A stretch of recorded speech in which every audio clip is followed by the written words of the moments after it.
a minute, I will share my slides.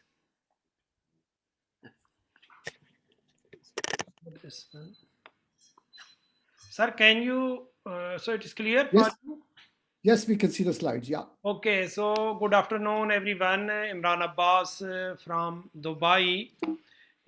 So we will, this is again another master class, and in my opinion, great opportunity for us for global laparoscopy and robotics. So in this session, we will try our best to demonstrate inguinal hernia and how can we treat laparoscopically. So we have legends, especially for inguinal hernia repair.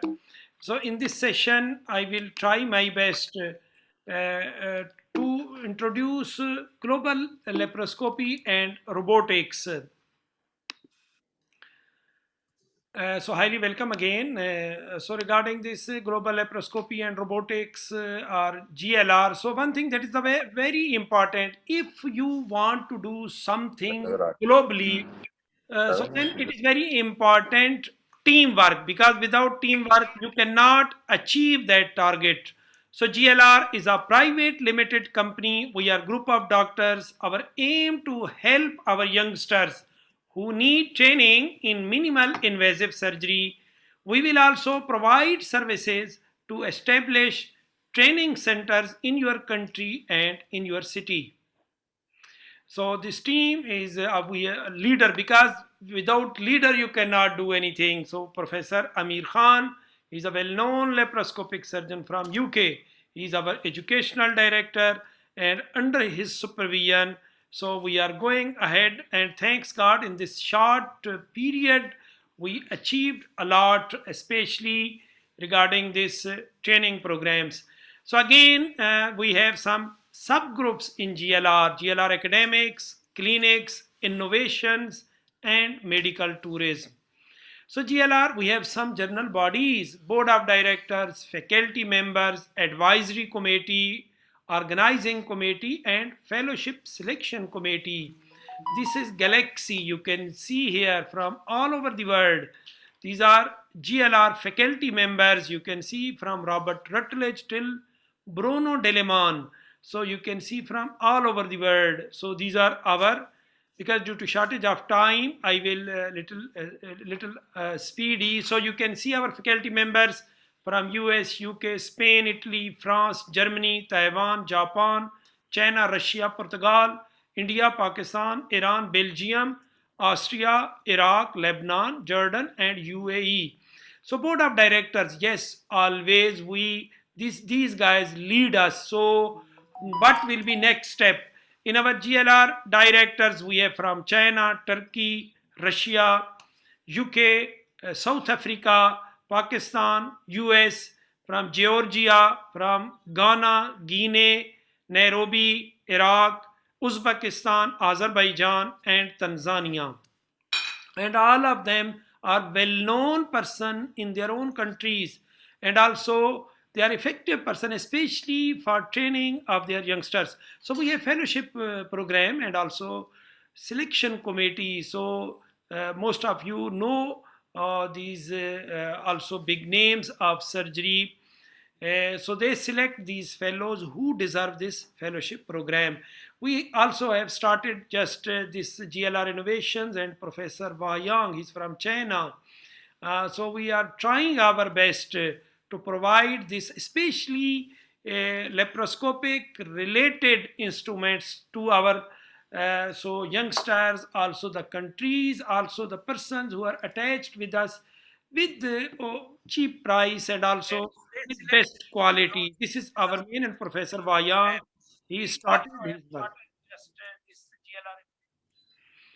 Regarding training program, yes, so this is our aim. So the GLR training program and also hands-on surgery due to COVID era, so it is not possible now, but we will go ahead for hands-on surgery.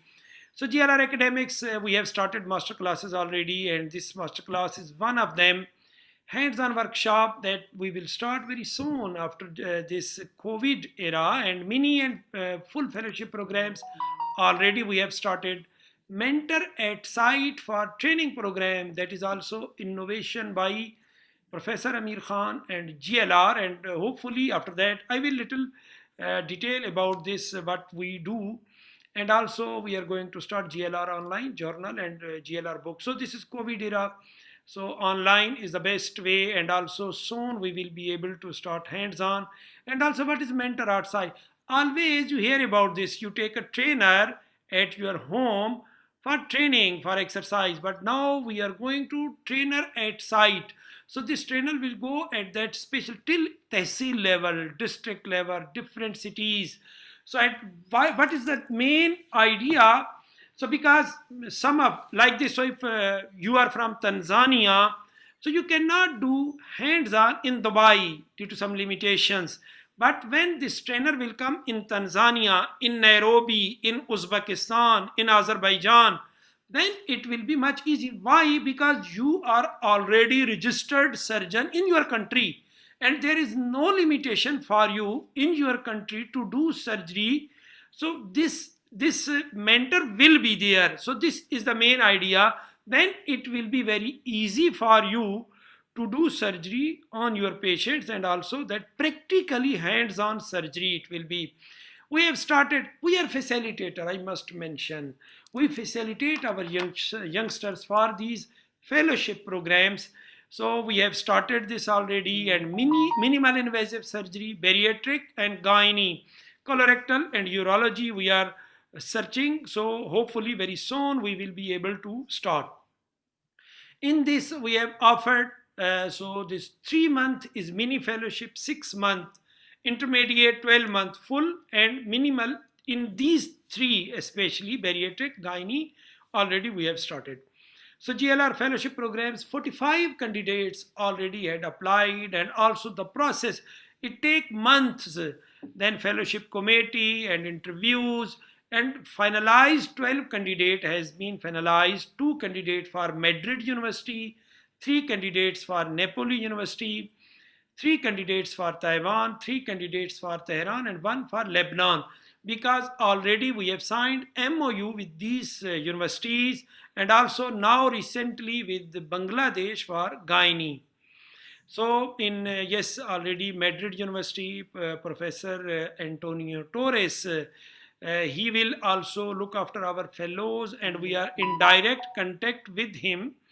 And so we will pursue our fellowship program. Just we are waiting COVID. Already these selected. So Professor Mario Mozzella from Italy, Professor C.K. Huang from Taiwan. Already these interviews had been finished with fellows. Everything finished now, finalized. Just waiting for visa. Professor Talipur from Tehran Medical University and Sina Hospital. Also we have finalized, and Professor Hassam from Maqasid Hospital, and Professor Abdul Qayyum, gynecologist from Bangladesh. And also this will be also hands-on surgery for gynecology. Also we have started mini fellowship program, so under supervision of Professor Amir Khan and myself also. We are online, and also we guide our fellows, and Dr. Tansir. So in Kulsum International Hospital, 4 fellows from Pakistan already has been engaged there, and 2 fellow from Gambia, from one of thus they are waiting for visa process, and so they will also soon join this fellowship program that we have already started in Pakistan. So this is 6 weeks mini fellowship for minimal invasive surgery. What is our target? So then our fellow can do safe lap chole, safe hernia, and also related to general surgery related. So basics already 4% has started there, and 2 will join soon from Gambia. We also are active at GLR TV weekly. So interview with a legend of surgery. Now we have started series of mini gastric bypass. We have started with the pioneer of MGB, Professor Robert Rutledge, and this series will end with Professor Carbajo. At the end we will have some obsession. Then next 6 months, this will be series of sleeve gastrectomy. Next 6 months, Roux-en-Y gastric bypass. Next will be metabolic surgeries for low BMI. and the last one will be redo till this time June 2023. All slots has been booked. Every week we have started this, and this is amazing and interesting. Also, we have started GLR clinics. Our first clinic in Nairobi is starting to work. So what is the concept? So now you know this. We have lot of patients from other countries. They travel for their treatment. So what is the concept now? Surgeon or doctor will go there. So no need to come from Nairobi to Dubai.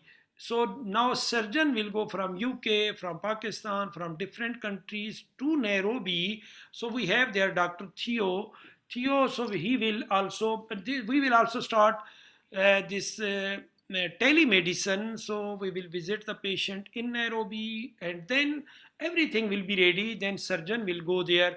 Already we are going to sign MOU with a hospital that is a private hospital and good hospital in Nairobi, and same we will go ahead in different countries.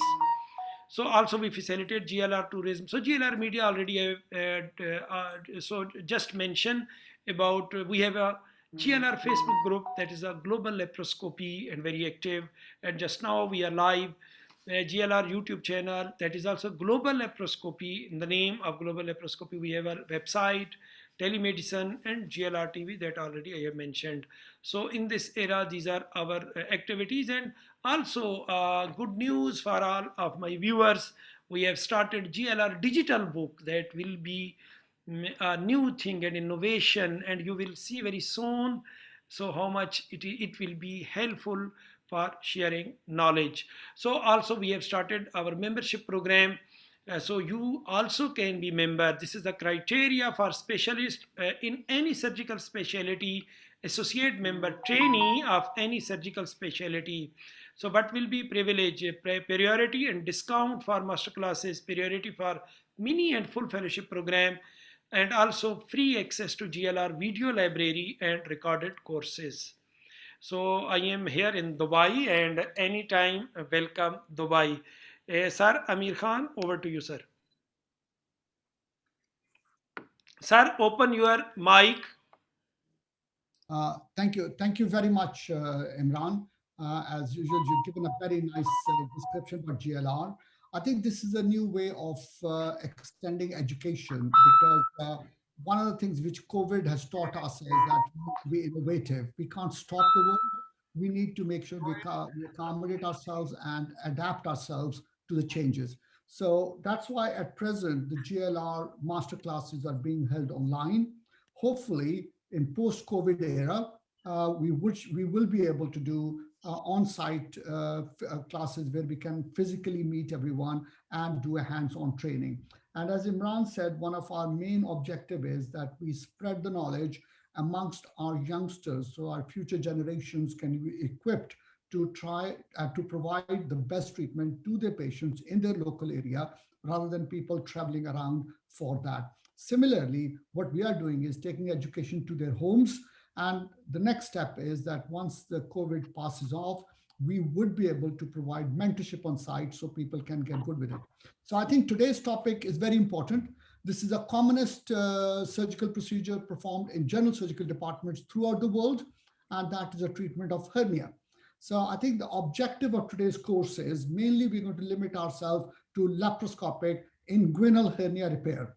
We will cover the other hernias later on, but today's would be very much focused on inguinal hernia. We're going to talk about two main ways of laparoscopic repair. One is tap and other is step. So I've got experts with me. I won't say anything more about it at this stage. I'm hoping they will be able to teach you and help you to understand how to do it. For anything to understand, I think it's important that we do need to understand what is the anatomy of it. We need to understand what are the symptoms of it. We need to understand why we are doing it, and then technically what steps are involved to do it. When laparoscopic inguinal hernia started, there were a lot of debate whether it is there any, what are the indications for it? Why not just to do it straightforward with groin incision? But we know that the open hernia repair does carry a high morbidity as far as long-term chronic groin pain concern and nerve-related problem. And that does happen. There are about, if you go different series, it goes as high as about 10%. And it is quite debilitating. Although the figure quoted is about between 2 to 4% patients get chronic groin pain. It's also, if you look around NICE indication, NICE is the National Institute of Clinical Excellence, has very clearly said that the patients who've got a recurrent hernia or bilateral hernias, the best way to do them is through laparoscopic technique. So we're going to try to, our experts will demonstrate that, take you stepwise through it. And then at the end of the day, we'll have question answer sessions and discussions as well. During the presentations, if anyone has got questions, please use the chat box and I'll make sure that our experts will help you to understand those questions. So without wasting any more time, I'm going to invite Tansir. Tansir is one of the directors of GLR. He's been with Imran, brainchild, it's their brainchild, GLR. And Tansir is based in Islamabad. He does a lot of laparoscopic and upper GI surgery. He's going to actually help us to understand the instruments, the devices, and prostheses and fixation devices. So which is a vitally important part to have the basic knowledge of it before we move on. Tansir, please, I'm handing over to you. Thanks. Thank you very much, Dr. Amir Khan. I am Dr. Tansir Astar. I am a general laparoscopic surgeon working in Pakistan. Today, I will be talking a bit about hernia surgery and the fixation devices and the prostheses which are being used. First of all, it is important to understand that what types of mesh are available in the market. Okay, so one is the macroporous meshes having pore size more than 75 microns. The other ones are microporous meshes which have smaller pore size. There is a combination of the macroporous mesh along with some elements of microporous mesh, and there are some biomaterials like synthetic meshes, biological meshes, composite meshes, polyester meshes. So this is a brief account of the types of meshes which are available in the market for hernia surgery. These are the most common meshes that are available, but there are some other types of meshes as well. Okay, what is pore size? The importance. The pore size, if it is more than 75 micron, it will allow more infiltration by macrophages, fibroblasts, blood vessels, and collagen. So it will enhance the recovery phase of the patient. Mesh which the large pore meshes will allow more soft tissue growth and more flexible because of the formation, avoidance of the granuloma formation. Granulomas usually are formed and they form along the mesh fibers and as part of the foreign body reaction. This leads to stiff scar plate and reduced flexibility. It occurs in mesh usually less than 800 microns. So the macroporous lightweight meshes are superior than the microporous regular meshes, which are heavy meshes available in the market. So what are the properties of an ideal mesh? First of all, it should be, easy to use in the OR. Secondly, it should invoke a favorable host response. Then it should behave well when there are infections. It should behave good, and it should resist the shrinkage and defecation properties of the mesh. And of course, it should be a bit less expensive. So when we apply meshes, what is the common problem we encounter? They are seromas, they are infections, and another important factor which we usually miss and we just always counsel the patient, that is pain, which is one of the leading factors which usually patients complain. It is also called inguinal hernia in case of inguinal hernias. So what we do and why it happens is that if there is shrinkage of the mesh, and there is usually shrinkage of the mesh in about most of the meshes which are heavyweight meshes and which are microporous meshes, and usually it is less in the macroporous meshes and in the few synthetic meshes and the biological meshes which are available in the market. So we have to usually go for some kind of injections afterwards, like steroids at the place of the nerve pain, or we have to go for surgery sometimes to remove the scarred, nerve or scarred area, and along with the mesh. There is another important factor which a mesh should possess, and that is the tensile strength. Usually, the tensile strength of the abdomen can be calculated by the law of Laplace. The elasticity of the abdominal wall usually we see is 38%, and the lightweight meshes possesses near to that is about 35%, and the heavyweight meshes, they possess 16% only, which are usually polypropylene heavy-based microporous meshes. Okay. The shrinkage occurs, the contribution to about 60% of the scar tissue gets shrink in cases of the heavyweight mesh. And if we compare a mesh which is just a polypropylene heavyweight mesh, it usually shrink up to 60 to 94%. And the macroporous meshes, they usually shrink like 5 to 10%. So they are far better. Today, I will demonstrate you a few mesh which are available with us. And if you can see, this is a macroporous monofilament peritoneal mesh. It has got, I open it for you. You can see that it has got here big pores, right? This is macroporous polypropylene mesh. There are different sizes of mesh. It can be 6 by 11, 15 by 15, 10 by 20, and 30 by 30. And some companies make different mesh sizes as well. Here you can see a 6 by 11 macroporous mesh.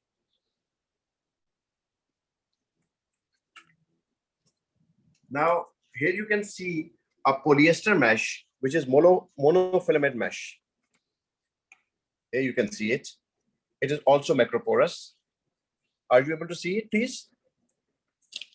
Okay. Now we have this and other 6 by 11 monofilament vertex macroporous polyester mesh, different size. And here you can see a lightweight mesh. This is also 6 by 11. If you compare this macroporous regular mesh with, if I can open it for you,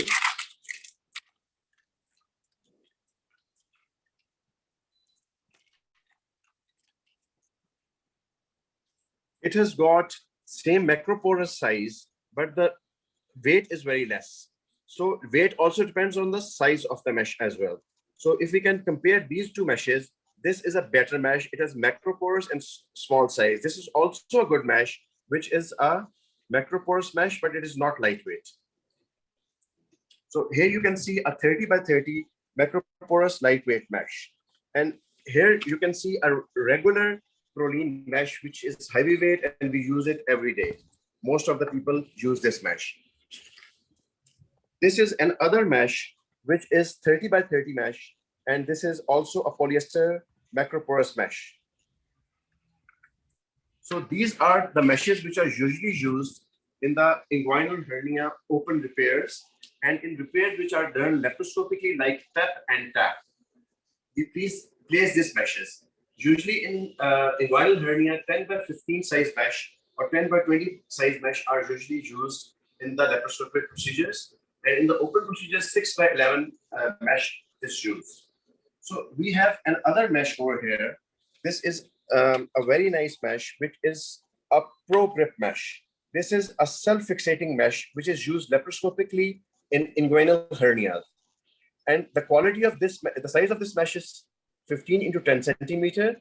And the quality is that if you can see over here, it has got a green border, which shows that whether it is to be kept on the right side of it is used on the right side of the inguinal hernia or in the repair of the left inguinal hernia.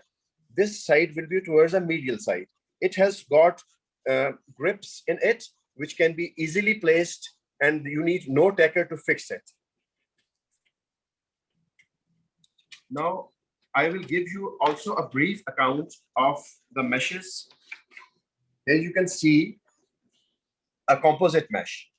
This mesh is usually used in the open surgeries as well as in the laparoscopic surgeries, usually in the ventral hernia repair.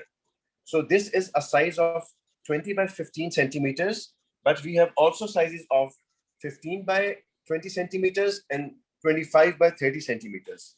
I will open one mesh for you.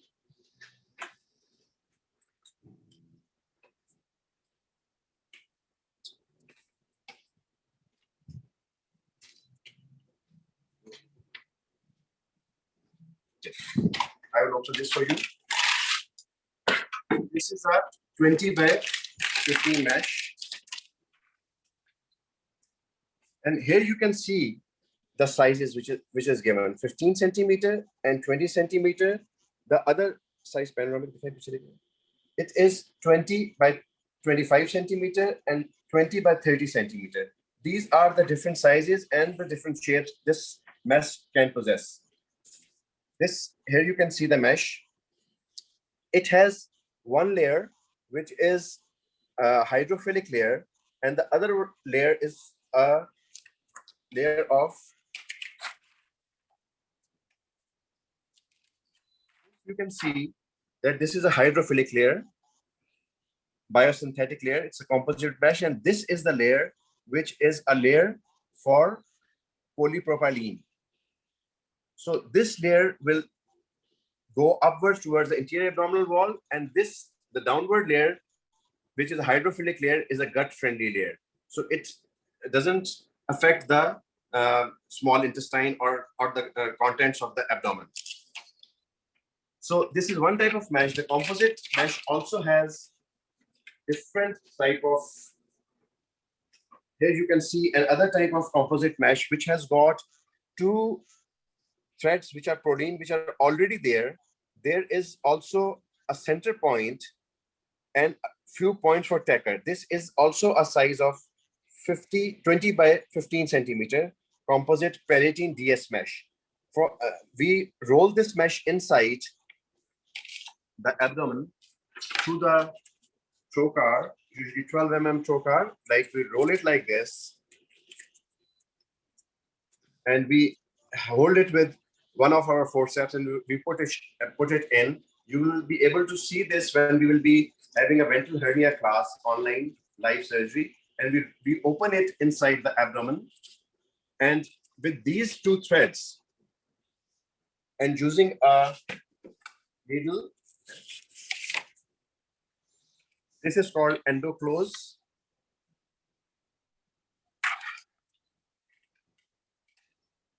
Using this endoclose needle, you can see here it has got cobbler type needle, and it holds the proline and pulls it out from the abdominal wall.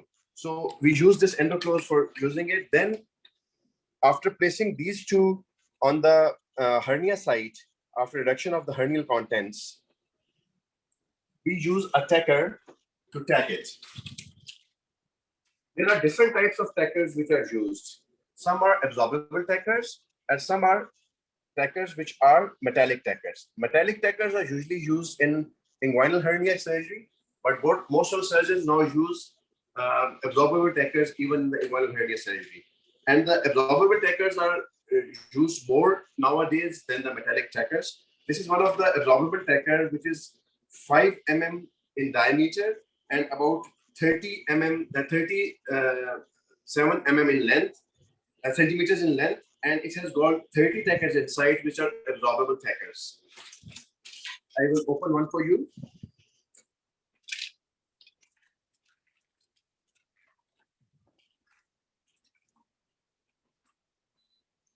So you can see the shaft of this tacker, right? It is 5 mm in diameter, and here is the firing place.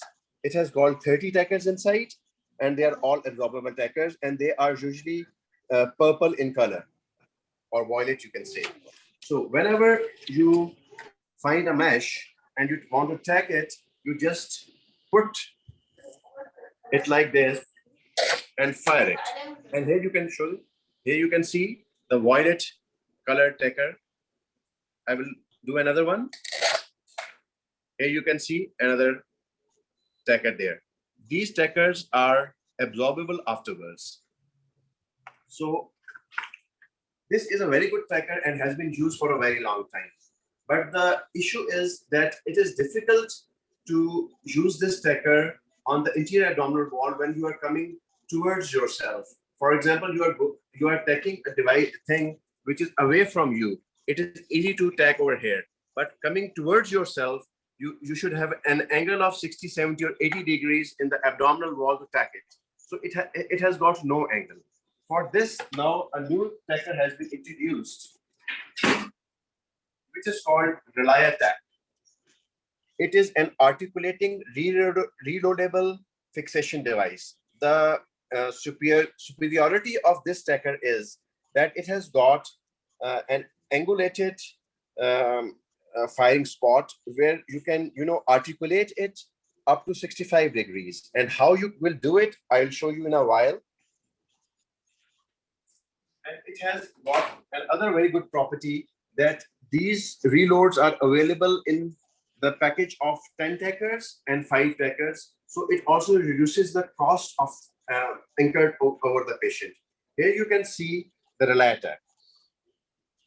So this is the reloadable shaft which you can see, and here you can see that it has got a 65 degrees angulation. Here I will articulate, just show you. Here you can see that it can be articulated up to 65 degrees. So it will be easy if we just imagine that this is in the interior abdominal wall. You will be able to see it in our masterclass live soon when it will be on ventral hernias. Here you can see moving, tacking, and tacking. This has got a very good angulation of 65 degrees. And how to load and unload it, I will show you. Whenever you want to unload it, there is a button over here over which it is written load and unload. Press the unload end and you can pull it out like this. And when you want to load it, you just push it like this and it will load it. And how to fire it? There is a push to fire button which is red in color. You just push it like this and then you will go and you will just take it like this.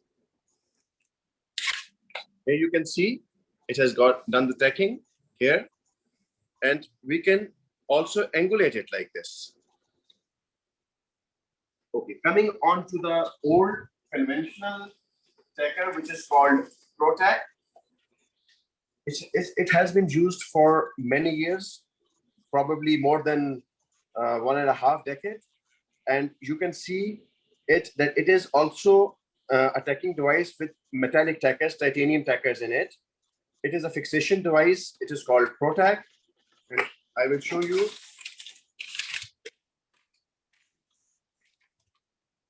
As you can see, this is the ProTack.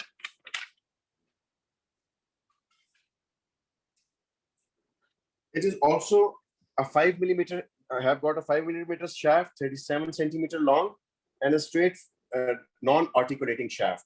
What we do is we put this tacker like this and apply tackers. These are metallic tackers which we use in this. Now there is another device we have over here. This is called a glue or a liquid band fixation device. Here you can see this device. So in order to use it, here you can see that it has got a glue over here. And we press this button and we use this end, and instead of tacker, we use this glue to fix the mesh, either the inguinal hernia mesh or a ventral hernia mesh to the abdominal wall or in the inguinal canal, like this. The superiority of this mesh is, glue is that it helps not to, damage the area of pain, and you can apply easily over there as well in inguinal hernias. And same is the procedure with the meshes, which is called the pro-grip mesh, that it can be applied even on the iliopubic tract as well, because there are areas of pain and areas of disaster over there, and it can be easily put over there without using a tacker. So this is a brief account of some of the devices we use commonly in our setups, and they're easily available in the market. There are some more meshes like the biological meshes, having collagen services and use of pocrine or bovine materials, and they are also available in the market, and they are used quite common. So this was a brief account of the hernia devices and the fixation and the prosthesis we usually use. If there is any question, you are always welcome. Great. Thanks very much, Tansir. You've described it very nicely and helped us to understand. Tansir, just one question. There's one question from the audience, which I think has come up from Namra about the sizes of meshes for laparoscopic or open inguinal hernia repair. What I'll do is I'll probably hold that question for both for tap and tap when they explain that, to pick it up at that time. But just a question from you for the tacker. If you have got now absorber tack available, what is the place for non-absorber tackers? Sir, basically, it is better to use absorbable tackers now, because in inguinal hernia surgery, a few surgeons, rather many surgeons, don't use even tackers, and they just place the mesh. But there are studies and documented facts that the tackers, if not used even in the initial part, the mesh can migrate into scrotum, and there are many cases reported, and it is also available in the text now as well. So I would suggest that using an absorbable tacker is better than using a metallic or a titanium tacker. But we have to consider a few things. That if we have to see the prices, the absorbable tackers are 3 to 4 times expensive than the tackers which are used metallic tackers. So metallic tackers are not obsolete, and we all know nothing is absolute and nothing is obsolete in surgery. So there are different indications, and using less expensive thing for people is also one of the indications, especially in our parts of the world. But those who can afford using the absorbable tacker is better. And if we compare these two absorbable tackers, one is Absorbatak and the other is Reliatak. Reliatak is better because it has got angulation. No doubt it is expensive initially, but it has got the reloadable cartridges in it. So the cost comes very less for the patient when it is being used repeatedly. Great. Thank you. I think anyone from who's got another, I haven't got any more questions. I was going to invite, move on, but yes, sorry, Burkhan, you got a question? Yes, thank you very much, Doctor, for this presentation. I need to ask what the material is the tacker is made it, and it is absorbable and non-absorbable type, and what affects the pain? Is it to use absorbable or non-absorbable? Okay, this tacker is made up of a synthetic material like Vicryl, and it is absorbable within 90 to 120 days. And it is better to use an absorbable tacker because the strength will be given by the mesh when it is, when the fibrosis occur and the collagen and the blood vessels all migrate in the pores of the mesh. There is no use of tacking device later on. So if we use metallic tackers, I don't discourage using metallic tackers, but if they are being used, they should be used in the inguinal hernia surgery. They should not be used in the surgery for ventral hernias. The reason being that the metallic tackers might cause some adherence with the intra-abdominal, or they erode the intra-abdominal organs, as they will stay there forever. The titanium, it will never get absorbed. Great. Thank you. Thank you very much, Tansir. That's been a great presentation, and it sets the scene very nicely for the rest of the day, because I think it's very important for us to understand the materials we use before we start putting them into our patients. Thank you very much, Tansir. I think now I'm going to move on to our next speaker. It's mainly the CEO of global laparoscopic surgery. I think he doesn't require any introduction because most of us know him very well. And he's a well-known face now at present on global laparoscopic surgery, television, and that. He's an upper GI and a laparoscopic surgeon. Imran works in Dubai. Imran is a fellow of the Royal College of American College, as well as he's got fellowships from other places. He's quite an active teacher, and this is his idea about how to provide education to our youngsters. Imran, for any procedure for a surgeon, before they start operating, it's very important to understand the anatomy of the area where they're operating before they can start the procedure itself. So Imran, please can I request you to talk about the anatomy of the inguinal region for laparoscopic surgery? Thank you very much. Sir, thank you for your introduction, and I think it is great honor for me. And just like a student of surgery, so there are many legends here sitting here, and so just a review for our youngsters and for our pioneers, especially. So this is for my pioneers. This will be lesson from my side, and for my youngsters, so a review of anatomy. And most of you, because you are surgeons and you know better than me, so this is, you can see here, I will try my best to, in 15 minutes, because I have 15 minutes in this session. So this is Xifi process, and you can see costal margin, tip of ninth costal cartilage, everything. So I try my best to mention here. So then we will go ahead. So if you see here, so apparently what you can see, so this is direct inguinal hernia. So about this place is for direct, this will be for indirect. There's going down to scrotum, and also if you can see, so here this will be femoral. So this is just for my youngsters. You can imagine this. So how can we define this groin? So this is inguinal region, is the area of junction between the anterior abdominal wall and the thigh.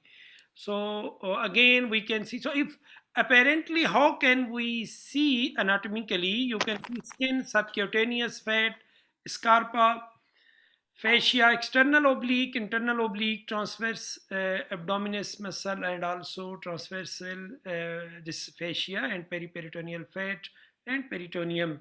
So because I will try my best to cover both open and laparoscopic anatomy.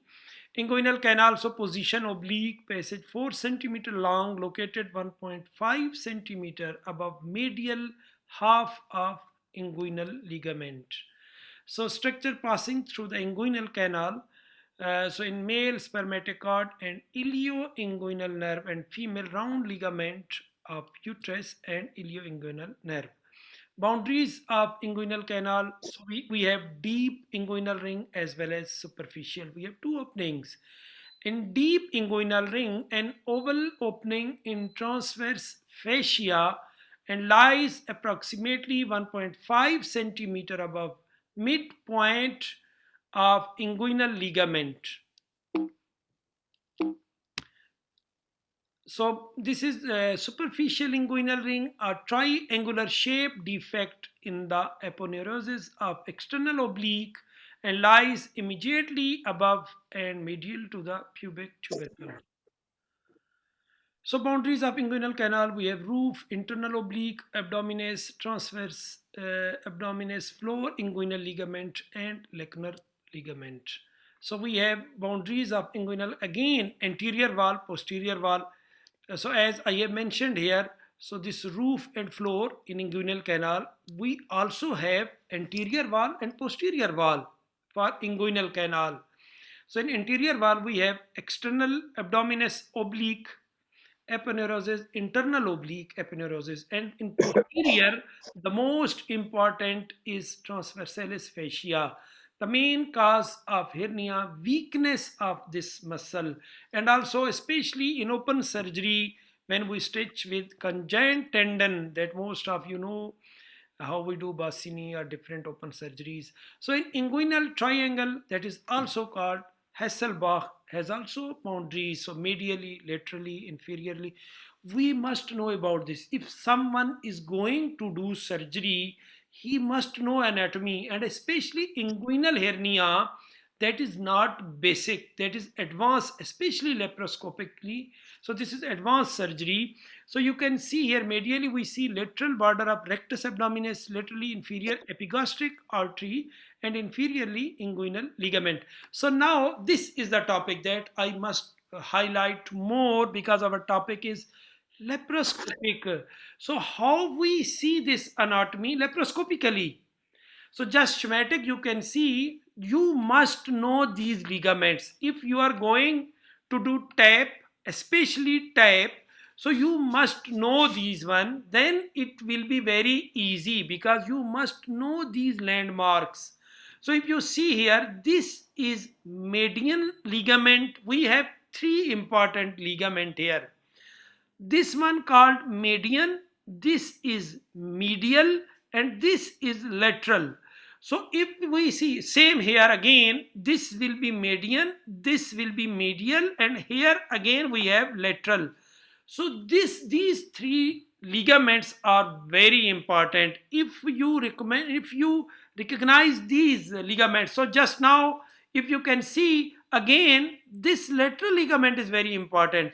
So lateral to lateral ligament, we have a fossa, we have a space, and medial to lateral ligament. If hernia is medial to lateral ligament, that is direct hernia. If this hernia is lateral to lateral ligament, that is indirect. And I will show ahead, and also we have femoral and obturator. So maybe these hernias, but two important these hernias are here. So in median umbilical ligament, we have oracus duct. In medial umbilical ligament, this one, we have umbilical arteries already, they closed or obliterated. But the most important is this one, never cut this ligament, because here we have epigastric vessels, and maybe there will be bleeding at initial stage, and then you will not see the anatomy properly, and there is more chance of complication. So here we have artery, and this is the lateral ligament, and always our dissection is here. So our so these mentors will so discuss in detail about this. So just now here I highlighted this is lateral ligament.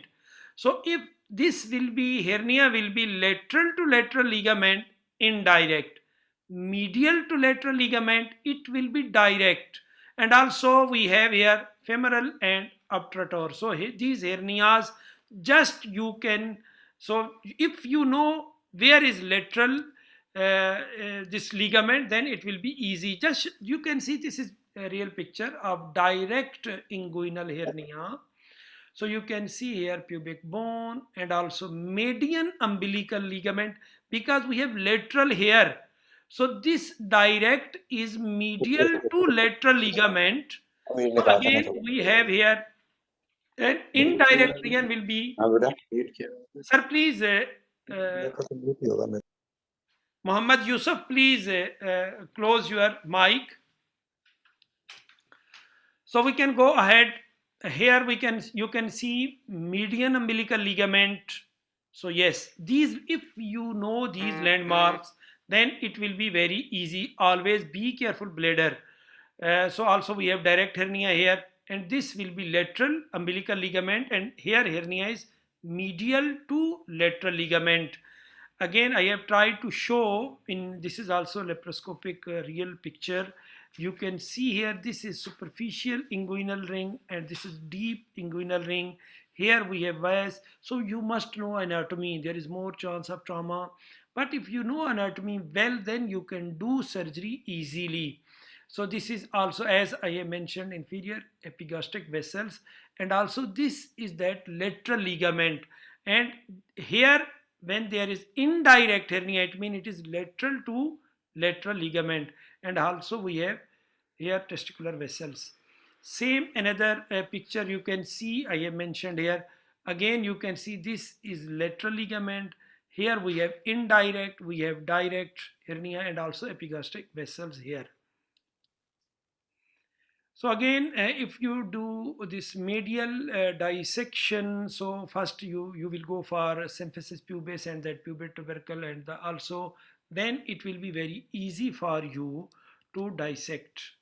So again, we have two important triangle of doom and also triangle of pain. So if you again see, if this is lateral ligament, so this was median, this was medial, this is lateral ligament. So we are just here, just lateral to lateral ligament, and you can see triangle of pain and triangle of doom. Again, I have mentioned here, and this is for tap. So you can see here, so if you see pre-peritoneal space area, so then you can see here and must mention this, because if you will not mention, then there will be more chance of issue and injury of this region, because you must know about this anatomy and also must mention. If you will mention, then it will be very easy. Again, I have mentioned another picture, so you can see here, so this medial area, so if this is lateral ligament, you can see, so here you must mention this, you must confirm your pubic tuberculum, then your dissection will be very easy. So here you can see there is Cooper ligament. Also you must mention Cooper ligament, and then you can go ahead. So I have mentioned here some about triangle of doom and also triangle of pain here. Schematically you can see very beautiful. This is so lateral ligament. We have vessels here, epigastric vessels.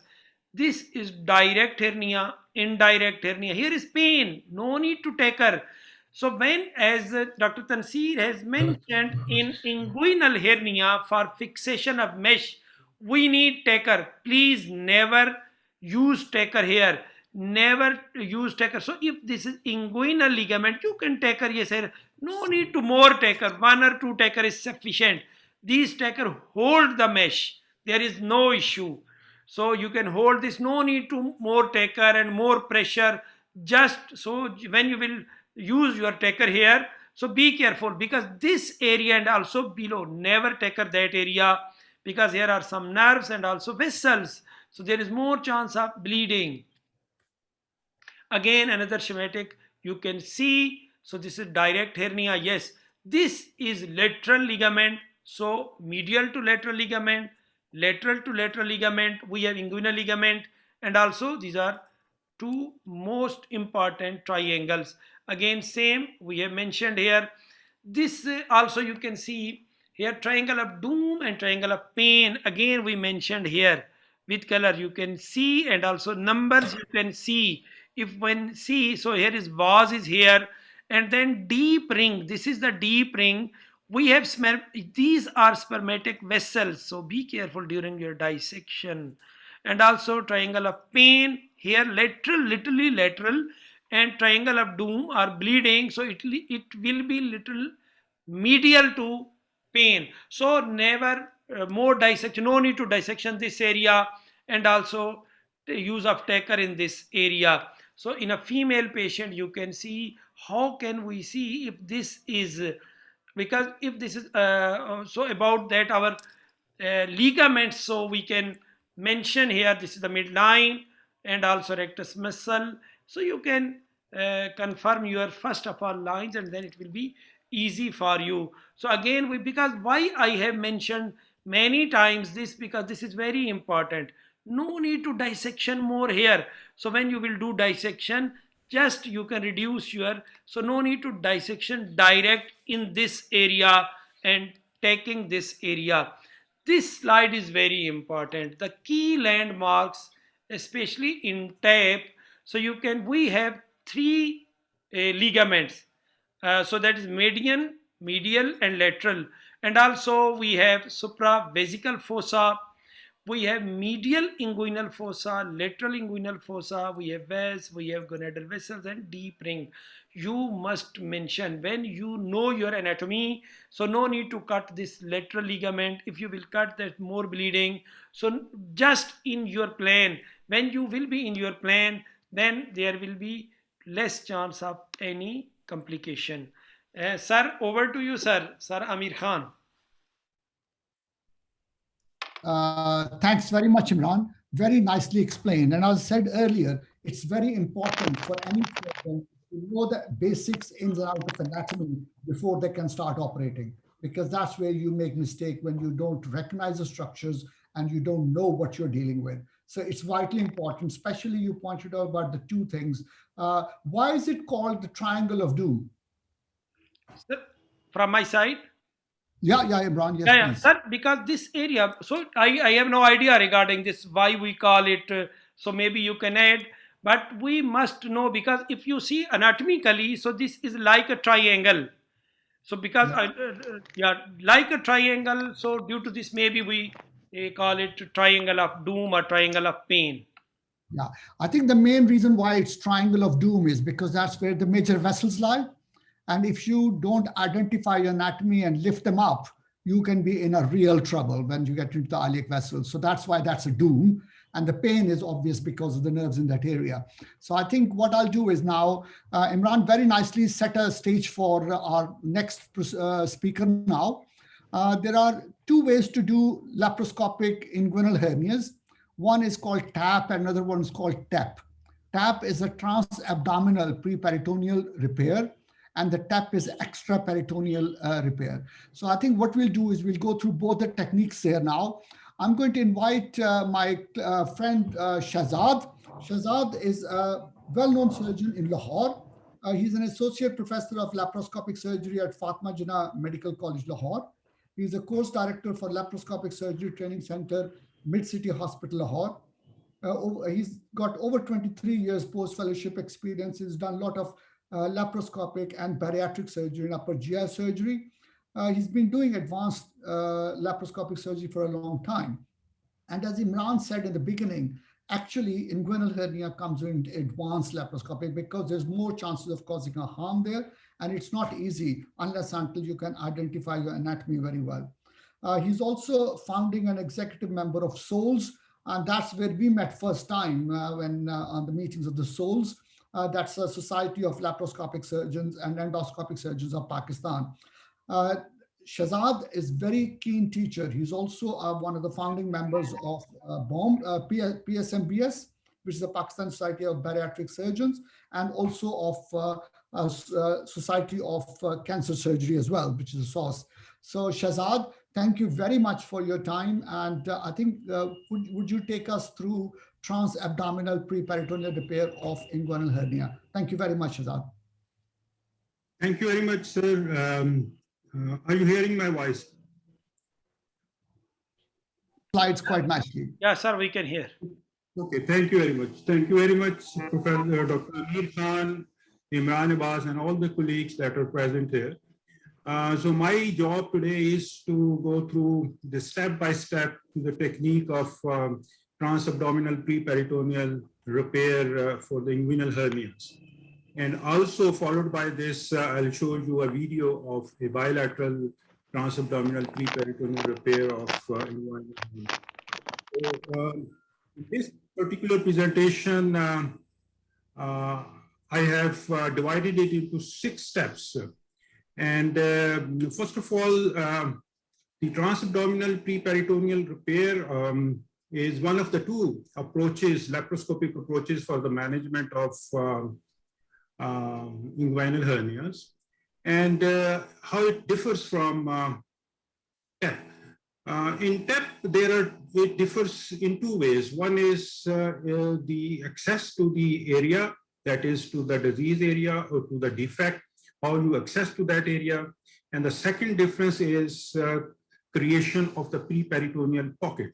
Because the surgery in both cases, in TEP and TAP, is done in that pre-peritoneal area.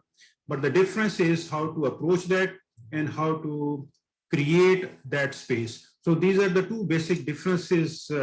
And of course, both TEP and TAP carries a long learning curve. Relatively, TAP has a shorter learning curve, to my opinion, as compared to TAP. But again, both are technically advanced procedure, as Imran has rightly said. So if we divide this procedure of trans-abdominal pre-peritoneal repair for inguinal hernia, It can be divided into many steps, maybe more than 6, but I have, for the purpose of clearance and the purpose of description, and for the purpose of ease of understanding the procedure, I have divided it into 6 steps. The first and the foremost is the access and the positioning. The access and positioning means that how you reach at the site where you have to operate upon. And positioning is meant thereby the later arrangement, that is the position of the patient and the position of the operating team, and also of the laparoscopic cart as well, which is of course changed from the normally that we do for laparoscopic cholecystectomies or inguinal or appendicectomies. Similarly, it is different in inguinal hernia surgeries as well. The second step is the creation of pre-peritoneal space and peritoneal flaps. This is how it is different from the TEP. How you create the pre-peritoneal pocket from where you do the dissection. And the third step is the dissection of sac. The most technical aspect, difficult part in the dissection or in the laparoscopic management of inguinal hernia. So it can pose difficulty, particularly in cases of indirect hernias, whereas indirect hernias is the easiest for doing the separation of sac from the cord structures. But in indirect hernias, it poses quite difficulty, and we need to know what actually is the technique and instrumentation involved in dissecting the sac of the cord structures in TAP repair. The fourth step is paratalization. By paratalization, we mean that dissection of 2 very important structures of the peritoneum, that is the testicular vessels, gonadal vessels, and the vas deferens. These are the 2 very, very important structures that we need to preserve, that we need to take care of, and also we paratalize it. I'll discuss or I'll describe what actually the word paratalization means and how important is it this step is. The fifth step is the deployment of mesh, and also the method of fixation of that mesh. How you deploy that mesh, what is the technique of the deployment of mesh. Different people use different techniques. Similarly, different fixation devices and the fixation methods are involved if you need to fix the mesh in the repair of inguinal hernias.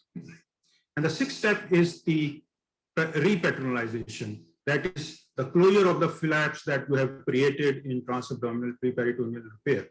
So this is also important, that how you close the mesh. So these are for the purpose of convenience and understanding.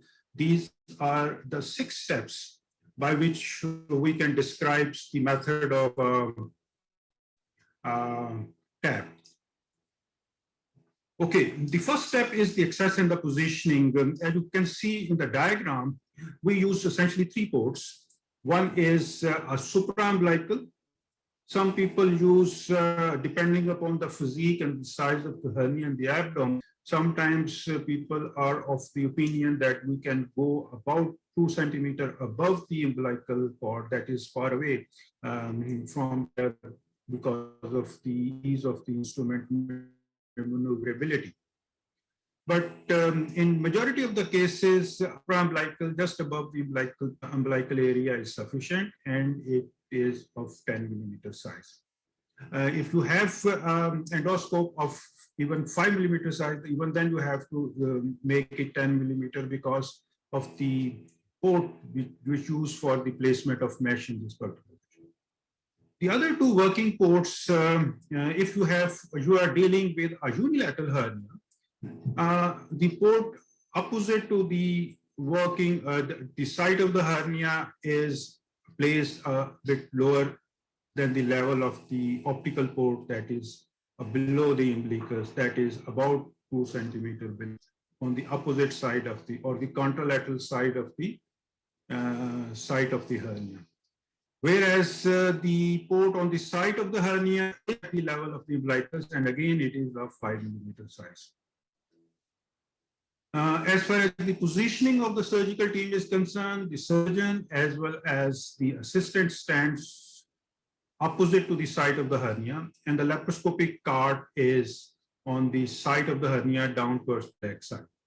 So the optical chain, that is the monitor, the camera port, the surgeons are in line with each other. That is what actually the ergonomics are required.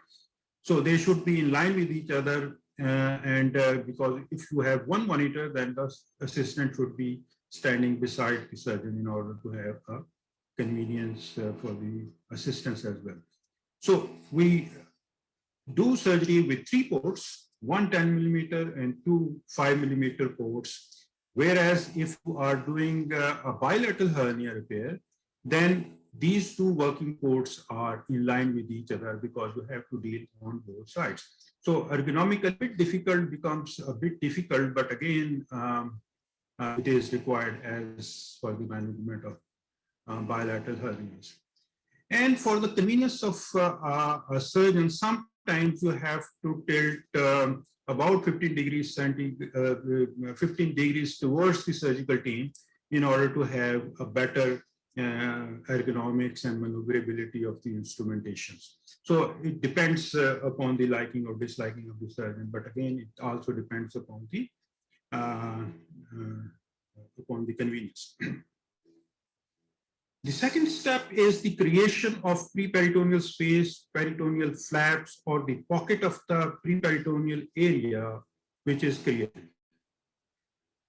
Should we go from lateral to medial or medial to lateral? In my opinion, for a right-handed person, for if he is doing with the left-sided hernia and standing on the right side of the patient, one can conveniently start from medial to lateral. And so is the case with the other side of the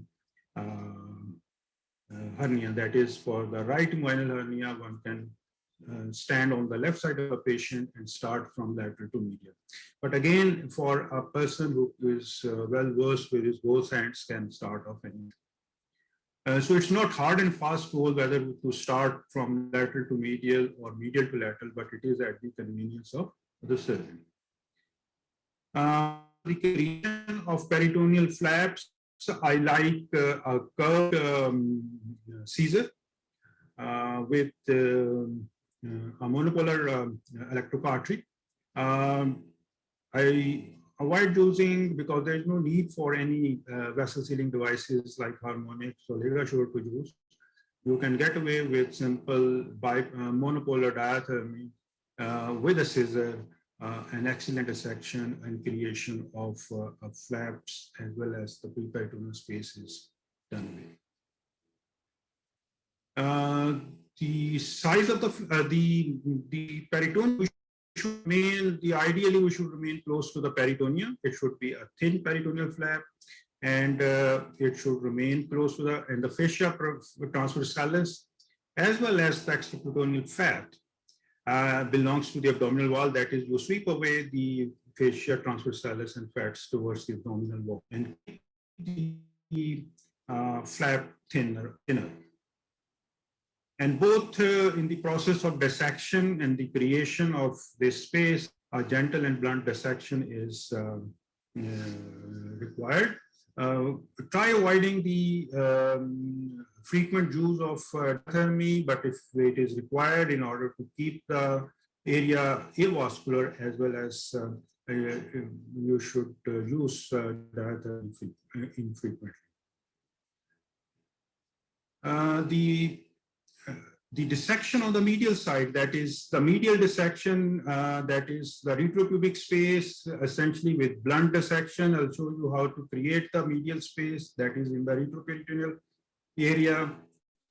And in the same time, the important part of this, the creation of this extraperitoneal space, is the identification of very, very important landmarks.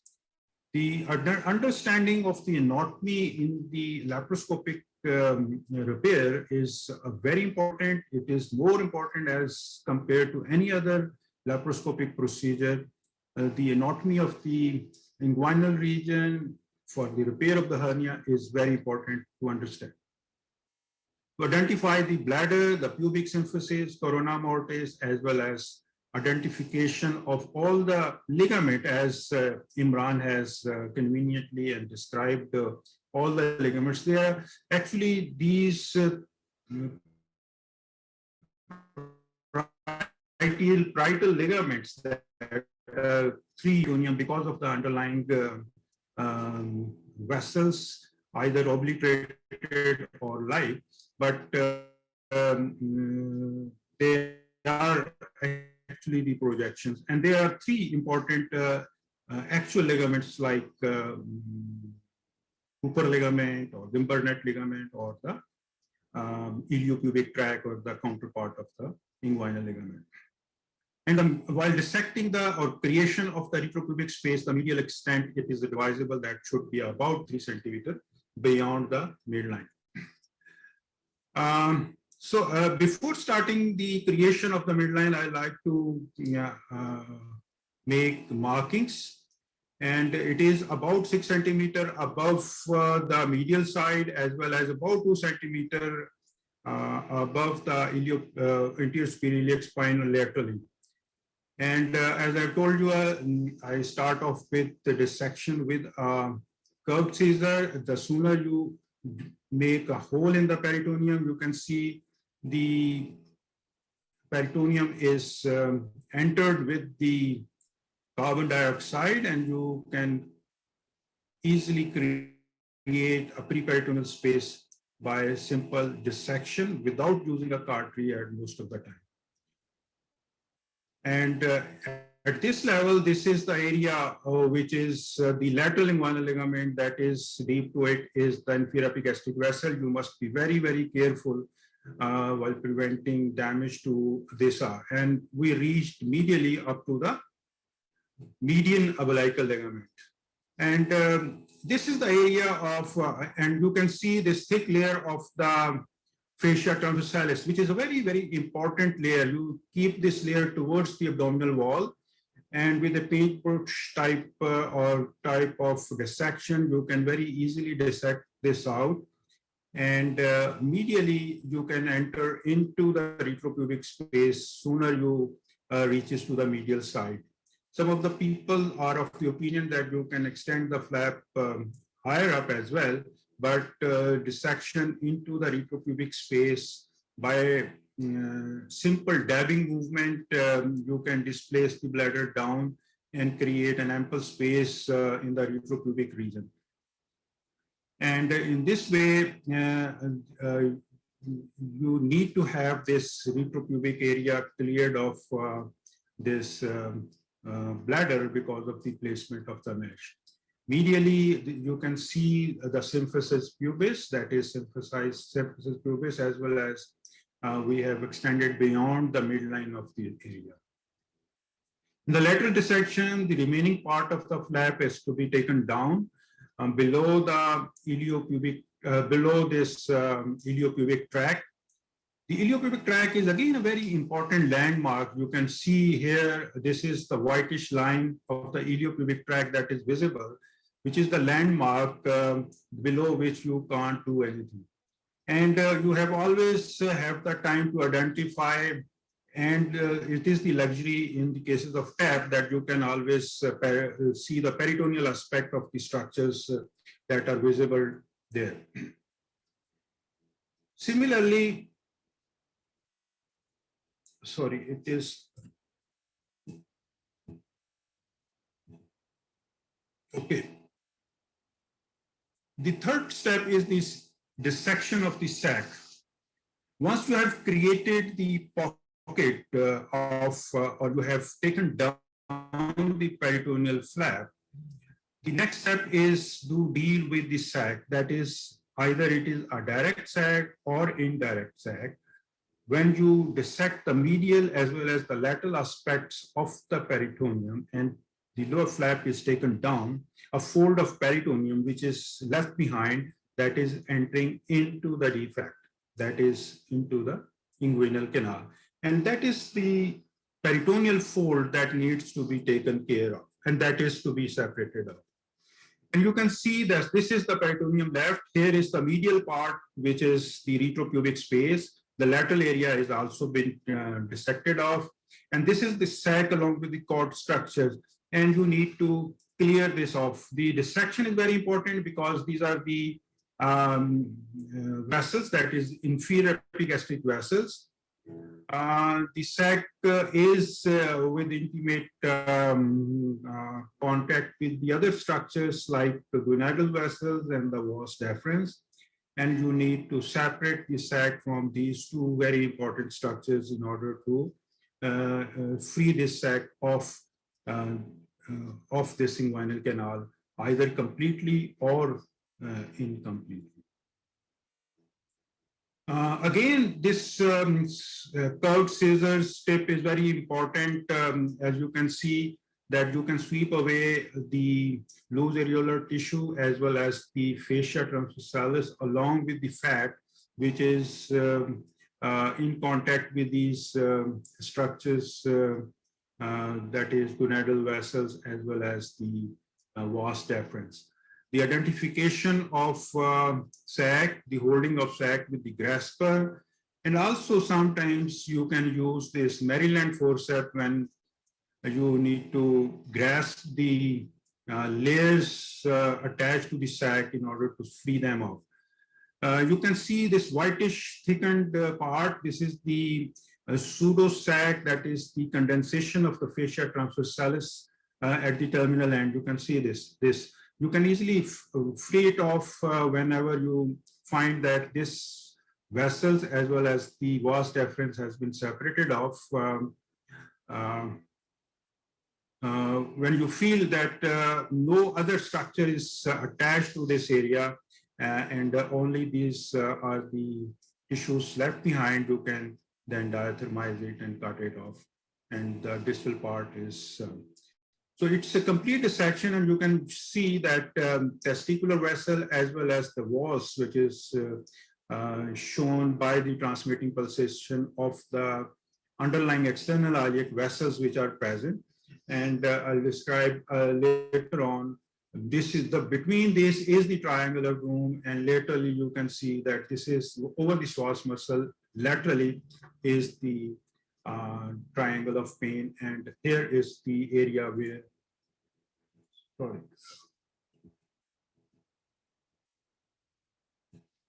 The fourth step is the paratalization. Once you have done away with the dissection of the sac of these vas deferens and the testicular vessels, these vas deferens and the testicular vessels has to be completely separated off of the lower flap. And the reason behind is that if you need to create a good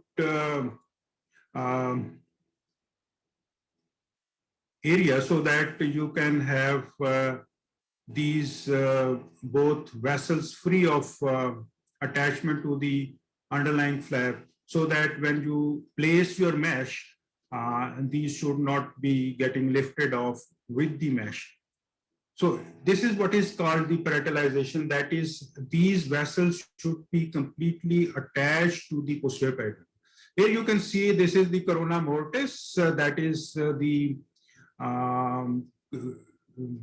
this is the vessels which is joining the inferior epigastric vessels to the obturator artery. Sometimes there is the original obturator artery originating from the inferior epigastric vessels or the external oblique, which is called the aberrant obturator artery, which again is called the corona mortis in this particular case, in all these cases. So the corona mortis is a very important, it is, you can see in almost every patient, these vessels are very dreaded vessels. When they get teared off or when they start bleeding, it's very difficult to manage these cases.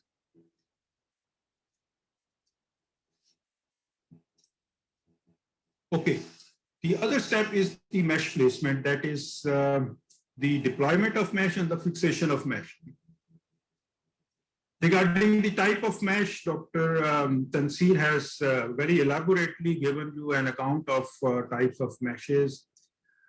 I usually use for tap the 12 into 15 centimeter size mesh. I tailor made it according to the area. And I'll show you that my technique of deployment of mesh both in this presentation as well as in the video presentation of bilateral inguinal hernia, and also the method of fixation, that is how I fix the mesh. This is the video of the technique of deployment of mesh, that is I cigarette roll it and I then place a suture, one suture in the middle of in order to have an easy maneuverability inside the abdomen so that we should not fiddle with the different. So these meshes have a good memory. I use normally a lightweight polypropylene mesh, which is relatively cheaper than the other meshes and is conveniently used for these. Here I'm using, in this particular patient, AbsorberTech. The AbsorberTech is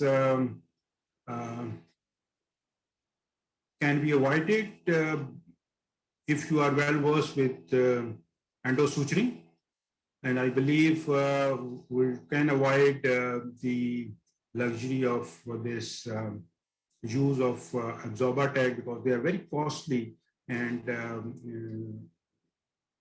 make the surgery very costly for the patient. So if you are well versed with the technique of endosuturing, I believe you must use endosuturing as compared to the AbsorberTech. In the next video, I'll show you that this endosuturing can also be one method of anchoring of these meshes, and we can very conveniently use endosuturing for the anchoring of these mesh. However, if you have the availability of, because it becomes quicker surgery, the ease of operability and ergonomically it is better.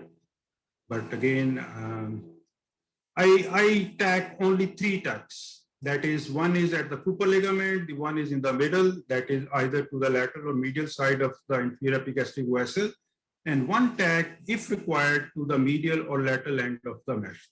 That's all, not more than 3 tacks. And sometimes when there is a gross or a big hernia, sometimes at the margin of in order to make it more fixed to the center, or in order to make a centralization of the mesh, I also tack 1 or 2 at the margins of the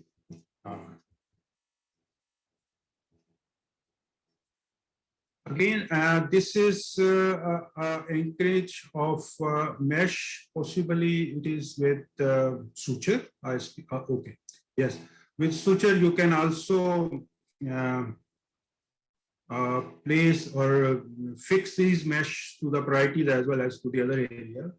And it is convenient. Sometimes doesn't take any time, and you can conveniently suture this mesh to the parietes.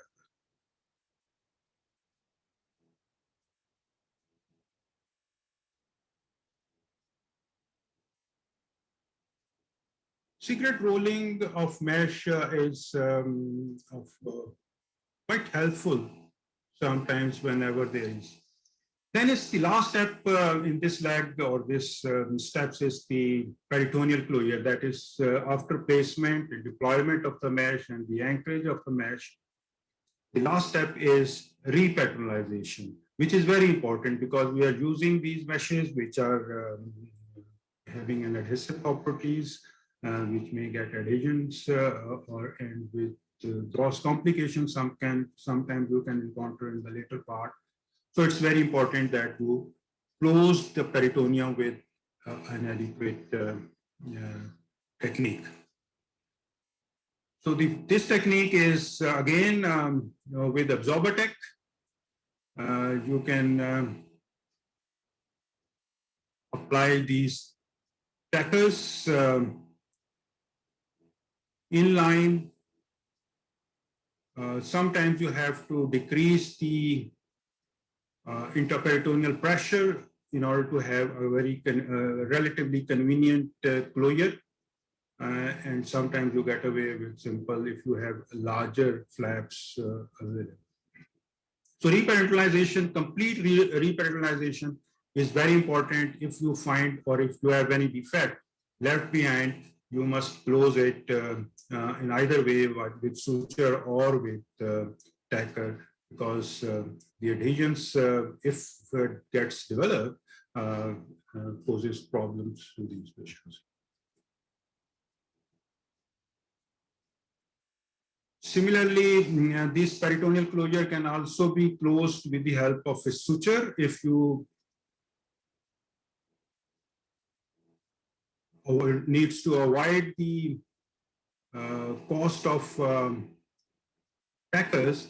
Then you can use these sutures, which are cost effective, very cost effective, and sometimes they are even better method of closure of peritoneum when there is disparity. And with sutures, you can close relatively with better result as compared to tackers. So whenever you feel like it is important that you should be having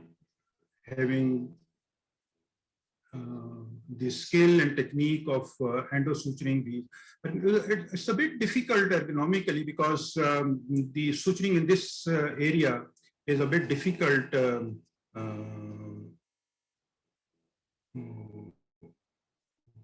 because of the disparity of movement. But again, you can, with the practice, you can get away with suturing these peritoneal flaps, and also the anchorage of the suture. So this was all about the different steps of the peritoneal, that is the technique of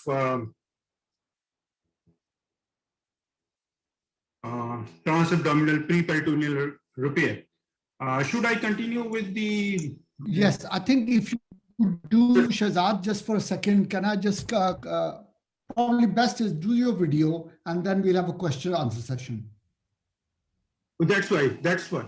So I should continue with the video, then we'll have it. Yes, please. Yes, please. Thank you very much. Okay.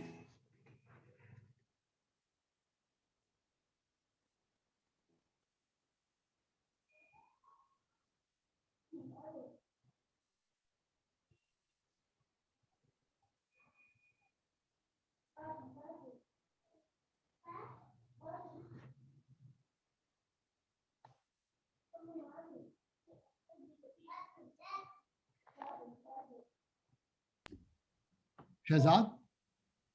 I'm trying to upload that video. First, I will have to launch that video.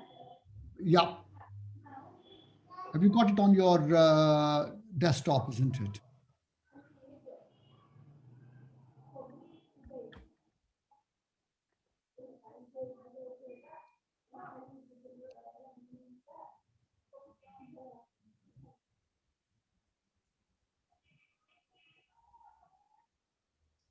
Is that true, sir? Yeah, you just click on it now. We can see Yeah, you sir. have opened your Desktop. We can see, sir, your desktop. Now you can select your video. Okay. Now you can select. This is, sir, I can see you have this bilateral tab for GLR 26 minutes. Same, you can click here. I have clicked it. Is it now opening up or not? no, it No, hasn't. sir, we cannot see, sir. So you can, when you click Okay, here, no, sir, what you must do, first click here and then you must share a screen. Click also this one. Share a screen. Also click and also again click share a screen. Can you see share a screen? Okay, I have shared. No, sir, you must again click share screen, then it will be, now you can see, yes, you can see your video, but we cannot see. You can back Okay. again, you can back again, and first click here, no need to open your video, just click your video and then share screen, then go for your Okay. video. I have clicked my screen. No, sir. What you must do, you must also click here.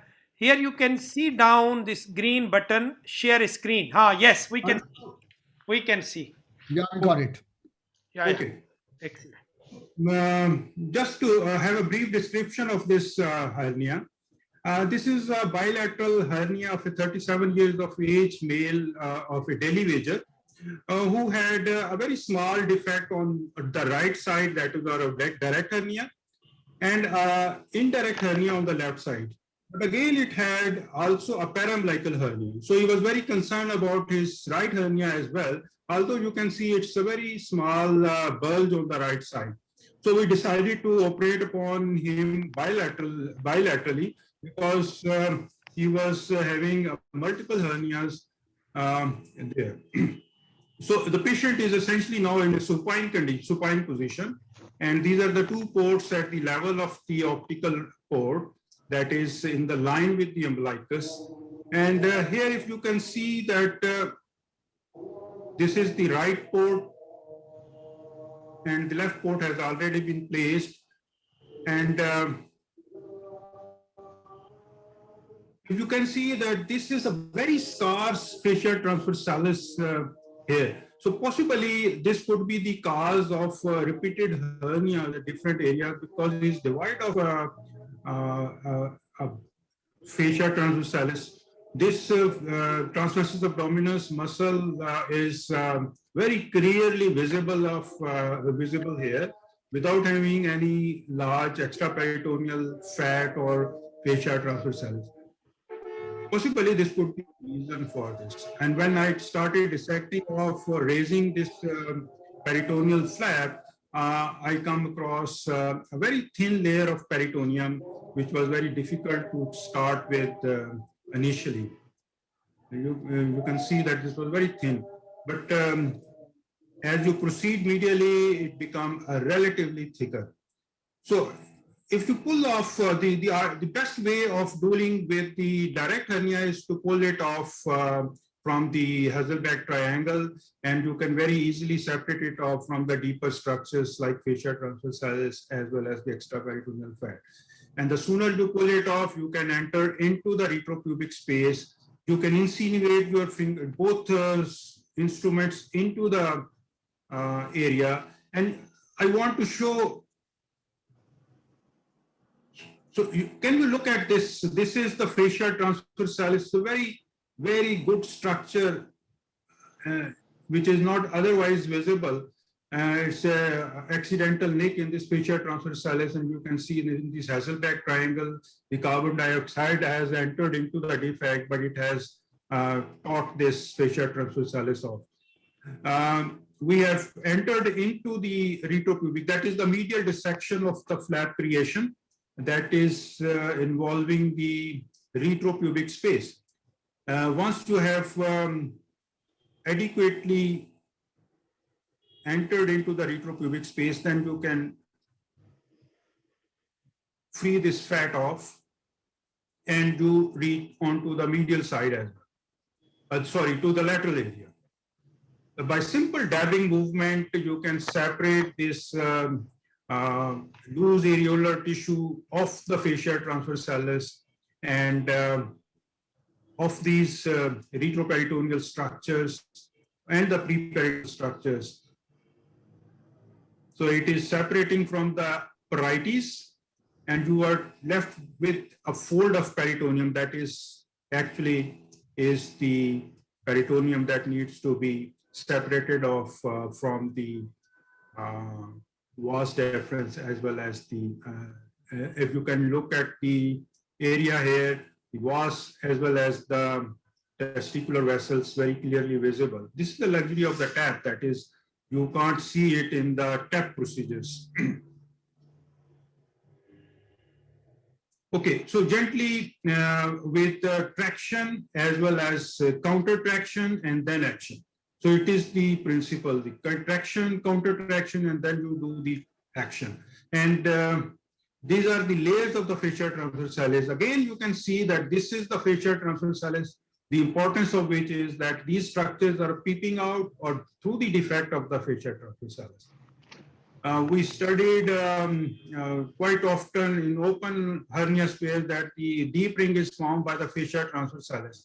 But in laparoscopic surgery, you can very easily see how fascia transversalis is important in making the deep ring as well as the potential hernial spaces. So this is the iliopubic tract, which is again a very, very important landmark in both TAP and TAP, in order to have identification of different surgical anatomies in inguinal hernias. You can separate these at the deep ring level, these folds of fascia transversalis, push it up so that you can have an idea of, okay. So these are the vessels that needs to be separated off from the peritoneal flap. So the margins of this peritoneal flap is quite evident now. We can gently sweep these vessels off this peritoneal flap. This is actually this is now the process of paratalization is. That is, you push these back to the parietes so that they should not be lifted off when you place the mesh.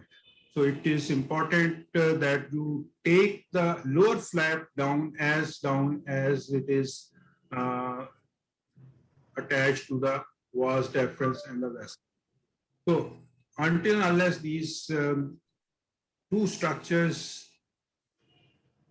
are pushed back to the parietes, your dissection is not completed. So this is the important step in the creation of flaps in both the cases, but in particularly I'm talking about this tab.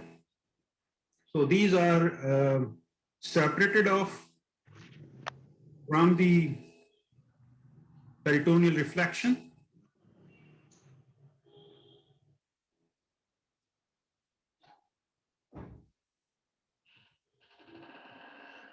Sometimes you have to use the diathermy in order to have less blood into the field. Otherwise, we should try avoiding these use of diathermies close to the structures. So these are now, if you are in a good pain, then these can be swept off very easily, and you can separate these structures from the peritoneal reflections. So we have almost done away with the paralyzation of on this right side, and now on the left side, the identification of the important anatomical landmarks. Again, the median umbilical ligament, the testicular vessels, the major external iliac vessels. Above is the vas deferens here, and again, you can see the inferior epigastric vessels lateral to which is the defect. So the defect, this is an indirect hernia, and again, you can from anterior superior spine higher up about 5 centimeters above the deep ring, you can marks it, and then you can start dissection. In this particular case, I'll start from medial to lateral because I'm standing on the other side of the patient. And this is on the left side. So it's again, very gently, if you tear off the peritoneal layer, you can enter into the pre-peritoneal space, and keeping in view the marks that you have placed earlier, you can dissect it. Ideally, the peritoneum has to be dissected off and cleared off for all these extraperitoneal fat as well as of these loose areolar tissue, that is, and also the fascia transversalis. If you remain within the plane, it's essentially a avascular procedure. You remains, and this is the medial dissection of the flap. You gently, very gently insinuate your both instruments, and then you can start, and you see that this white, pearly white Cooper ligament peep out through this area. And this is the landmark below which you can enter into the retropubic space and can do the dissections. Very gently, by dabbing movement, if you are in a correct plane, the bleeding does not occur, and you need not to use much of a Shahzad, just there's a question from someone here. Please can explain. Yes. This is just a question you could probably explain now. Explain the concept of myopectineal orifice of Froschott. Myopectineal orifice of? Froschott. I think it's a myopectineal orifice there in that area. So someone has just asked a question. Yes. So gradually we are entering into the area.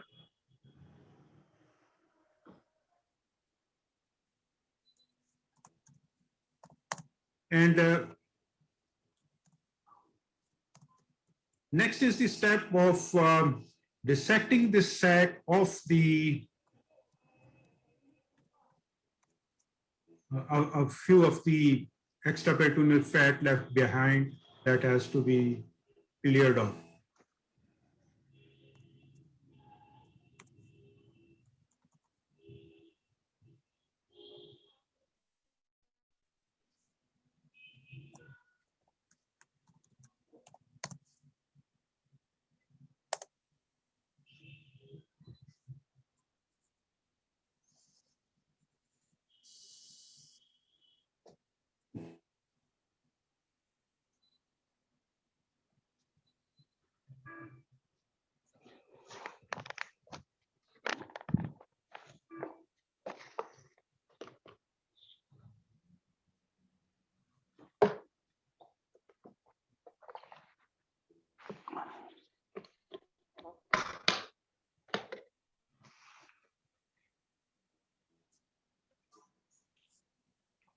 Okay, so these are the dissection in the retropubic area. And again, we can counted here is the corona mortis and the Gabbernet ligament and the obturator vessels underneath.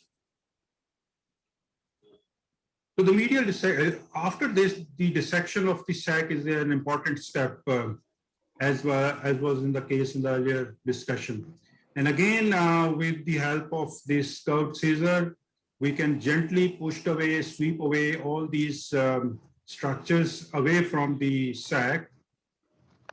And we can easily see all these vas deferens as well as the bunch of vessels adherent to the sac, that these are the cord structures that carefully needs to be separated off.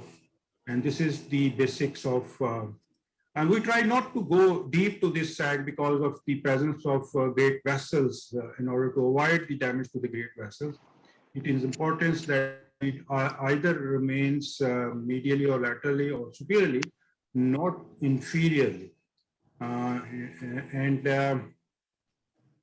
With a very gentle dabbing as well as careful maneuverability, you can separate this sac of these vessels carefully. This lipoma of the cord sometimes is invariably, although I would say that it is present in almost all the cases, and you must separate it. And this is one of the indications that you have almost to the end when this lipoma of the cord starts peeping out at the neck of the orifice. So again, it is important that we look for this lipoma of the cord, separate it off from the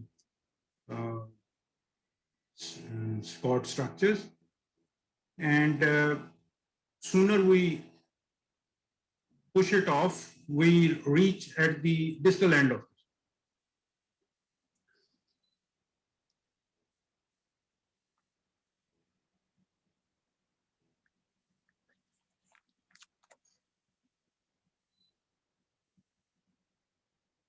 It's with very gentle dissection. The slow is fast. That is, if you keep slow and avoid any bleeding, then you can identify these structures very clearly, and the process of dissection is complete earlier as compared if you do it in a hassle.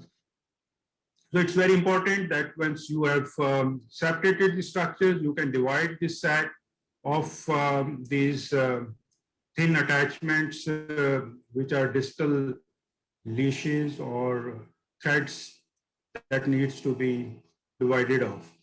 And once you have divided off, the step of peritalization starts. That is structures.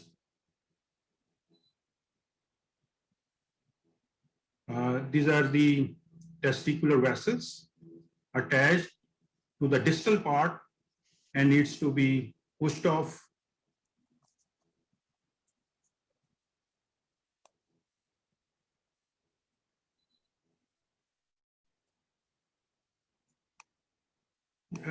This video is almost in a real time, but I have some part of it are of a speed of about 1.5x. Otherwise,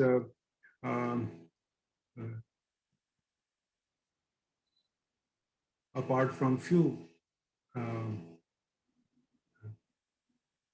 editings, this is now I'll show you the actual how to I tailor-made my mesh. I reduced the size from 15 by 15 mesh into a 12 into 15 mesh. And on the lateral aspect, I give a curved incision so that it can fit along the peritoneal reflected part of the peritoneal flap on the lateral aspect of them. And then I cigarette roll or carpet roll it, and leaving behind about 2 centimeter size mesh in order to have it centered to the parietes. And I apply just one stitch in the center in order to make it easy maneuverability for me inside, which I, of course, divide it after. The central part of that is this optical port is used for the deployment of mesh. And once it has been deployed off, the orientation of mesh is placed initially, as I have told you, that the cut end is towards the lateral side. So this is on the right-sided hernia. And for direct hernia, I prefer applying centralization of this onto the right of the inferior epigastric artery. And for indirect hernia, I keep centralization on the medial aspect of these inferior epigastric arteries.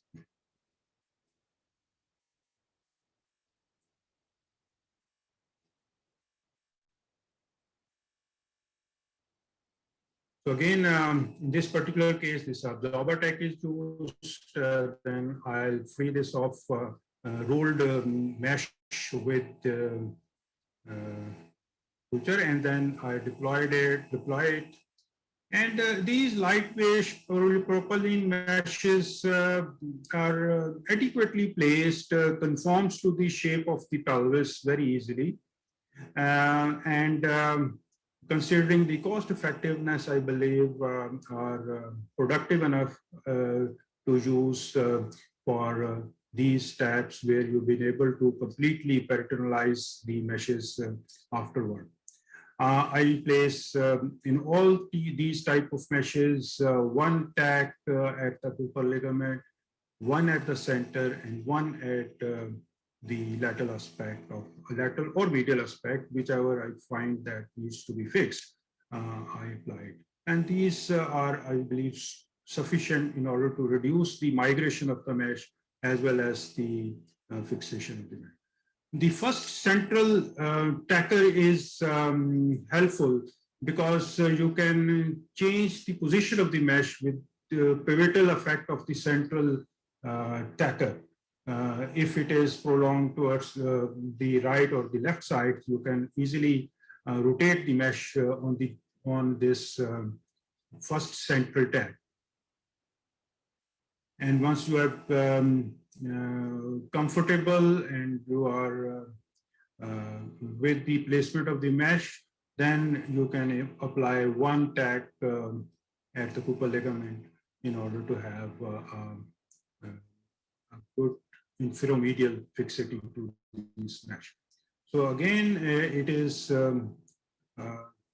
conveniently covering all the myopectineal orifices that you are asking for.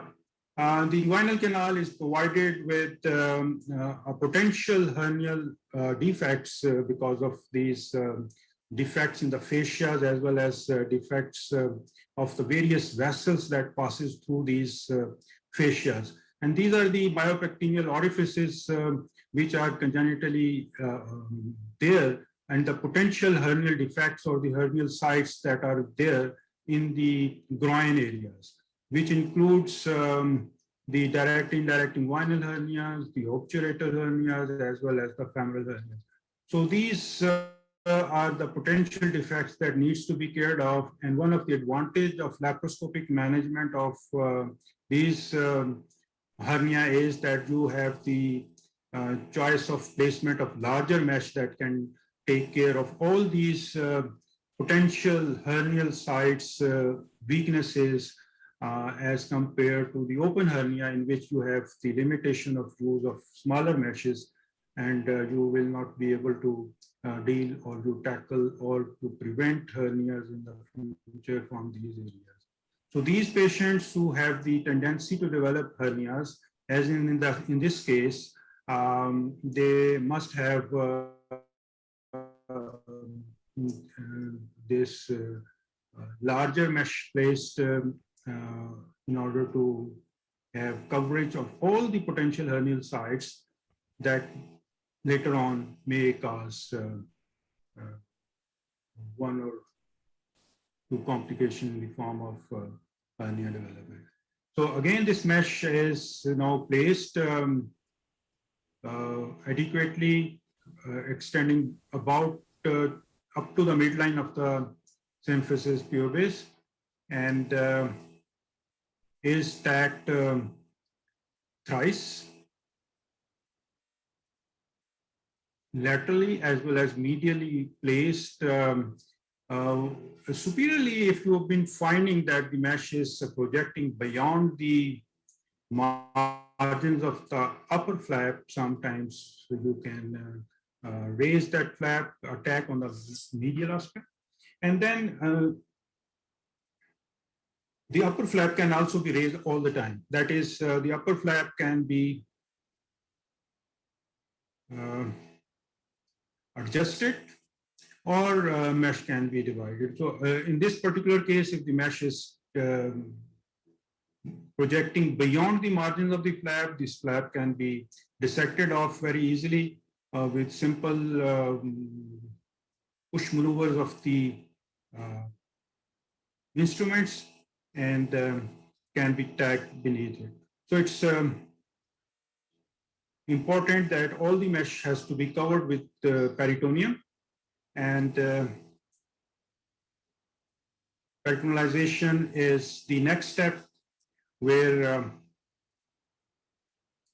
if you are satisfied with this bilateral placement of mesh on both sides, then it is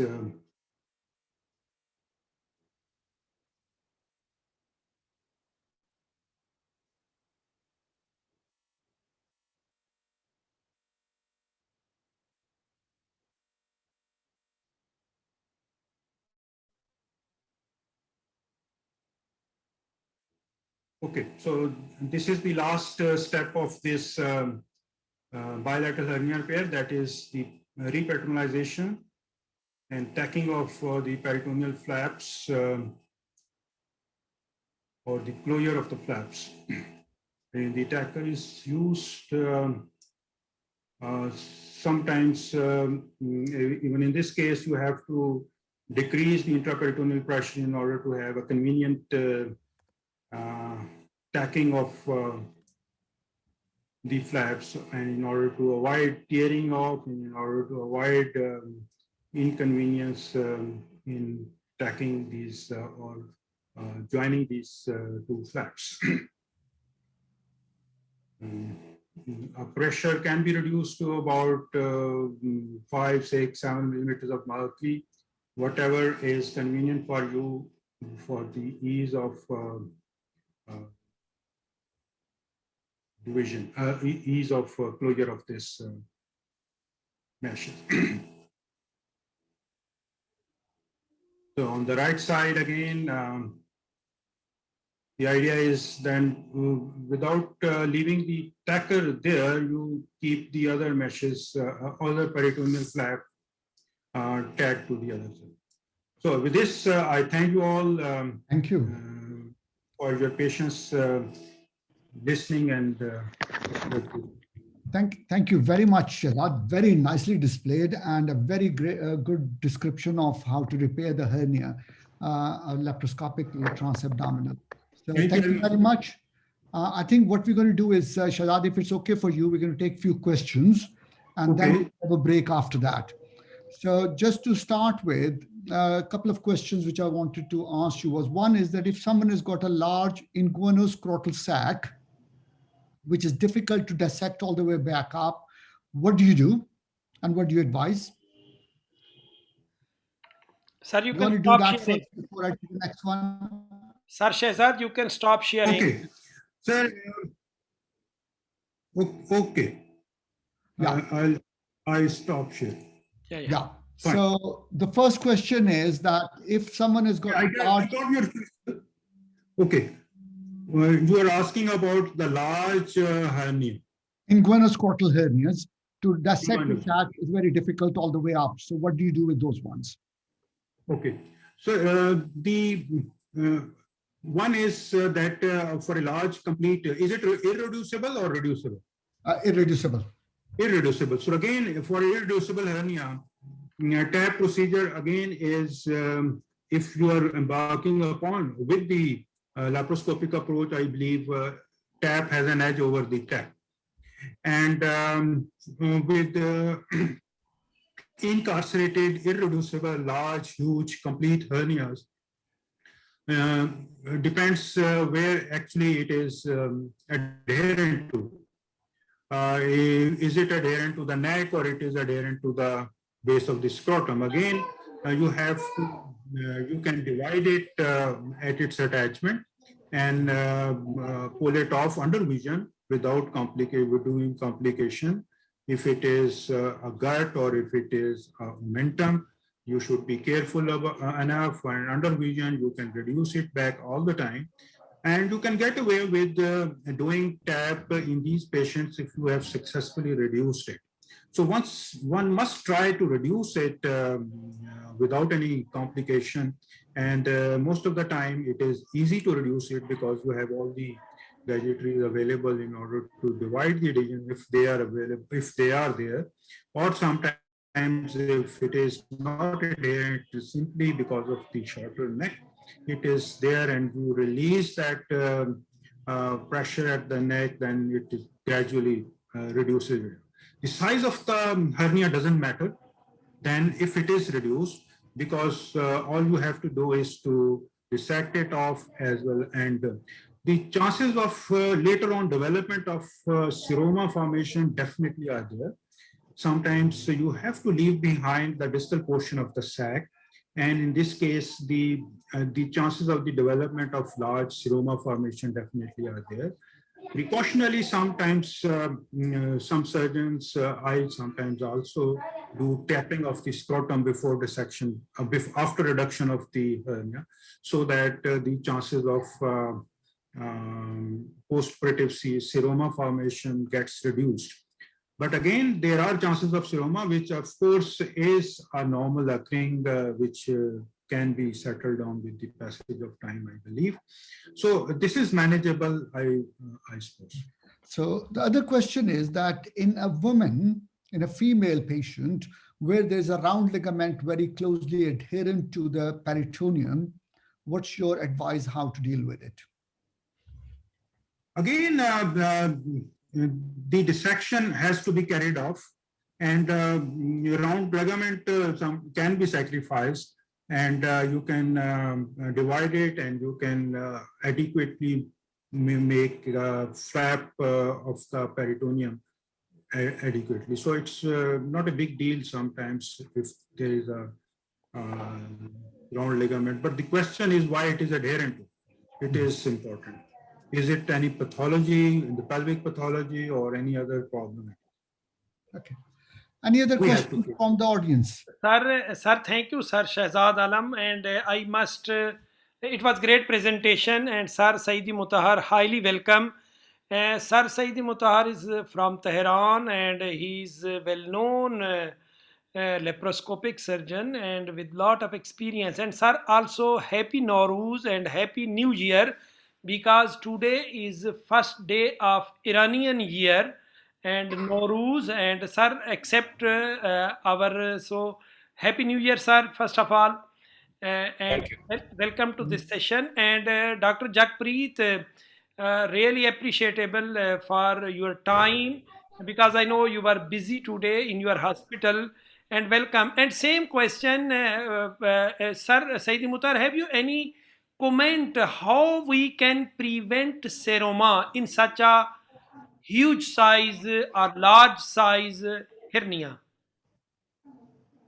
Thank you, Professor Imran, to invitation us and creating the notes.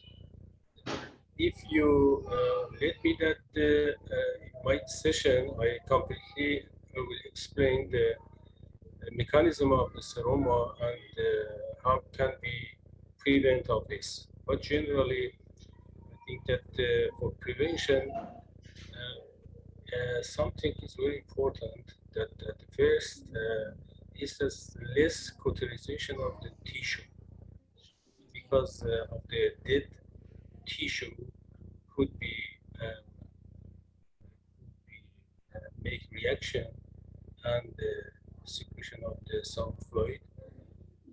Actually, this difficult dissection and a lot of use of cautery may be obstruct the lymphatic vessel, so it can also produce. So another thing is that about the big sac, that especially in the indirect hernia, one of the ways for prevention of the seroma is. Dr. Mutahar, thanks very much. You're very soft-spoken. Can I ask you to just be a bit louder, please? Voice is not okay? No better. No better. Yeah, voice is okay. Just increase the volume a bit, please. Another thing is that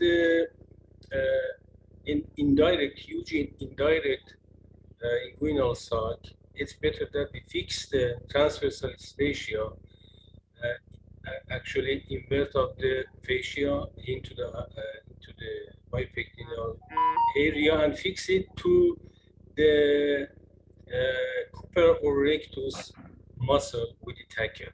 It's good. or obligated that after twisting the sac and resected off. And I will explain in my session another issue about Thank you, sir. actually the sac. Thank you. Thank you, sir. Thank you, Right. sir. Any other comments by any of the experts on TAP before we close the session, please? Sir, I have many questions in from Facebook because we have live viewers and also two main questions from Professor Shahzad Alam. Sir, one question is already you have demonstrated, but the question is there difference in dissection for direct and indirect inguinal hernia? Is it the concept of applying the mesh on the myopectineal orifice and covering our potential hernia sites? So this was one question, first question, sir. Sir Shahzad Alam. Oh, yeah. Yes, definitely. There is a big difference when you come across a direct hernia, direct hernia. A direct hernia is relatively easier to deal with. The sac is not adherent to the cord structures as compared to the indirect hernia, particularly when it is of a prolonged duration.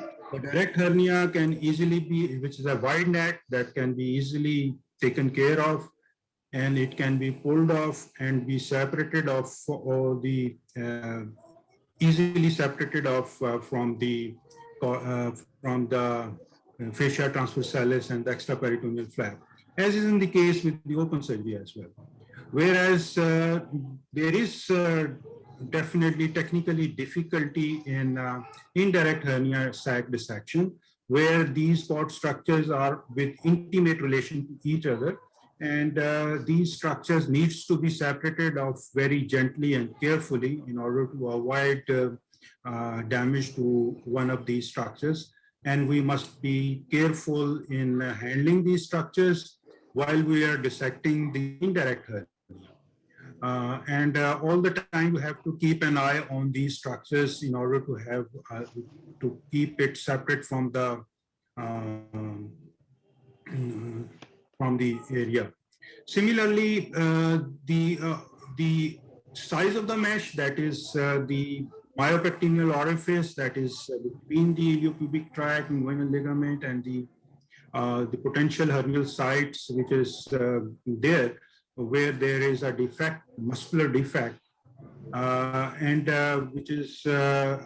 which needs to be covered with the larger meshes, all for obturator part as well as for the femoral part of the hernia, direct and indirect hernia. A larger mesh has to be placed whenever there is a laparoscopic. Have the latitude and the advantage of the placement of these meshes in laparoscopic surgery. Sir, thank you. Sir, if I can ask another question also from Facebook. So where to stop peritalization? You have mentioned, but this was question from our audience. So you have mentioned already. So from which side? Yes, it's a very important question, because when we are peritalizing, we keep two things in mind. That is, the two important structures, the testicular vessels and the vas deferens, has been completely separated off the lower flap. Secondly, when we think that we have completely separated off, we tend to raise the lower flap up. If these two structures are not lifting up with the lower flap, it means that you have completely peritalized the structures and you have completed the job. And if there is any tissue attached to this and it is lifting off, it means that whenever you will place your mesh, this mesh will also be lifted off with the peritoneum and will be a counterproductive for the patient. So it is important then when you peritalize it, peritalize to the extent when the vas deferens enters or leaves the peritoneum and enters into the pelvis, and the testicular vessels are not lifted off with the lower flap of the peritoneum when you try to lift it off. So it's very important that you must take care of these two.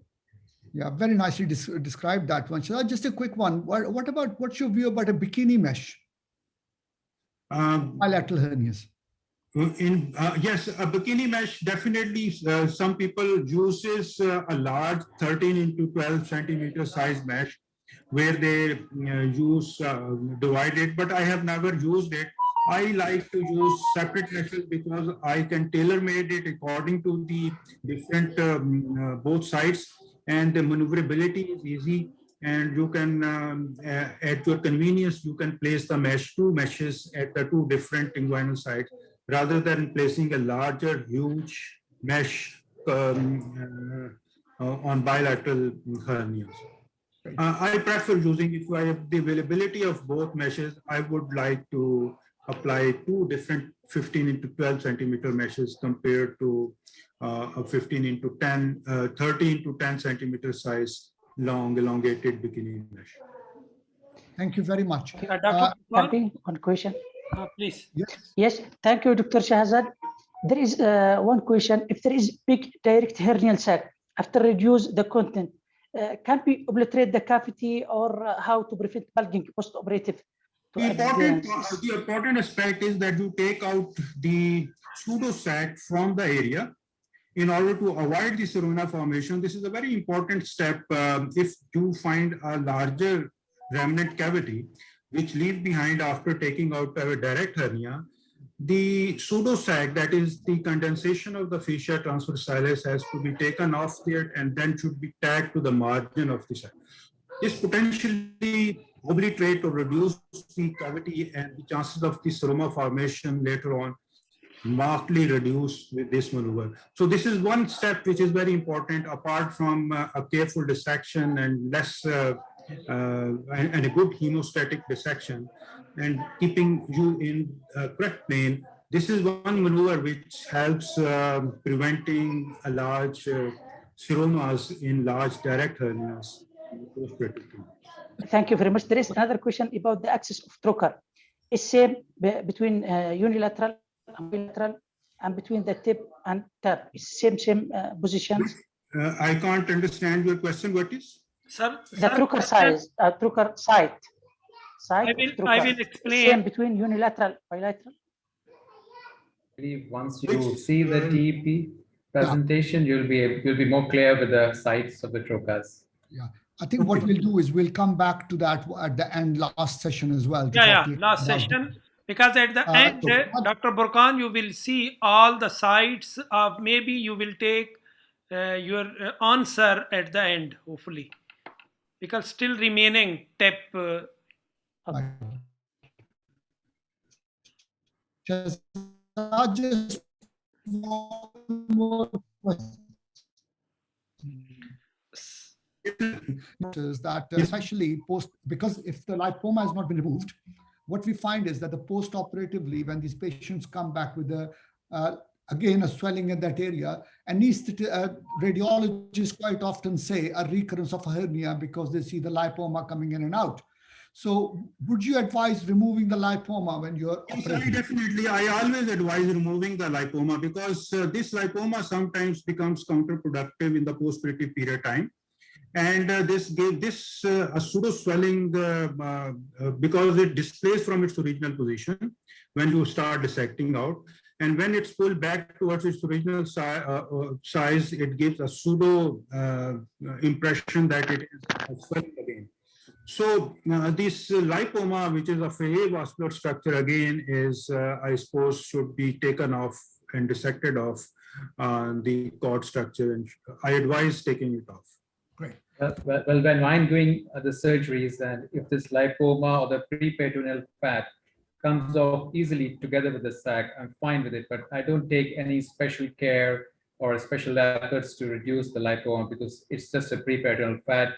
Unless and until you've not left any sac behind, any real hernia behind, I don't think the patients are that much trouble. And even if the sonologist demonstrates something, yeah. Yes, that's fine. Dr. Amir Khan was talking of large lipomas, which are... It's perfectly okay to remove it, yeah, just for discussion. Great. So I think what we'll do is probably that brings us nicely to the close of first session. And we probably, all of you might like a cup of tea or a coffee. So while you are getting tea or coffee, I'm sure Imran is going to have some talk about the different companies' sponsorship in this one, because without that, we can't move forward. So we got about 15 minutes break, Imran? 10 minutes or 10, 12 minutes remaining. So exact, we will start after 10 minutes. Great. So 10 minutes break. Please have a cup of tea and coffee and we'll meet again. Shahzad, thank you very much. You've done it, explained so nicely that I've really enjoyed it. And it's been a pleasure seeing you. And I hope you'll show us your garden pictures as well at the end. Definitely. You are most welcome anytime, sir. Dr. Thank Shahid, you, really, Dr. it was really appreciable, sir, and great presentation, your videos, and you have demonstrated exact that thing we need. And also it was, in my opinion, so for our youngsters, so great message. And also hernia is not basic laparoscopy, unfortunately. So this is the great message. So they must learn, and this learning curve is very important. Thank you, sir. Thank you. Thank you very much. Thank you. My Thank pleasure. you. Thank you. Sir, we will be live again after 10 minutes.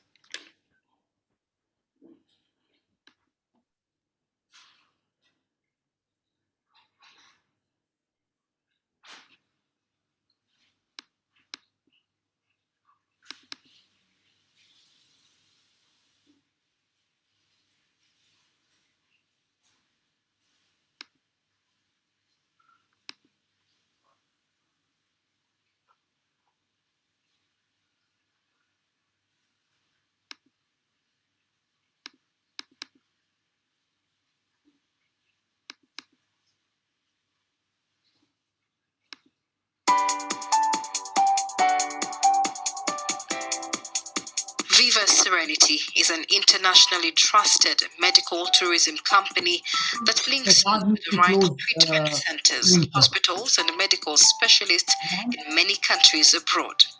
Imran? One of our See, key sir, you cannot areas see, sir? is weight. No, we can't, because Shahzad's screen is still there. Okay, sir. So I request to Sir Shahzad. Yeah, Shahzad need to stop sharing. Yeah, sir. I will stop sharing. So now can I start this?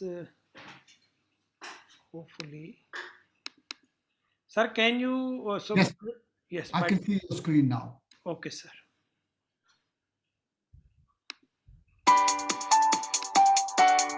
Can't see the video. You cannot see Viva video. Serenity is an internationally Now video is trusted clear or medical no? tourism No, company. we can't see video. You cannot see video. No, you can see your desktop. Okay, sir. I will go again.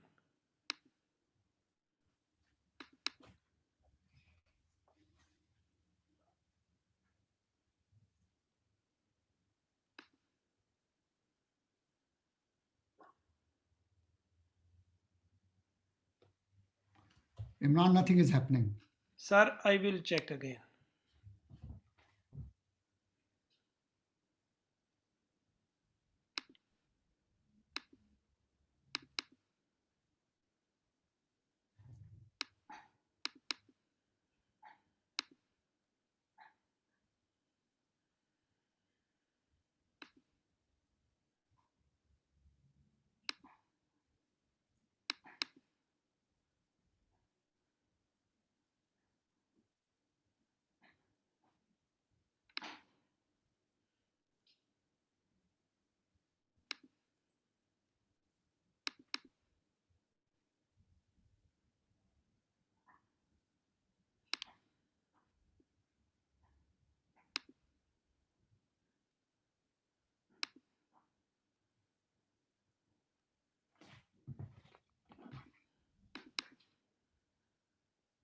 Sir, you cannot see?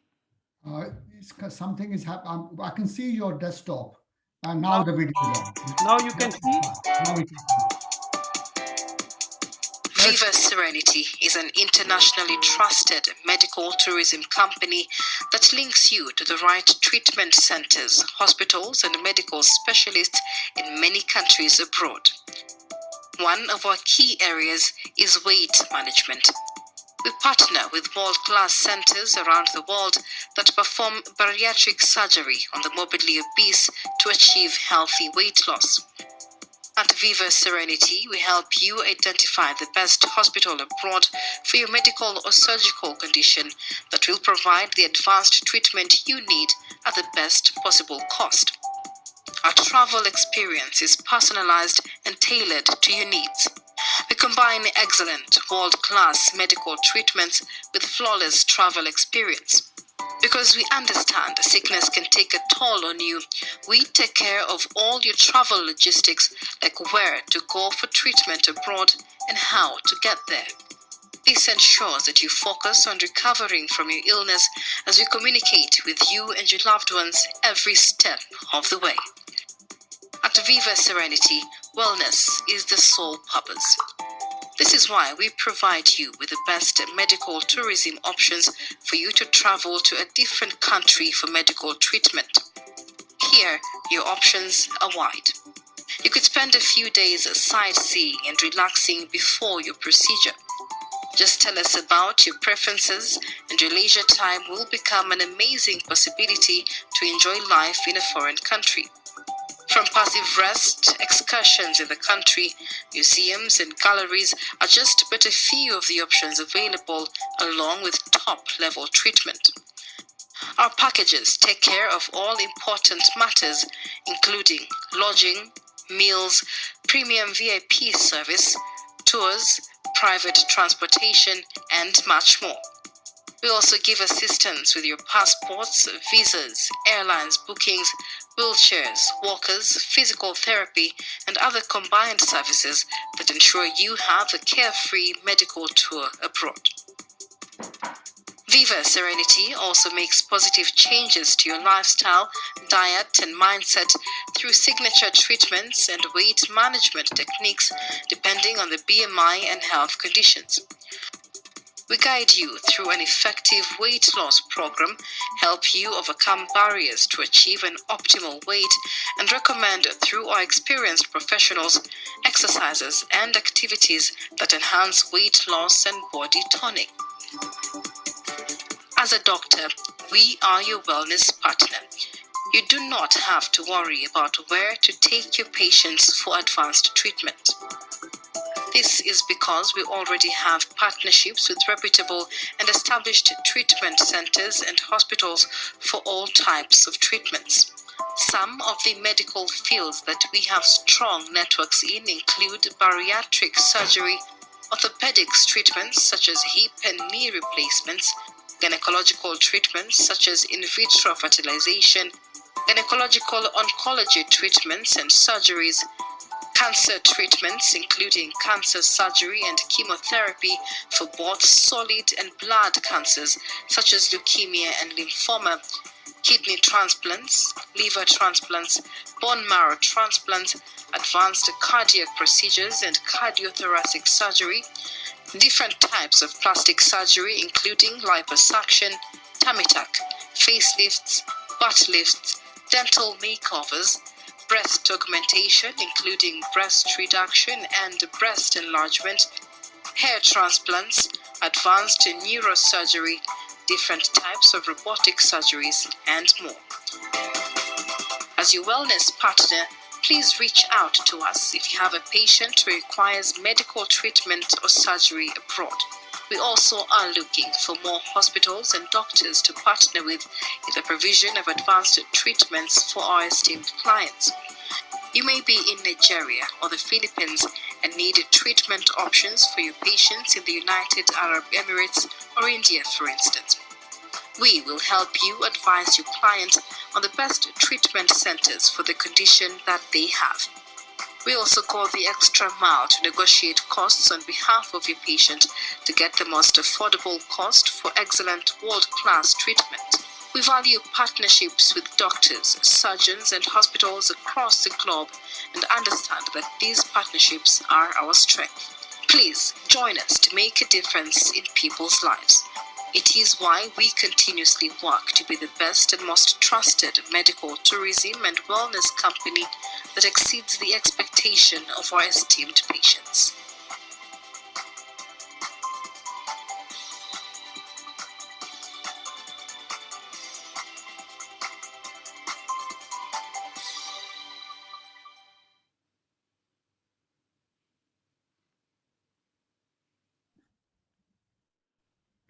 I think, good, excellent. Thank you very much, Imran. Thank you, sir. I think we better move on to the next session now. Yeah, sure, sir.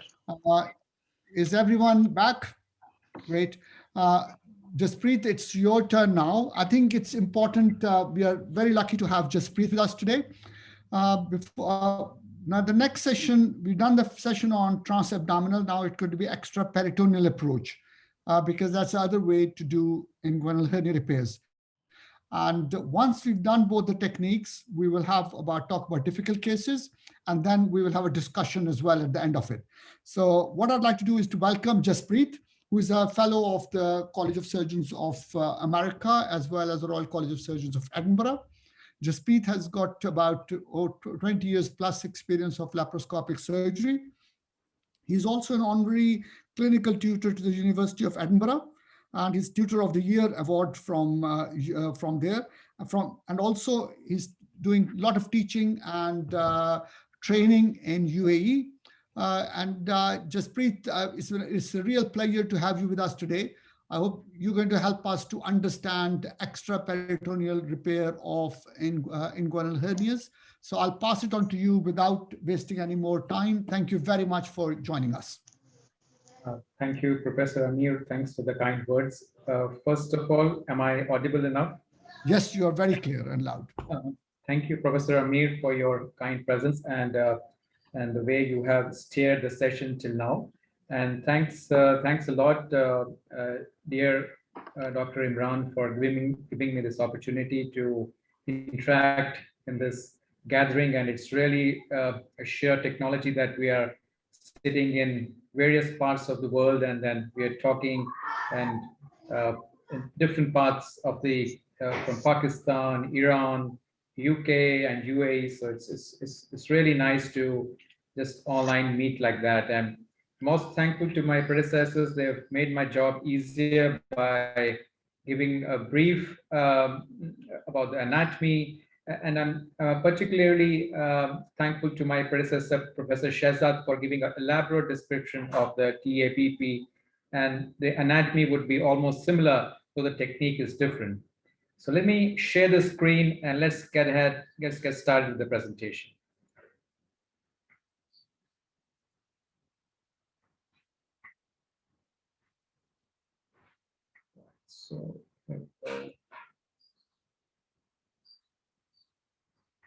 So am I having the screen right there and everybody's able to see the screen? Yeah.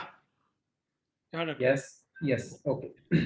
So we're going to talk about totally extraperitoneal repair for the inguinal hernias. Going straight into the indications. Sorry for a very crowded slide because I wanted to include this this chart, which comes from the hernia surge group, and it's the most recent guidelines we have at the moment. It was published in 2018, and it talks about a tailored approach. So there is no one suit or one cloth which fits all. It has to be tailored depending on the surgeon's expertise. So let's say if a surgeon is good at TEP, let him continue to use TEP for his patients. Another surgeon is good at delivering good results with TAPP, so let him continue with TAPP. It depends on the patient, the hernia characteristics. For example, if we look at a primary unilateral hernia in a man, so we have the options like TEP, TAPP, and Lackenstein. All of them are like equivalent from the current guidelines point of view. There's definitely a case for laparoscopic repair for the women because of the issue of chronic groin pain and because of the issue of dealing with other causes of groin pain while doing laparoscopy. While those who are having primary scrotal hernias, they have preferred to use the Lichtenstein method. Now, there was a question about large scrotal hernia by Professor Amir. So how I would deal a large scrotal hernia would be by a hybrid technique, wherein first I make a scrotal incision and I deal with the contents. I have a look at the contents, whether there is any strangulation or if there's anything, any momentum to be excised, and I close it there. And then I approach the same space by laparoscopy, totally extraperitoneal, and most often I am able to do a good job with these guys. After previous surgery, abdominal surgery, there is a high chance of having adhesions. So the open or the Lichtenstein method is the one to be preferred. Now, recurrence is very simple. That previously, if it has been an interior repair, you tend to go posteriorly, which means laparoscopically. If previously it was laparoscopy, there's a recurrence, you tend to go anteriorly, which means the open method. Now, in an emergency setting, in case you have something which is reducible and manageable, you still have a case to go ahead and do laparoscopy, which can be either TEP or shared decision making. Thus, the patient should be aware of the different types of repairs available, the side effects of the mesh, having a mesh placed inside the body before he gives a consent to go ahead to offer watchful waiting for the patients for asymptomatic hernias. We should tell them clearly that eventually today or tomorrow they will have to fix it.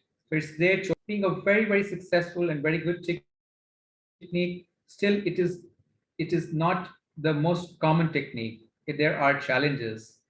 There are challenges when we compare it to TAPP, which is almost a further extrapolation of our routine laparoscopy, where we've seen intra-abdominally. It's just that we make a peritoneal flap and with unfamiliar anatomy. The space is small.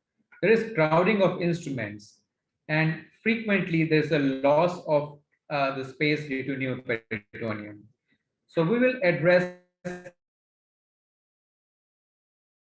these questions while we go ahead with the presentation. Contraindication to a general anesthesia can be one of them, though there are studies where it has been attempted under spinal anesthesia, though I never do it under spinal anesthesia. The previous posterior repair also is a relative contraindication, because there are now studies where they have attempted and successfully done a laparoscopy, a re-laparoscopic repair after a recurrence in the posterior repair. So that falls under a relative contraindication. Why I love performing this procedure. This is a guy who's undergone hernia on the same day. By evening, he's good enough, he's fine and fit enough to walk around in the ward, and even he can undergo a daycare kind of a surgery. So that is the advantage you can do, because there's no peritoneal violation, there's no chemical peritonitis. So patients tend to be extremely pain-free and comfortable after the surgery. The instrumentation involves our usual laparoscopic set, and ideally we should have for our most hernia, because it requires to be a larger field of vision. I will show in my presentation. And then two more 5mm trocars are needed. Retractors, which are very thin and can be used in small space. Balloon really is optional. Though some of during the initial part of surgery, I used to use it very regularly, but nowadays I hardly use it ever. Some of the surgeons, they have developed and then putting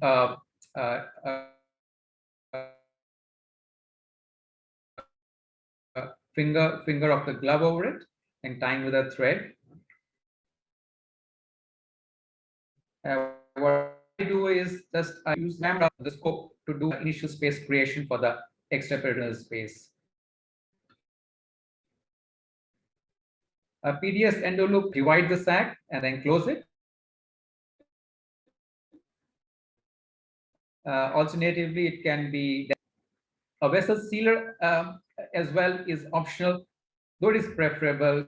Whenever the insurance permits, I almost always use it because it comes in very handy. It's a single instrument, it seals as well as it divides the tissues, and otherwise you can either have a bipolar to desiccate the tissues and then use a scissor to divide them. So now I'm going to stop sharing this screen and we're going to go for the main. Okay, stop share and then go to yet another share.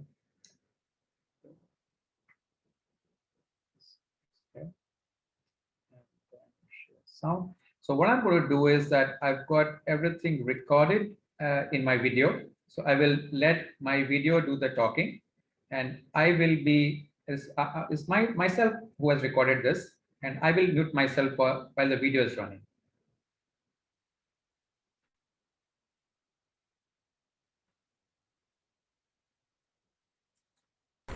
So I am presenting the case of a 26-year-old male who presented with a Prof. Imran, Prof. Amir, and Prof. Shahzad, are you able to hear the sound? Yeah, we can hear. We can hear. bulge over the right inguinal region with a dragging sensation, and on examination, a right inguinal hernia likely to be indirect was found, and this was confirmed by sonography. After patient consent, he was taken for a right-sided TEP, totally extraperitoneal repair. The patient is in a supine position with arms by the side. The operating surgeon always begins the surgery from the left side of the patient, especially for the initial port position, the Hassan trocar. Later, he shifts his position on the side opposite to the side of the hernia, which means if the hernia is right-sided, he continues to stay on the left side. However, if the hernia is left-sided, he then shifts to the right of the patient. The camera assistant either stands on the same side as the operating surgeon towards the head side or on the contralateral side depending on his convenience. The monitor is placed towards the leg side for better ergonomics because the operation is being done towards the pelvic side, towards the lower side of the abdomen. We start our talk with the port positions. The first port is placed just below the umbilicus to the left of the midline. It is 12 to 15 mm in size. If the patient is thin, 12 mm should be sufficient. Bigger the patient, more obese, around 15 mm might be needed. Second port is a 5 mm port, 2 finger breadths above the pubic symphysis. And the third port is yet another 5 mm port midway between the first two ports. As you can see, the 5 mm ports are offset from the midline.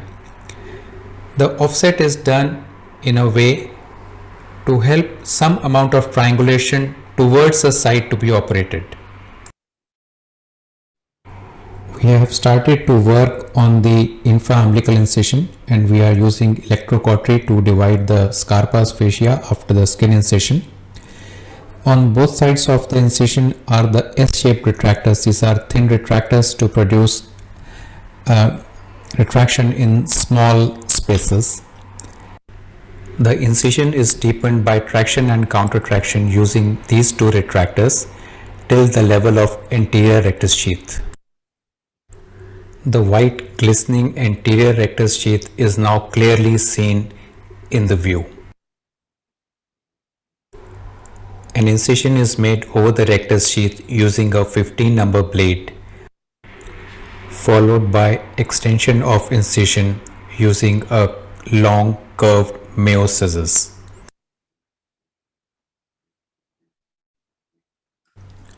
Then we secure each edge of the incision using sutures. A 2O or 1O suture can be used, and we generally use Whitefield or PDS for this purpose.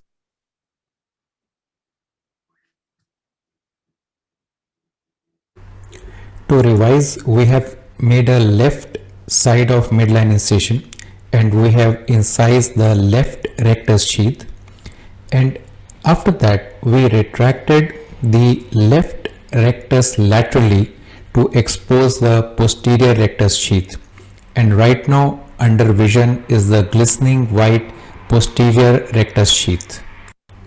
And the same access is used both for the right or the left inguinal hernia. Now we slide our finger over the posterior rectus sheath to create the extraperitoneal space with the help of sweeping movement of the finger. We then introduce the Hassan trocar and secure it to the sutures which have been taken through the anterior rectus sheath previously. This is the view obtained after initial entry with the camera, and with gentle strokes of the camera itself we are going to create the extraperitoneal space initially. And our aim is to target this angel hair, the fine network of fibers. And whenever we target this fine network of fibers, we will always go into the correct plane.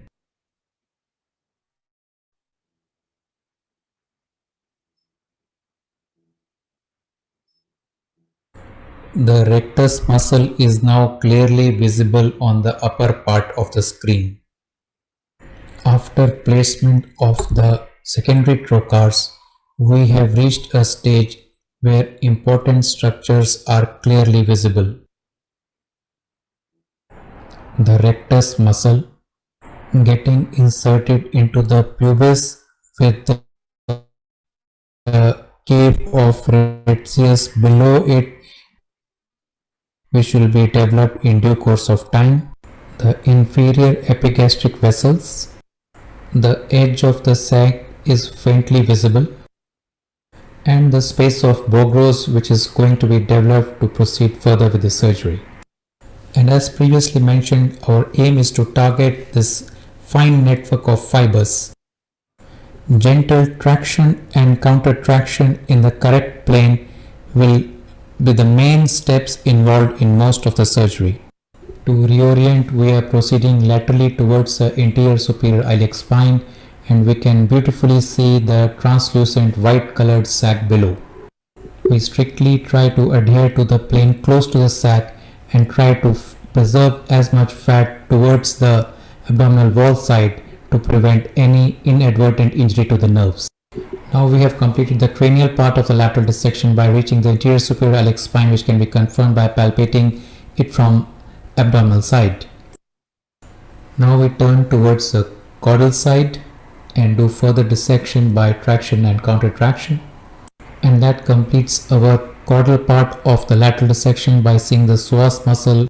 Now we are doing our main part of the dissection by dissecting the sac away from the cord structures. In order to go all around the sac, we progress further while sticking to the plane very close to the sac and dissecting all the structures away from it.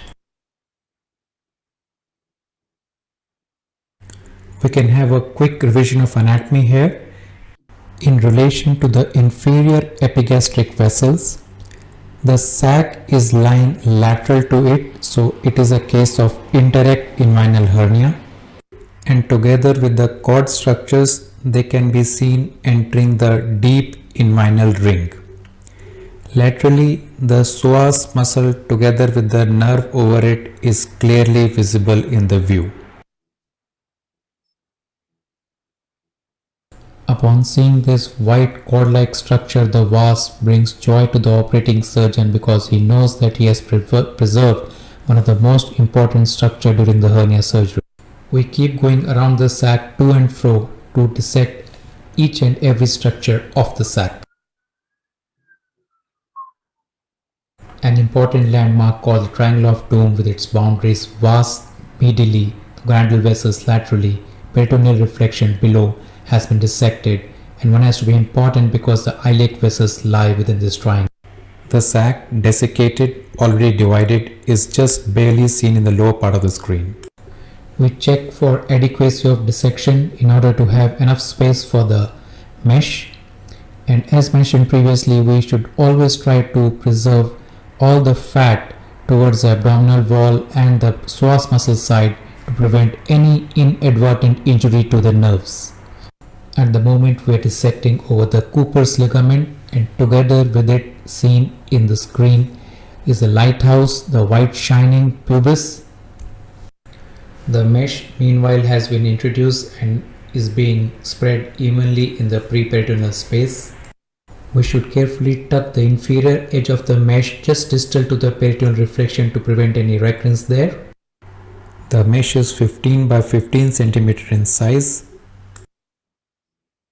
Tacking of the mesh is done to Cooper's ligament. 2 tackers are placed usually. For an indirect inguinal hernia, we start from the midline and place the mesh as much laterally as possible, in contrast to a direct inguinal hernia where we overlap in the midline to the contralateral side. That's the final result with the mesh lying without any crevices in the pre-peritoneal space, without any folds, and evenly spread throughout.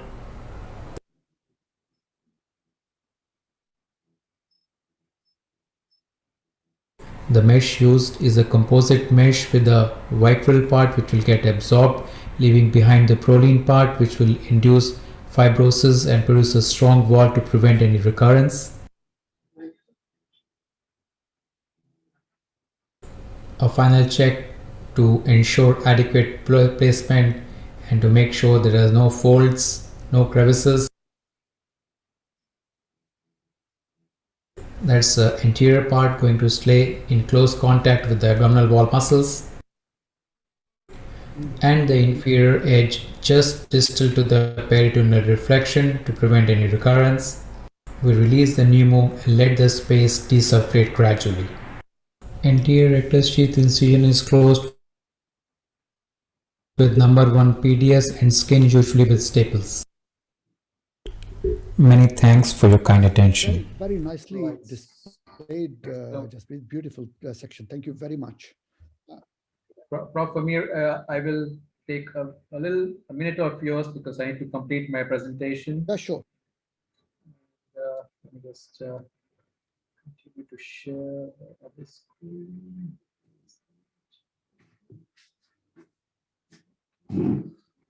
Right, so are we back with the PowerPoint? Yeah, please. Yeah, right. So a quick go through the tips and tricks, because as Prof. Amran has been repeatedly telling all the postgraduates and the younger surgeons that it's an advanced surgery, but surely they've got some way to make it easier. The pathway to success is to go in front of the posterior rectus sheath and to push the rectus laterally with the help of initially the finger and then place a Hassan trocar.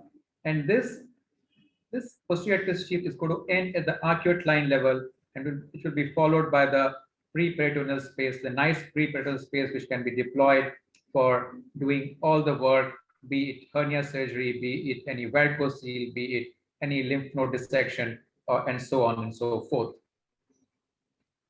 For an enhanced exposure, there is one of the ways is that the free edge of the posterior rectus sheath always comes in our way and it hides the exposure laterally. So what we can do is we can just divide this free edge or the lower edge of the posterior rectus sheath at the arcuate line level. So right now we are using the ultrasonic shears to divide it. We can always use a scissors, or we can just bipolar it and then divide it with the scissors if we are worried about the bleeding. So like this, when we divide it, we will have a peep into the structures behind it. Otherwise, it acts as a curtain and it hides the exposure there. Another alternative position besides the one which I commonly use and I described is placement of one port laterally. Now, in this case, the upper two ports, the 10 mm and the 5 mm ports are similar, but the suprapubic port is place ipsilateral on the side where the surgeon is standing. So let's say if we are operating on the right, from the right side, so ipsilateral, we place this, and there happens to be a lot of triangulation here, and this helps in further easing the process of dissection. Depends on the convenience of the surgeon and how he has been trained. Myself, I'm trained with this, these three in the center midline. I almost always use this. A few of my colleagues, they use this setup, and I think they are equally good. Extended TP is making an incision higher up at the level of umbilicus and gaining an extra 1 or 2 centimeters. As I described my port positions, the infraumbilical incision is a centimeter below the lower lip of the umbilicus, and we already mentioned that there is always a scarcity of the space. In order to increase the space, some surgeons, they have devised extended TP or ETP, where they make the incision at the level of umbilicus. So this gives them an extra space. Though myself, I did not find it really useful, because that space which becomes available is more narrow. It is bound laterally more strongly and does not yield very easily. But then this is one of the ways to increase the available space and prevent the overcrowding of instruments. Corona Morris has been very nicely described by Professor Shahbaz. I will present a small video how I tackle with the vessels. The usual thing, I mean, there's nothing really different, but then I believe it will be a good revision of the vessels over the Corona Morris. Here we are doing, I believe, the left side hernia. The hernial effect is seen over here. And we have the pubic symphysis and the cave of Ritzius below. The Corona Morris, which is the accessory obturator vessels. Inferior epigastric is in the view, as is the iliac vein. And I usually either deal it with the help of a bipolar or any vessel sealing device, because this is right over the Cooper ligament. This is the place where tagging has to be done. So they will invariably bleed in case they are not tackled beforehand, before placing the mesh. So that's another tip to prevent the complication. The mesh can be anything higher than 15 into 12 centimeter, though the mesh which I used in last case was 15 by 15 because there was ample space available there. A cigarette roll, which has been described already by my predecessor, is the same that I use. I roll half of the mesh and then tack it, and then unroll by dividing the suture, which is holding the cigarette roll. And whenever there's a direct effect, we should always overlap to the contralateral side to prevent the recurrence.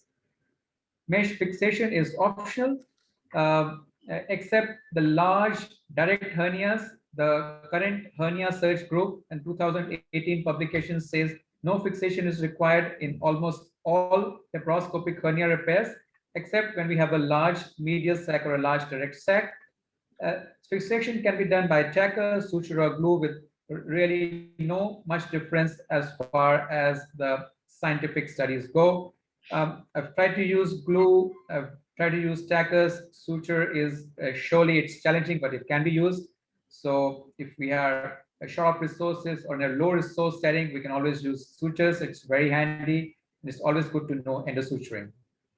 Complications, seroma is one of the commonest complications, happens in a large direct hernia. Already been discussed previously. We can always tack the transversalized fascia of the pseudosac to the rectus to prevent this complication. Chronic post-operative inguinal pain can be one of the challenges that the surgeon faces post-operatively. It affects almost 15% of the laparoscopic hernia repairs, as mentioned in the literature. So the serious disabling pain happens in less than 5% of the patients, but it might involve some sort of neurectomy or injection of nerve blockers, and rarely explantation of the mesh in order to take care of this complication. To prevent this problem, we should never ever tack the mesh to the pubis. We should always stay away, clear of the pubis, and use some tissue. If you are very sure of Cooper's ligament, you can do it there, or you can even put it in the rectus muscle without any problems. But please don't put the tacker onto the bone. And laterally, you should always have the iliopubic tract as your landmark. You should never try to go into the triangle of pain by tacking below the level of iliopubic tract. I almost always leave the mesh laterally free and never tack laterally. Bleeding is mostly self-limiting. I have really never ever in my life come across a bleeding which was so torrential that I had to convert or something. But yes, there is a potential of injury to the inferior epigastrics. You can control with the bipolar. Iliac injury will be really very bold step for someone to do.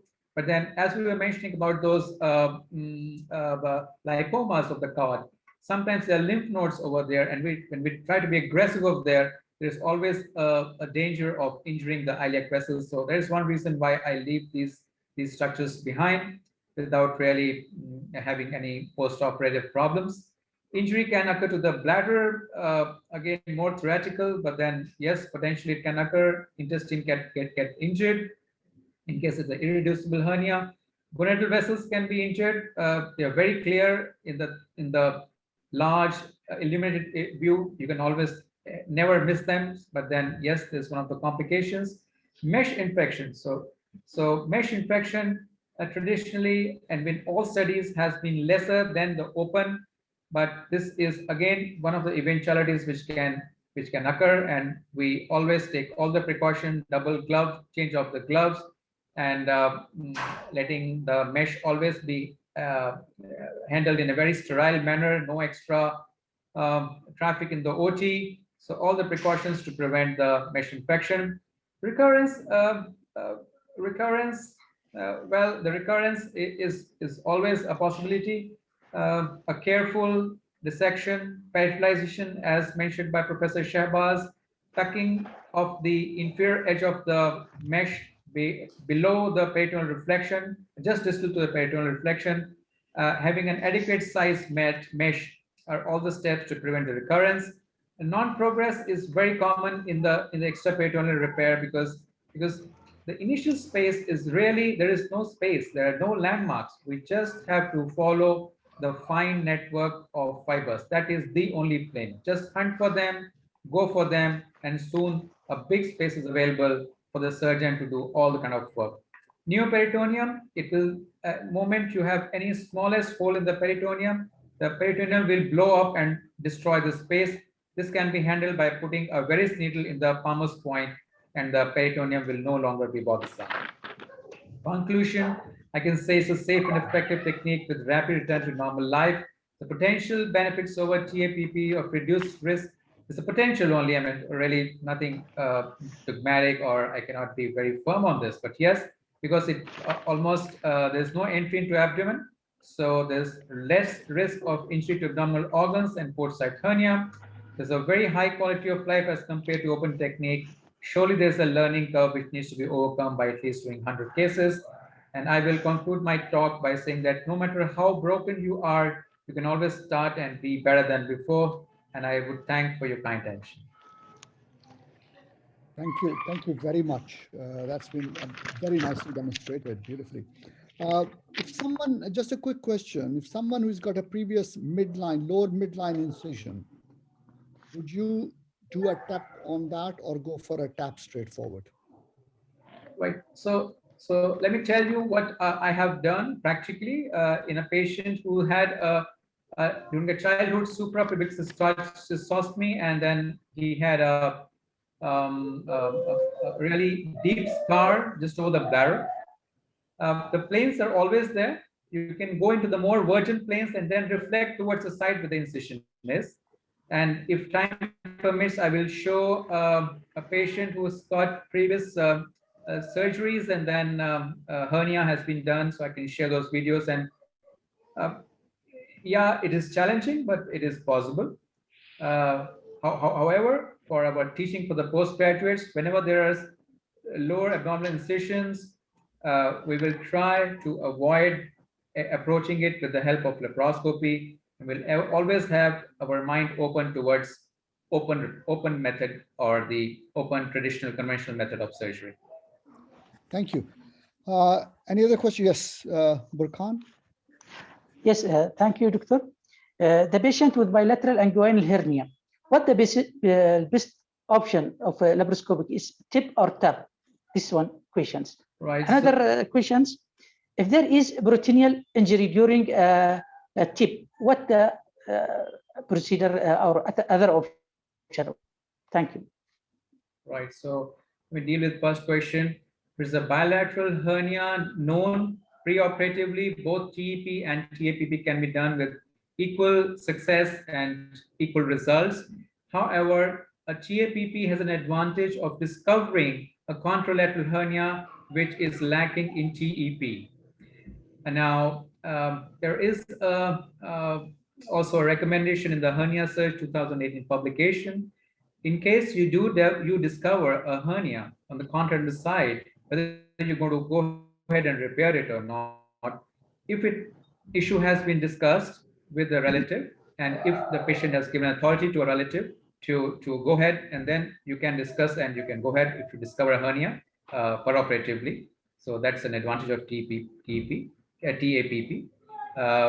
Otherwise, if preoperatively known, TEP and TAPP both are equally good ways of doing it. I always do it by TEP. Yes, there is a very good indication for doing laparoscopy for bilateral hernia because it has been found increased incidence of testicular ischemia when we did open bilateral hernia repairs. Your second question, already I addressed that if you have peritoneal injury, the peritoneum will really blow it up and it will cover up all the space. It will make the space very narrow. This can be handled by putting a Palmer's point Veris needle. This Veris needle will evacuate the new peritoneum and let you continue to work in the extra peritoneal space. Thank you. Great. I think we'll come back for a bit of discussion later on because we got a bilateral next one. Imran, please, do you want to introduce the next speaker? Yeah, sure, sir. Dr. Jagpreet, it was excellent demonstration and very informative, especially tips and tricks. And now I feel a great honor and privilege to introduce Professor Muhammad Hanif. Professor Muhammad Hanif will demonstrate bilateral tap. So Professor Muhammad Hanif is one of the pioneers of laparoscopic surgery in Pakistan. He is doing laparoscopic surgery since 1992. He is a fellow of College of Physicians and Surgeons of Pakistan, fellow of Royal College of Surgeons, Glasgow, and fellow of American College of Surgeons. Currently, he is serving as the head of Department of Surgery at Benazir Bhutto Hospital, Rawalpindi. He is also President of American College of Surgeons, Pakistan Chapter, and Vice President of Society of Surgeons of Pakistan, Islamabad, Rawalpindi Chapter. He is involved in advanced laparoscopic upper and lower GI surgery. He has more than 50 publications and has presented his work in many national and international conferences. Sir Hanif, it is great honor. Sir, over to you, sir, please.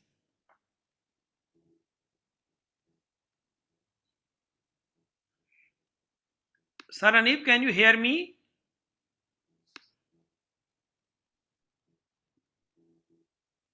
Professor Hanif, you are muted.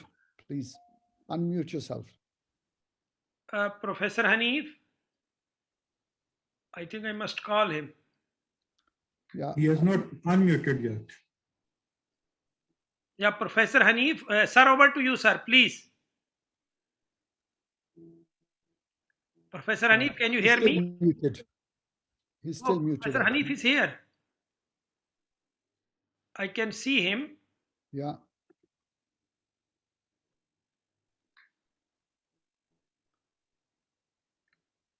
Professor Hanif, can you hear me?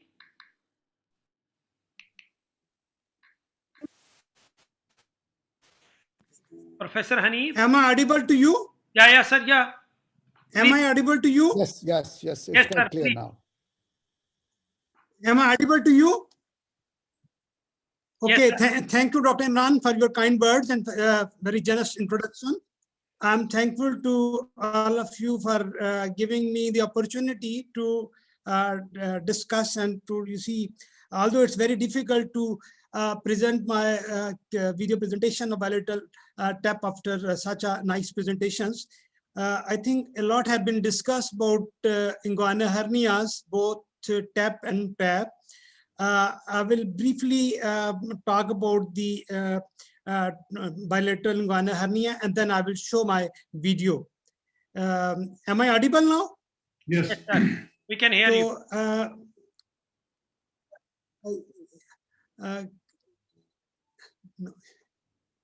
Yes, sir. We can see your Can slides. you see my PowerPoint slides now? Yeah, we can Okay, see. thank you. Please, sir. Okay, fine. As a lot has already been done, has already been discussed about the hernia, so I will briefly discuss that the brief history of hernia. All of us, that inguinal hernias has been approached anteriorly or from posteriorly. The repair started anteriorly when we used to repair the inguinal hernias by open technique, by opening the inguinal canal. And then the people realized that we can perform these repairs from behind, from the pre-peritoneal space. So the Nihas, he performed repair from behind, from the pre-peritoneal space, without injuring, without violating the anatomy of the inguinal canal. He made a transverse, he made transverse, and then he approached the pre-peritoneal space and put a mesh there. And then the Stupa did the same thing for the bilateral hernias. Actually, the Nihas and the Stupas, both they were, of the thought that if because pelvis is like a bucket, and if you put a patch on the bucket, patch should be from inside. As contrast to if you put a patch on the boat, the patch should be on the outside. So the pressure of the water, will not make the things apart.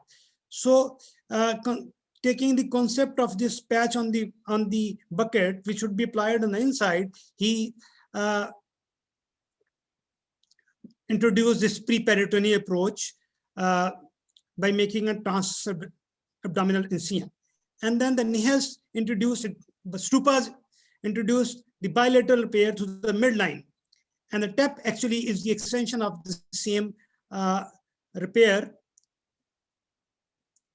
Principles of Stupa's repair were all the hernias of the groins begin the myopectineal orifice of Furushaw, which I will show in my video. And the joint prosthetic replacement should replace the transverse fascia preperitoneal space by large processes, which should extend from far beyond the border of the orifice of a Furushaw, or from all around the border. It should the mesh should extend. The processes is held in place by intra-abdominal pressure and ingrowth of the connective tissue. So this is the basic concept of the pre-peritoneal repair, which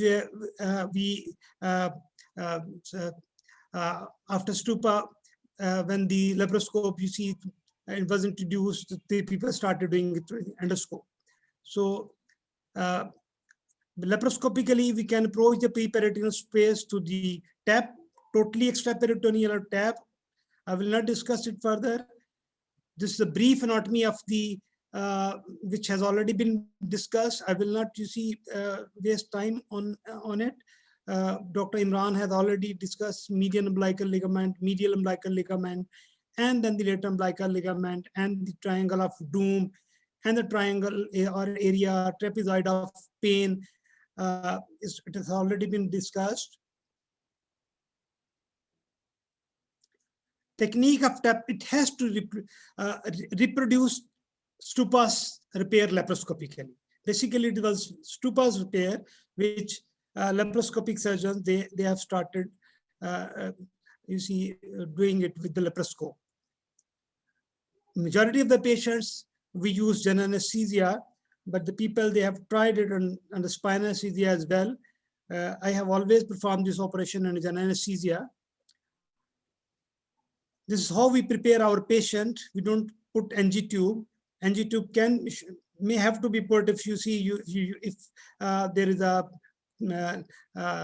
there is a tear in the peritoneum, and if you are going to put up varus needle in Palmer's point, Foley's need not to. You can ask the patient to pass the urine before surgery. Patient should be slightly turned position, and his both arms should be tucked to the sides of the patient. Steps of the TAP repair, Dr.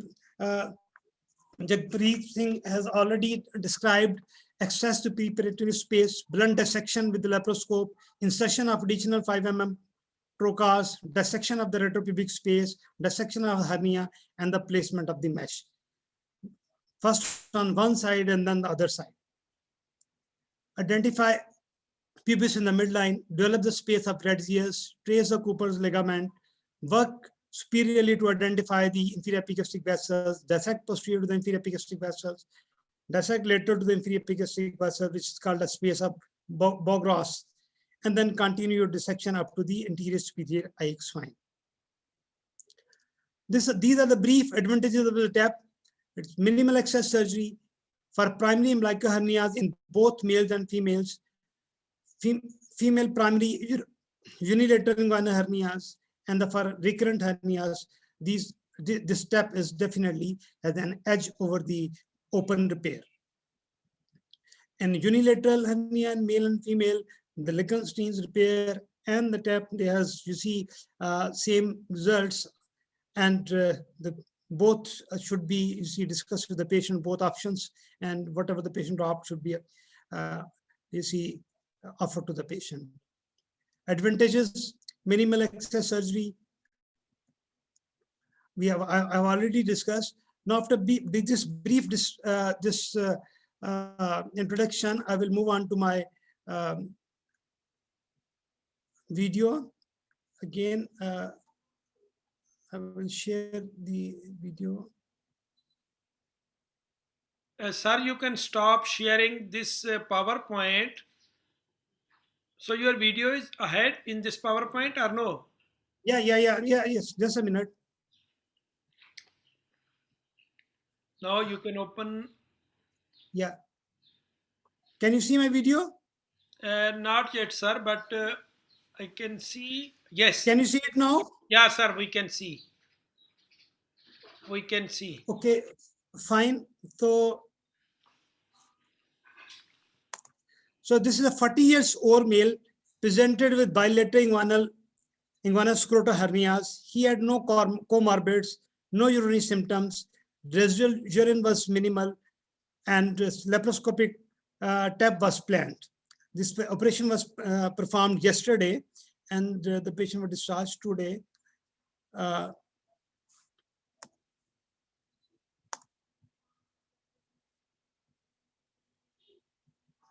So this is the picture of the patient. He had this huge bilateral hernias, complete hernia on one side. And so before surgery, I reduced the hernia just to see whether I could have performed TAP in this or not. If I could not have reduced it, I might think of doing TAP or going for open surgery. Both sides hernia was reduced. This is my team, and this is the position of the patient. Now, here I have marked the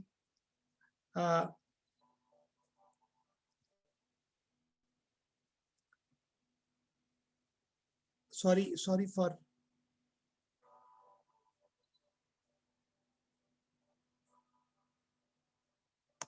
so in bilateral hernia, we have to keep ourselves exactly in the midline.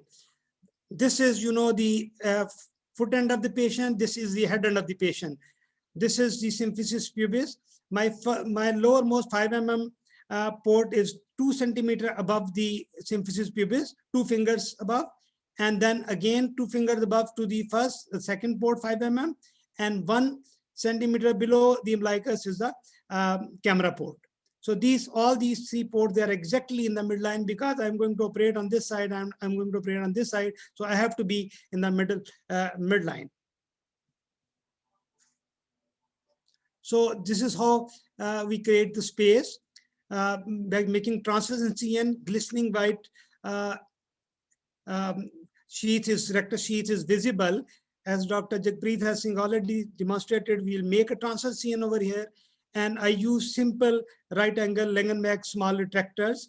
And once I make the incision in the rectus sheath, I introduce my Langenbeck retractor into below the rectus sheath, and then I elevate it. And then with my little finger, I make a little bit of space. And then after making some space, I then put my cannula. Because I'm working in a government sector hospital, so I use the same 10 mm trocar which we use in laparoscopic surgery. There is no doubt that Hassan's cannula is preferable. So this is how I'm making a space, and then I'm putting my 10 mm trocar. So this is the space, retroperitoneal space. As we know, it's a potential space. We have to create the space. There is a mesh of you see fibers with the to and fro movements of the scope. We create this space and we advance toward the pubic symphysis. Here you can see the white pubic symphysis. Here, this is the pubic symphysis, both sides. This is the midline, and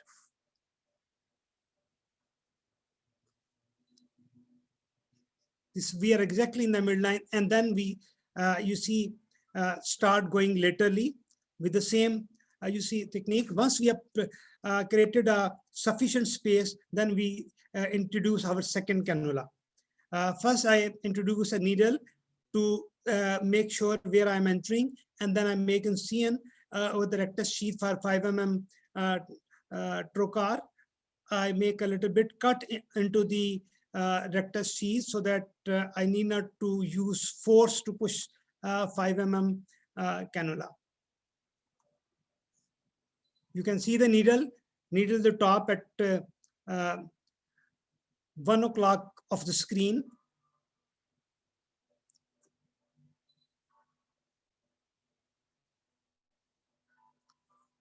I will take this needle out and make, you see, 5 mm incision, and then you see I will put my second trocar exactly in the midline. You can see the both rectus muscles, and you can see the midline. And then this is for the second one. First I went to do the lower one, now it is the upper one. Again the needle first, and then in the same way I put my second trocar, 5 mm trocar. And then with two instruments, one retracting the things upwards, and with the other instruments, I am working in the, you see, pre-peritoneal space. I am, you see, taking down the peritoneum posteriorly and making a space going laterally. You can see the white peritoneum. You can appreciate the edge of the peritoneum below.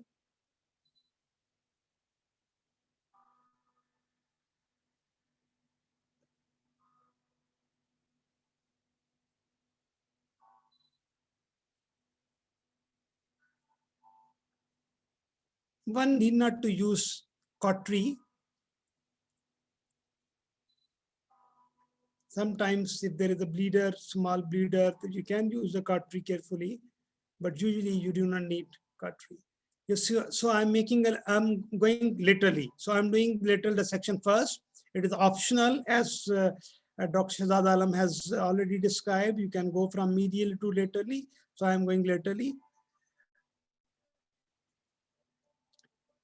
So you can see the arcuate line. This is this line. The posterior rectus sheath ends over here, and this is the lateral edge. Here you can have the chance that you may injure the peritoneum, and then you see if you open the peritoneum, then again, as Dr. Jagpreet Singh has said, that then the space will collapse and you will have problems.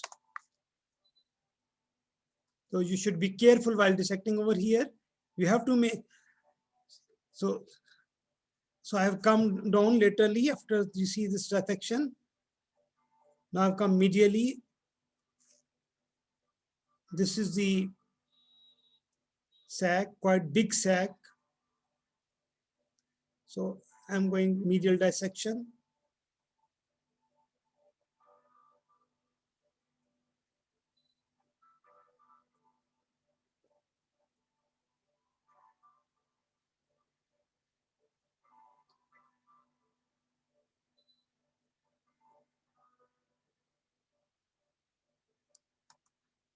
Here you can see the symphysis pubis and Cooper's ligament going downward this way.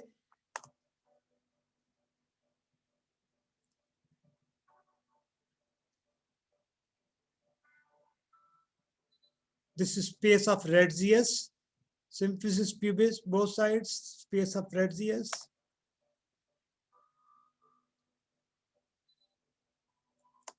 This is urinary bladder.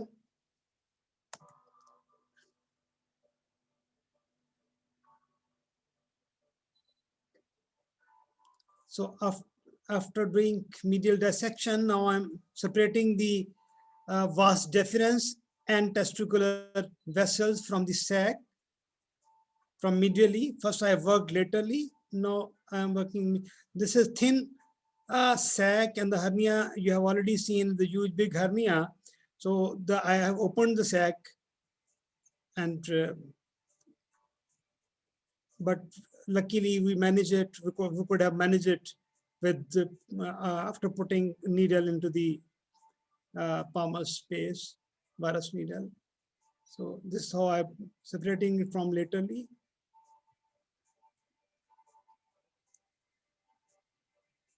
We separate the sac from the cord structures as we separate it in the open surgery.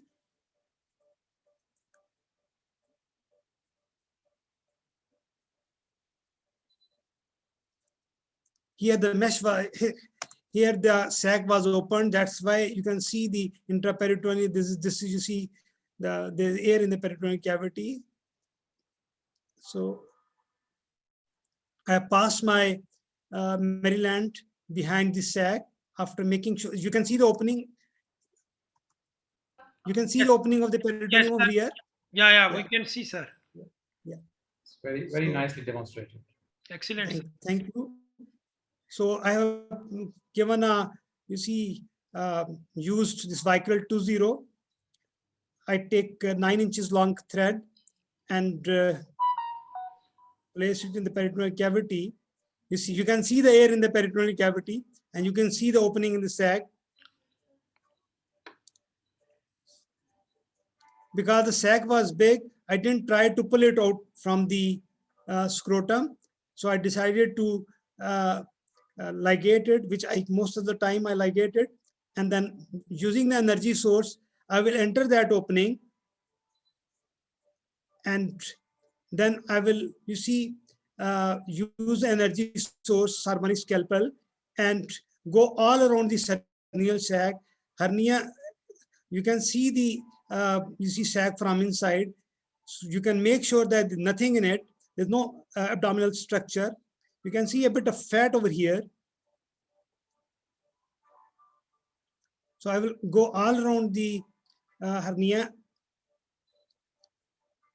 So you see, cut the hernia. Now I'm separating I'm taking this peritoneum downwards, working on the triangle of doom.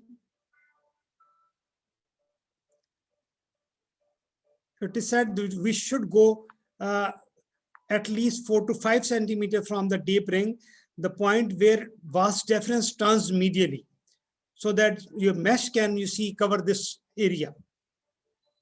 This is the edge of the peritoneum. You have seen you can see the edge of the peritoneum over here, going this way.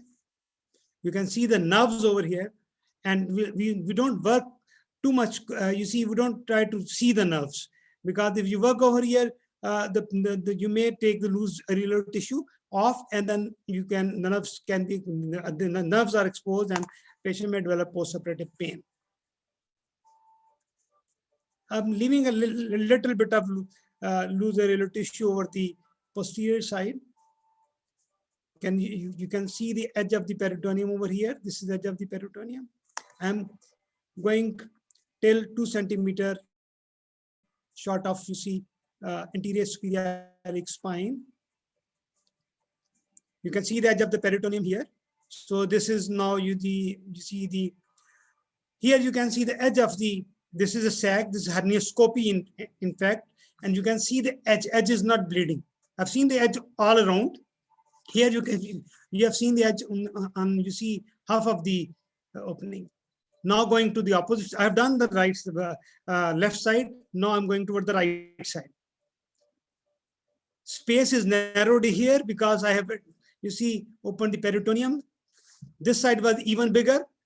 And here I opened the peritoneum at a very early stage. You can see the intestine in it. But even if you open the peritoneum, you need not to worry. You should know how to handle it. My varus needle at Palmer's point is working. See, this is the intestine in the sac. So I have pushed back the intestine into the abdomen. I'm sorry for the poor quality of the video because of the gas in the peritoneal cavity. Again, working lateral to the sac, medial to the sac, separating the sac from medially, vas deferens, testicular vessels, sorry.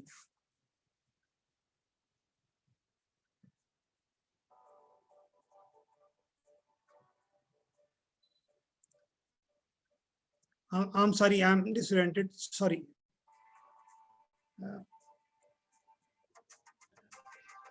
Yeah. So these are the vas deferens and testicular vessels. And I will work over here.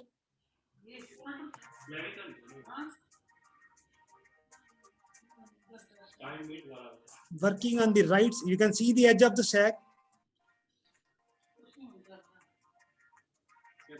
Working on the right side sac, which has at least 1 inch tear in the peritoneal cavity. I have pushed the intestine downwards.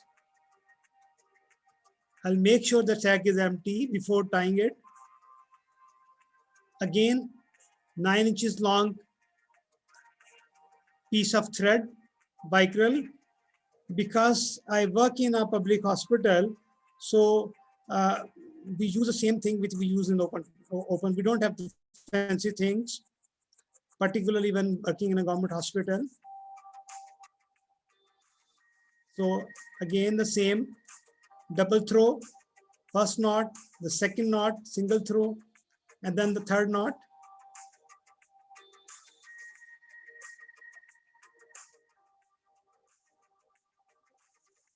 You can see the open peritoneum. Again, I will use energy source and I will cut the sac distal to the suture.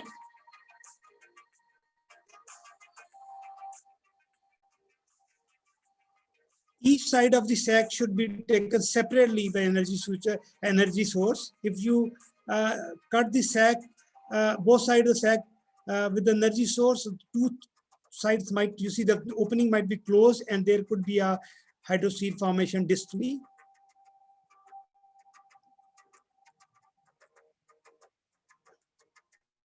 You should take care of the hemostasis in the wall of the sac. So there is minimal chance of, you can see the opening, you can see the edges, again a hernioscopy.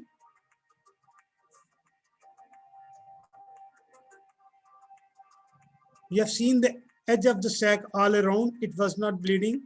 So I have worked, I have created the space on both sides.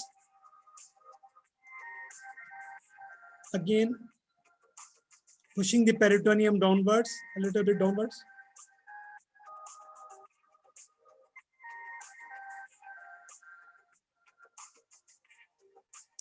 This patient was operated yesterday and he was discharged today morning.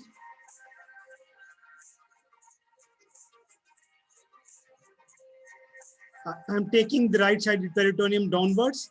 This is again the triangle of doom, space of Retzius, midline, triangle of doom of the opposite side. This is triangle of doom of this side. This is the trapezoid or the area of pain or the triangle of pain. This is left side. triangle of doom again. So this is the anatomy which I have already shown.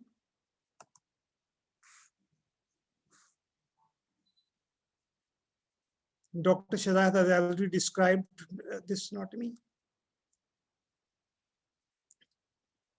So I have prepared, and now I have used this mesh. It was 30 into 30 mesh. You see, I trimmed this mesh into 12 into 25, and then again I rolled it over 5 mm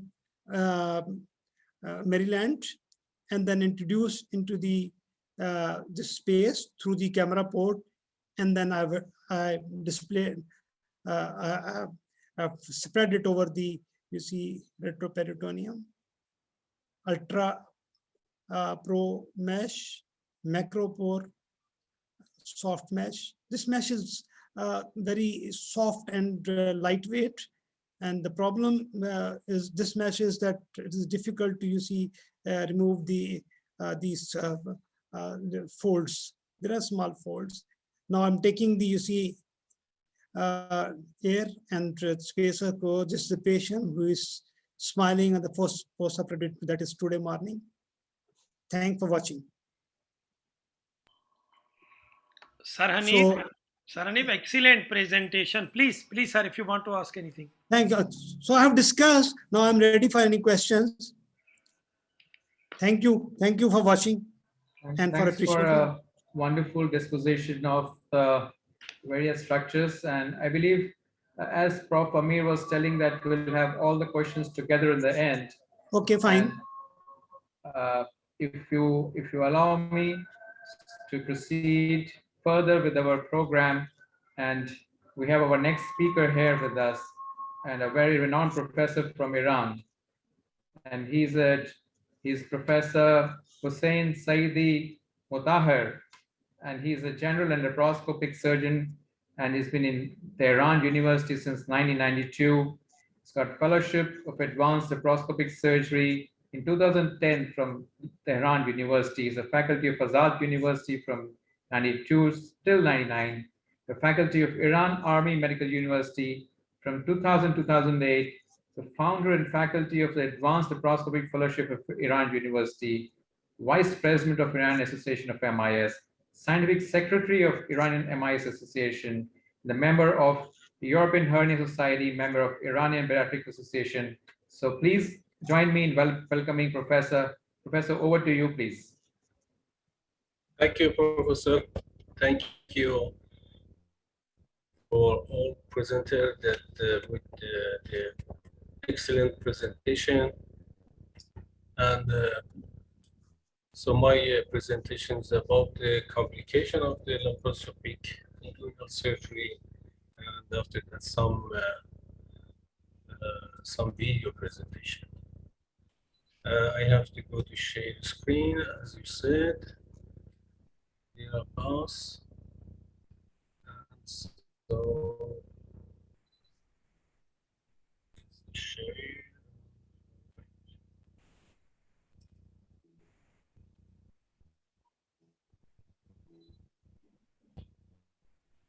You see the slides? Right, they're there, very much there. Okay. So,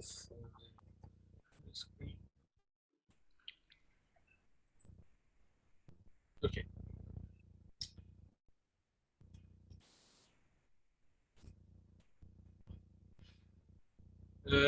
Generally, we know that the laparoscopic inguinal surgery is a little different from the open surgery because of some results, some reason. At the first, we know that we have difficulties in the surgery by the laparoscopic that it's related to actually difficulties about the technique and long curve because of different view, different anatomy and other things. The lab technique related reason, indirect view and lack of touch and 2D view is the technical related thing. But all of us know that. And the other thing is different anatomy. That is maybe is a rare laparoscopic surgery that differ between the open and laparoscopic surgery. Actually, we have a posterior view with a different anatomy, and I think that yeah, it is actually the more complicated than anterior anatomy. Another difficulty is related to complicated cases like the huge scrotal hernia, infected hernia, strangulated hernia, and pelvic surgery or radiotherapy in pelvic site. As you see, the anatomy is in the inguinal laparoscopic surgeries different, and we have obligated to know very careful about the location of the element and organs and importance of them during the dissection. In this picture, you see the right side, a view of the element and actually location of the hernia. And another slide, we can see the location of the nerves that structure in the lateral side of the alveolus and in the triangle of the pain actually. But the nerve that generally injured during the laparoscopic surgery is the lateral femoral cutaneous nerve and the genital branch of the genitofemoral branch during the dissection. So, as our colleague said, we have dissect meticulously in the lower part, lower circle of the myopectineal surface for the inner triangle dome for the major vessel and external triangle or the lateral triangle that is pain triangle. About the complication, we have to divide it to two intraoperative and extraoperative and post-operative complication. In intraoperative complication, visceral injury may be created by the insertion of the trocar and during the dissection, and especially with the cautery. Muscular injury during the dissection may be cured, that we have to meticulously dissect it. And nerve damage, as I said, that may be for use of the cautery near the nerve. Cord injury also is related to dissection that mandate us that dissect very meticulously cord and separate from the just tissue. Bladder injury, especially in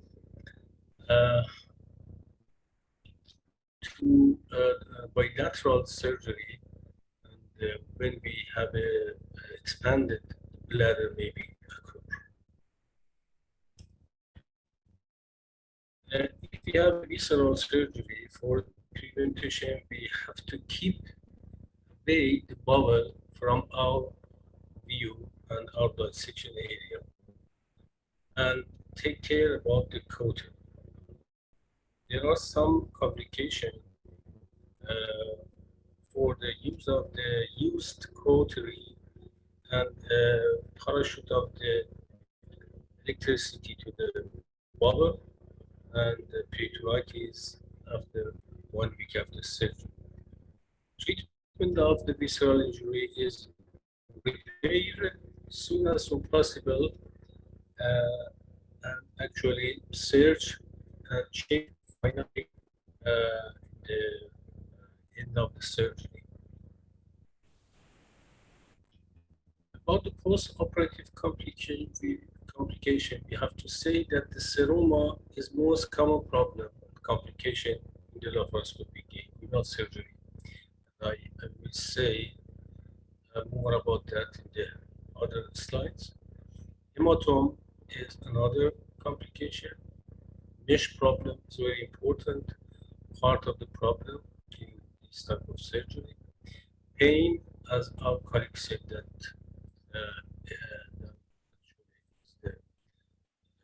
lesser, lower than open surgery, but maybe occur.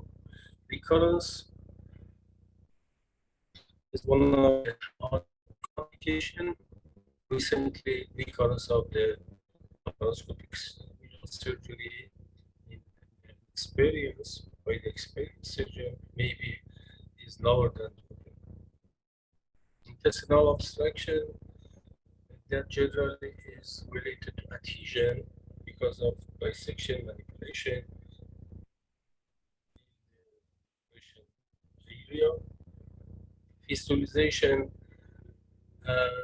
between the bubble and operating area actually is related to not complete closing and suturing of the peritoneal flap, peritoneal edge, or in some cases that we have a big tearing of the peritoneal, thin peritoneal cases that we cannot completely cover the mesh by the peritoneal. Itis that may cause the testicular atrophy is very important but rare cases, and it's very important in bilateral surgery in young man patient that maybe cause the actually child problem actually for the having a child. Decisional hernia is related to trochocytes in TAP cases in 10%, 10 millimeter trochocyte. So we have obligated to close the this one. And urinary irritation in some cases may be occur. These cases we can treat that with the Foley catheter. About the mesh problem that I said that is a very important thing, I can see that there are several type of problem with mesh. That's mesh infection, mesh reaction, mesh dislocation and migration into defect and up to scrotal space. Meshoma, that's actually a crumpled mesh in some cases, especially in cases that we couldn't fix and completely dissect and spreading, right spreading of the mesh in the right location. Mesh shrinkage is another problem that generally related to mesh material and kind of the mesh. And all of this could be cause the recurrence. So prevention of this problem is very important during the surgery. About the mesh infection, I have to say that what we can do to prevention of the infection. There are several things, a lot of things actually that we have to consider for prevention of this problem. One of this is that use the mesh in active infectious status. Good hemostasis is very important. this may be produce hematoma, and after hematoma may be infection. Gentle dissection is very important. Prevention of the actually trauma, more trauma to the tissue. Not use too much cautery is very important. We said that too much cautery can use the dead tissue remain behind and may can infection. Change the glove, as dear colleague said about that, and emphasis that glove or depth is very important before the mesh insertion. And sterility setup also is very important. So we prefer that because of the insertion of the foreign body, face pressure at the border. Washing the mesh bed advice in some cases that very difficult cases, a lot of dissection of the culture. Maybe it will benefit. And drain in spaces that generally is not recommended, but some surgeon in difficult cases for prevention of the use of the drain for one day after the surgery. Of course, this drain may be cause itself the infection, so we have to be very careful about that. Pre- and post-operative antibiotic is not necessary, but in some cases that we have difficult cases, I think that it is not bad. And what we have to do the treatment if we have a mesh infection. Dear Abbas, Imran, do you have my voice? Yes, sir, we have your voice, but if possible, little voice high, I will appreciate, sir. Okay, I tried that. You know that in our condition, Norus, we have a very busy on the internet, and Yeah. speed of the Agree, sir. internet maybe caused some problem. But now it's better. Your voice is better, sir. Infected mesh, at the first we have to prescribe antibiotics, and if you can drain external drainage, that in the rare cases up to 20% maybe success and resolve the problem. But generally, remove of the mesh, and I will show you some cases, is the final actually the final resolution. And generally, after removal of the mesh, we can cover the site of the hernia with Umbilical. That and generally we don't need to use other mesh because of the fibrosis. After mesh insertion and dissection, generally is enough for prevention of recurrence. And about the seroma, that I said is very important, very common complication after inguinal surgery. And here everyone said about that, asked about that. The prevention items is several. The first is better that we compress the external bulging, especially in scrotal cases, or large direct cases. Compressing with some element to prevention of expansion with the gas insertion. Another thing is, as I said, meticulous dissection is very important. This cauterization, as I said, damage,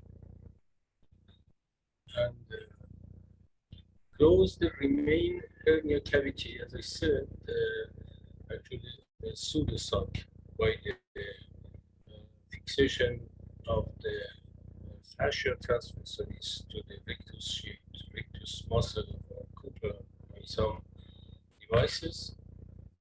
In some cases, it prevents of the third space and dead space for secretion of the serum. External bandage after operation is one of the resolution, one of the action that we can do after the surgery up to 3 weeks. It's one of the recommendation for prevention of the serum. But what's the outcome of the retained cavity and serum? Well, the retained cavity, at the general, it collapse and fibrosis and disappear after some while. About the serum formation, generally up to 1 or 6 months, it disappears spontaneously. In some cases, especially in huge seroma, it may be need to aspiration 1 or 2 times in stability condition. If it persistent up to 6 or generally 12 months, in 1 year after the surgery, and in the huge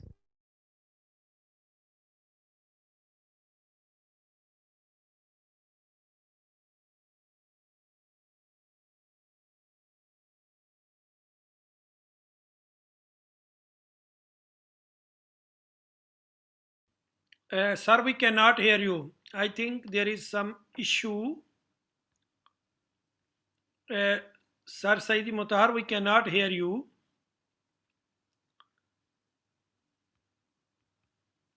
Sir, can you hear me? Sir, we cannot hear you. Sir, can you hear me? I think we lost Saidi Mutahar. Yeah, maybe there is, because sir, now there is a new year and just, sir. Okay. Yeah, please, sir, please.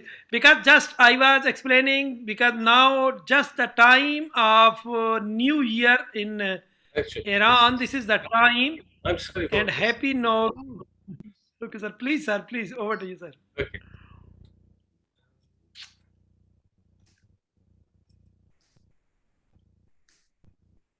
Thank you, sir. Yes. Did you see this slide? Yes.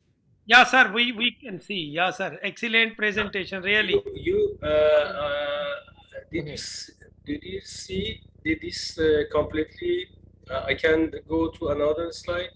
Yeah, I think you can go. Yeah, you can go, sir. We also hear seroma and also prevention of seroma. Completely, we hear about your demonstration about seroma. You can go ahead. Seroma. You can go ahead, sir. Okay, about seroma. It's about the seroma, and after that the hematome and mesh problem. Okay, I have to go to mesh problem, and after that the mesh infection treatment and seroma. This is like okay. Okay. Yes, yes, completely, sir. We hear about this also. Okay. And you can go for 30. Also finish. Okay. Yes. Pain. Yes.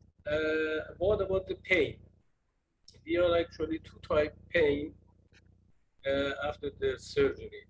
Acute pain that is occur tumor after surgery generally, and this situation, the more reason for this problem is nerve entrapment by the tacker. So it's better that we bring the patient to the operating room and remove the tackers. If we have acute pain after awareness of the patient, generally 2 months after surgery, and pain that couldn't respond to painkiller and other medication. So another one is chronic pain that is related to inflammation, nociceptive pain, actually inflammation, infection, and myxoma. That is a real reason for the pain, and some neuropathic causes, that is nerve injury, like the entrapment of the nerve and scar that may produce make the pain, and there's in some cases overlaps of symptoms and signs in some patients, and in sometimes psychological reason, social and genetic factor is the reason of the pain, chronic pain, that is necessary to refer the patient to psychologist. And what's the treatment of the real pain of the patient? As I said, in acute cases, we have to remove the tags after the surgery. And in chronic cases, we have to medicate at the first, local injection, nerve block, nerve ablation, and finally mesh remove. And if we cannot receive the removal of the pain, triple nephrectomy is final thing that we can do. And final message for inguinal laparoscopic surgery, as Professor said about that the laparoscopic inguinal hernia repair actually is an advanced procedure and need to complete knowledge of posterior inguinal anatomy and enough learning curve. Thank you. Thanks for a wonderful presentation, sir. I think probably best is, do you want to move on with the difficult case presentations and then we'll have a discussion afterwards? Okay. Lady Mutahar? Yes, we can go to.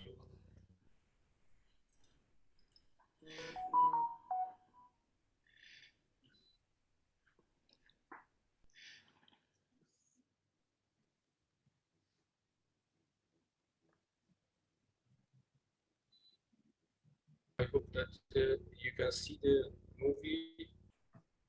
Yes, sir, not yet. So you must, sir, you must stop sharing this one. You must click. Can see that? No, sir, no. First, you must click stop sharing. Previous presentation, stop sharing.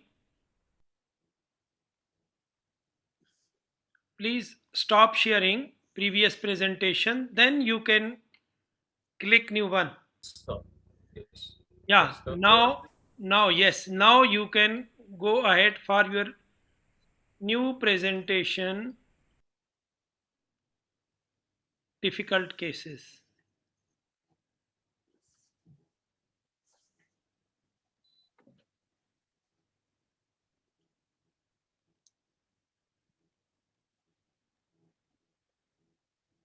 Okay. Yeah, sir, we can see.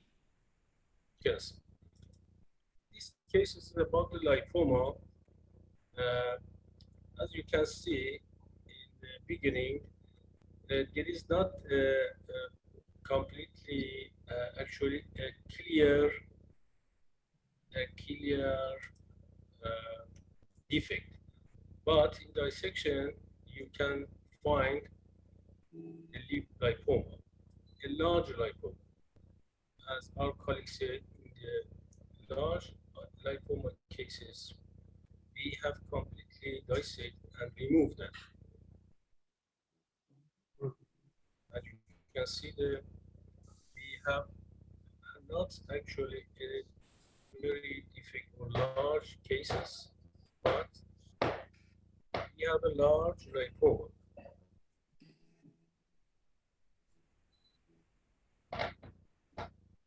Most of the surgeons recommend that it's better that we check in any cases the canal and port for the lipoma. And if we have a large lipoma, it's good to remove that and extract it. So it's a large part of the lipoma that if we leave behind that, the patient will say that I think that you don't operate me, you didn't operate me, and I have the same bulging as the before the surgery.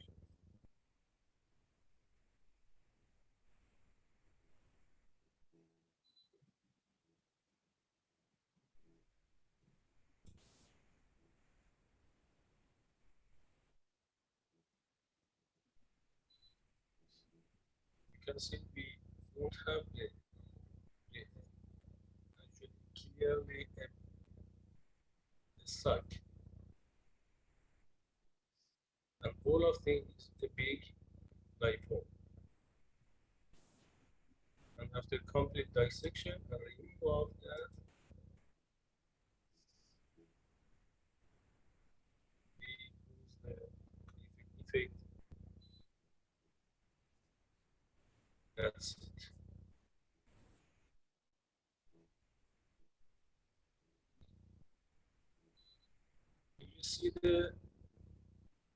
You see the movie? Is another cases strangulated hernia. Sir, we can see. Excellent.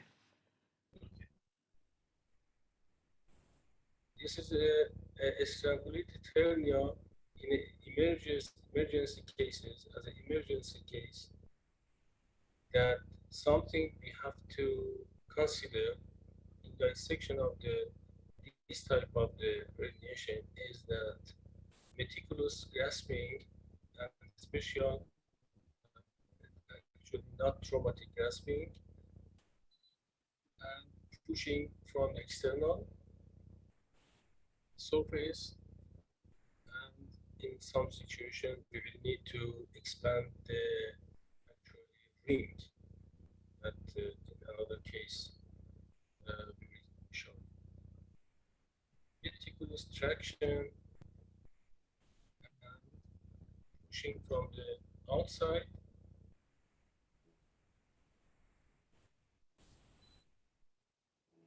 Yes. This is the actually expand and dilated actually the ring by cautery. The cautery side is external,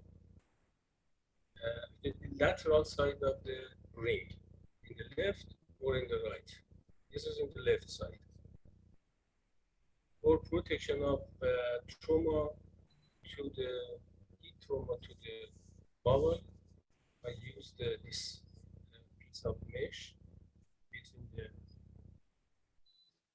ring, edge of the ring and bowel, and after some time,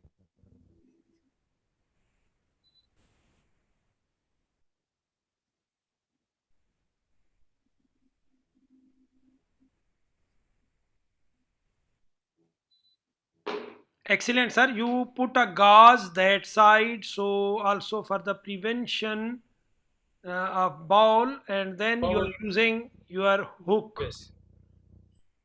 For prevention of bowel heat injury, actually. Yeah, yeah. We will see after this maneuver, pushing from the outside, we can reduce the content. One of the benefit of the laparoscopic surgery in strangulated cases that previously we can be not allowed to do this is to check the bowel circulation and appearance in end of the surgery.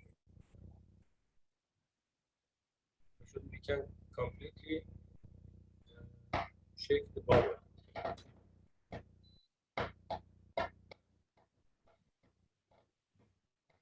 Which belong to the rules of Charshab Suri. I think that is.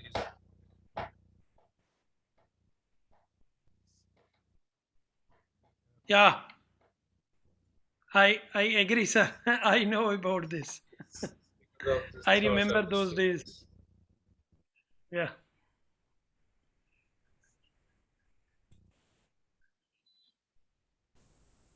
And again, this is the time of, I think, fireworks Exactly, there. yes.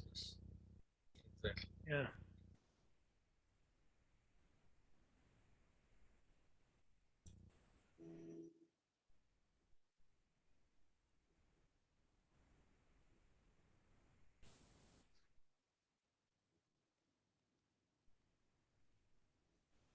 If it wouldn't completely separate and isolate the bubble from the sac, it's better that leave behind and go to extraperitoneal dissection. Sir, this was sliding hernia. Your left Left side? side strangulated hernia. But also now I can see sliding hernia. Exactly. Sliding. Yeah. Part of that sliding and a segment of the bowel was actually Small bowel. Yeah, small bowel was strangulated. Yeah.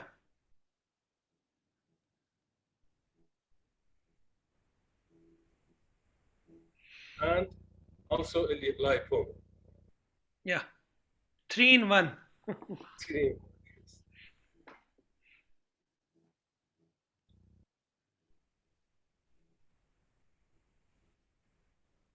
The bowel is behind this sac. Actually, we then to dissect extraperitoneal. You can see the bowel here. Yeah. Colon is there. Sigmoid is there. Colon, yes. Yeah.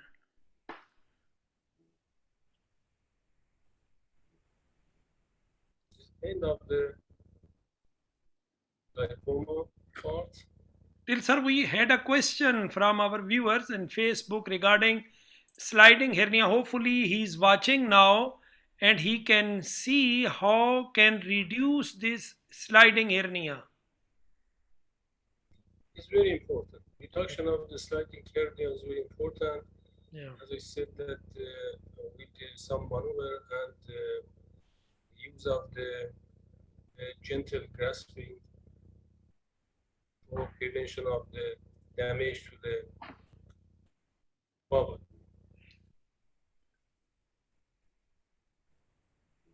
And seeing the sac and complete dissection, and then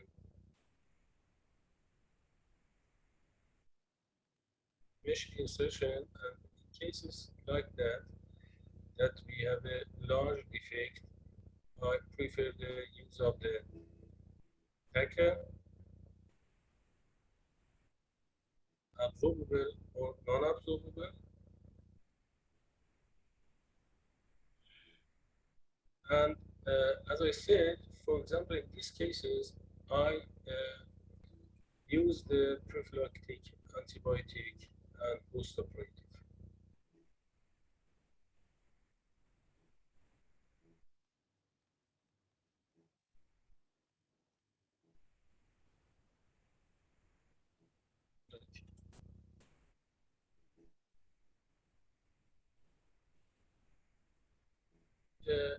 Cases that the patient that we refer for, excuse me, can I see? Sir, I cannot understand what was this This case, I'll say, I'll show you.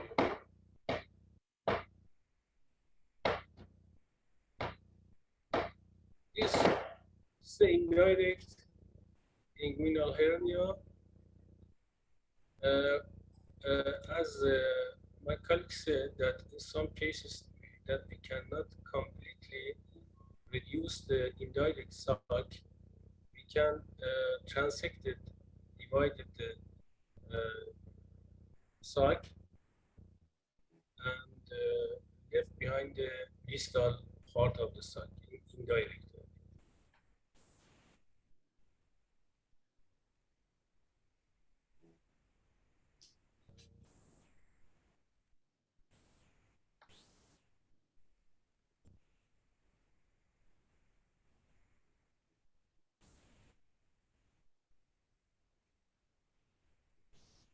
These cases in a young woman that refer to right lower quadrant pain about 1 or 2 years, and a diagnosis program, they have some of diagnosis and a lot of problem for diagnosis. That one of the main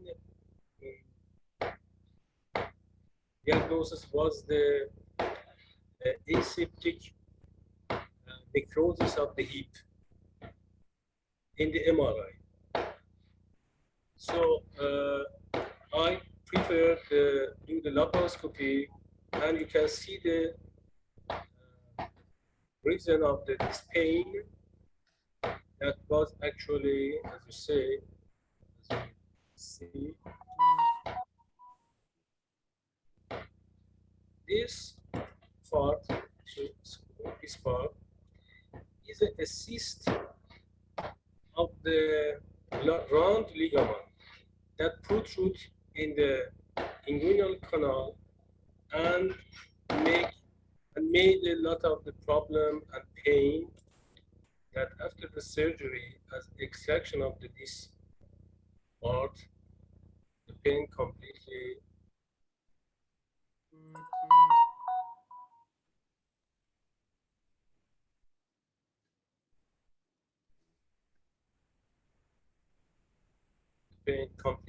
removed, and the patient after 2 years, after 1 year, has no any problem. I said, you see the dissection of the cyst at the first. I didn't know that what's the behavior, what's the actually origin of that. But by the thickness dissection, we find a cyst protrude in the canal, and we could completely dissect that. And as you said, that the woman, if we can save the round ligament, save that. But if we cannot save that, we can cut it. This is the cyst.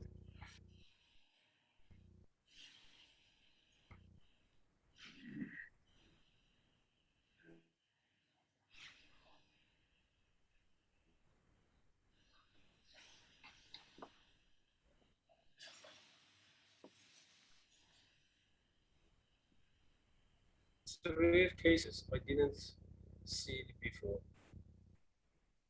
this operation.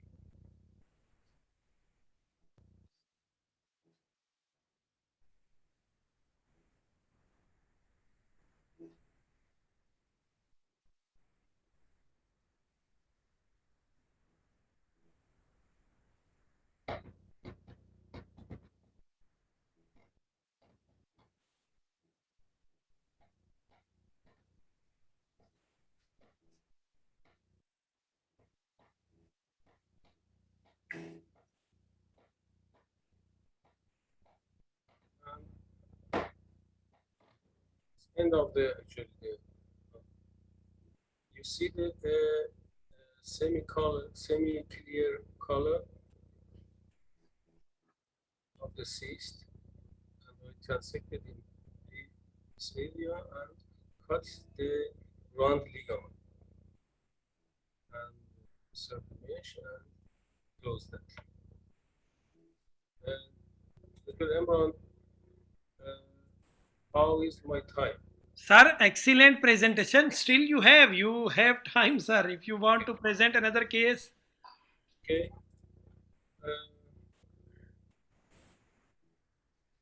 Sir, you have 10 minutes. 10 minutes, okay.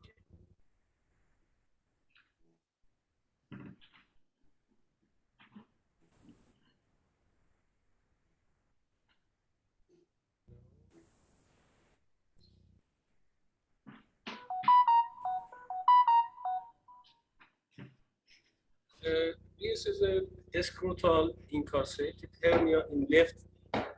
This is a scrotal incarcerated left hernia, scrotal huge hernia.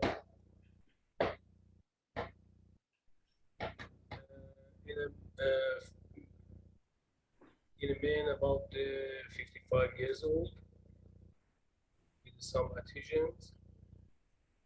And these cases, as the previous case, you can see we couldn't reduce easily and need to push and grasping from the inside, and finally need to expand the ring size by the cautery. In this case, we have two parts of the bubble, small bubble and large bubble, from the one defect. You can see that after a while, we cannot reduce completely, and we need to expand the ring.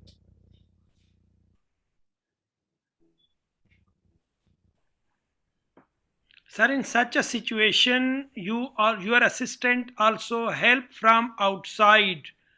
Meticulous. Exactly. Yeah. Exactly. And pressure from the outside, massage of the bulging is very important, and you can see extraction of the reduction of the some part of and other part. And also you cut always the lateral side of the ring. So then lateral upper side of the ring. Yeah. And in this case also, I prefer to leave behind the dissection of adhesion of the bowel in the sac, the sliding cases, and go to peritoneal flap dissection.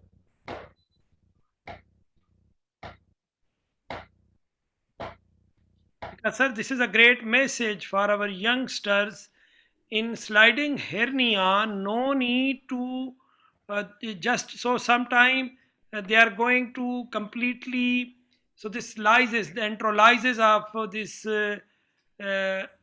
sigmoid colon from peritoneum or from that sac. No need, just they can dissect and it's sufficient, because it's not possible to enterolyze this area. And maybe we make a trauma and injure the bowel. Yes.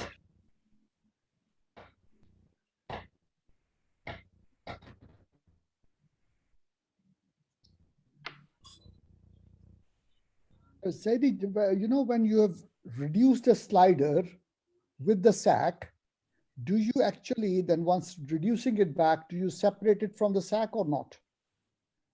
Could you repeat the question? No, in a sliding hernia, when you manage to reduce the sac along with the hernia with the sigmoid in it, once you brought it back in, do you actually separate the sigmoid from the peritoneum or not? Yes, if we can do that without the injury to the bowel, we actually we do the adhesiolisis. Because if you don't separate it, have you come across an obstruction afterwards because you are still lying, your bowel is still lying within the neck of the sac in the brain? No.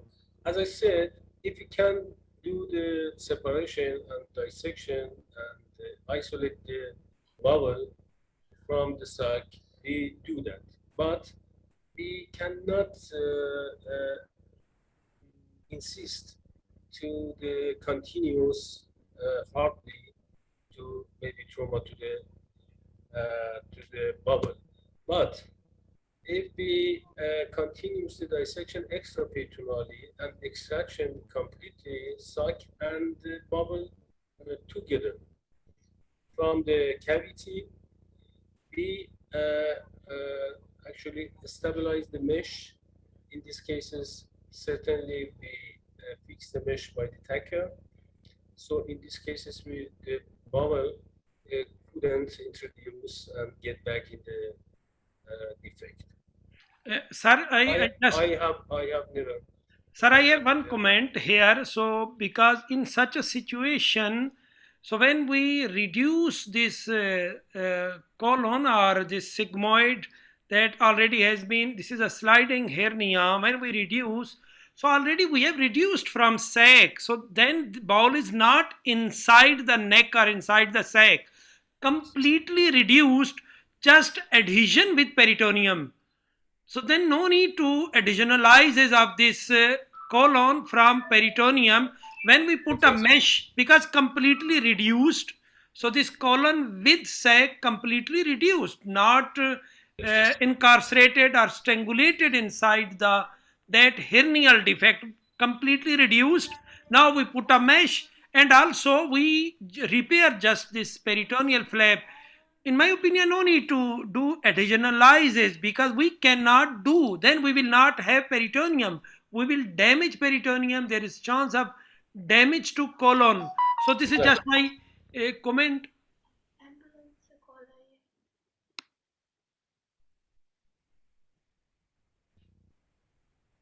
Actually, we not allowed to dissect and isolate the natural adhesion of the colon to sac, actually to pretor, that introduced to the defect. We are allowed to only separate the abnormal adhesion up to when we can do that without the trauma to the colon. This case is a myxoma. Certainly, we have heard about the myxoma. Myxoma is a completely trumped and collected all of the mesh, and generally it's is with the recurrence of the hernia. As you see here is recurrence, and this bulging is because of the myxoma. This bulging. Well, that was the right side hernia repair, simple cases. But in the left side, the patient had recurrence and painful inguinal side after the previous laparoscopic surgery. And you see the mesh that it collected, that completely shrinked, pumped, and we have to dissect meticulously, very carefully, touch to the mesh by the cautery, dissection and isolation, touch the cautery to the mesh here, not here. So in this situation, we couldn't have any problem or damage to the another organs.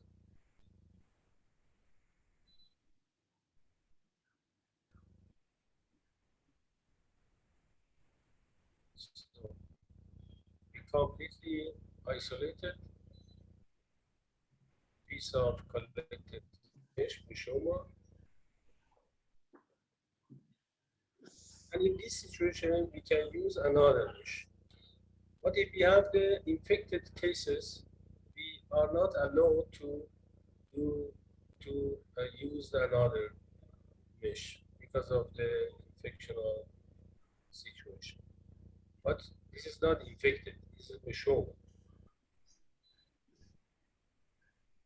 This is the biopectinal orifice, and it was difficult. The lower part of the peritoneal, as my colleague said, is very important. Complete dissection, right, and as you see, is like that.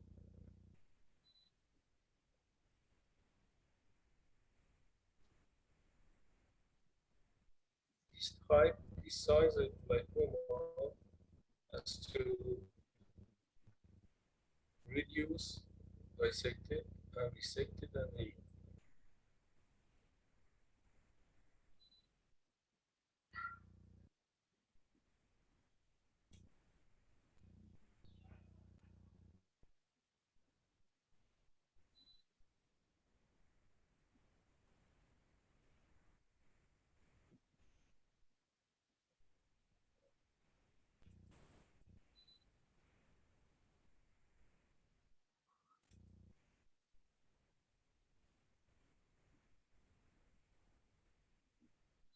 The most is really important. And image fixed by some hackers, and then close that. This is one of my patient complication, because of a very rare reason.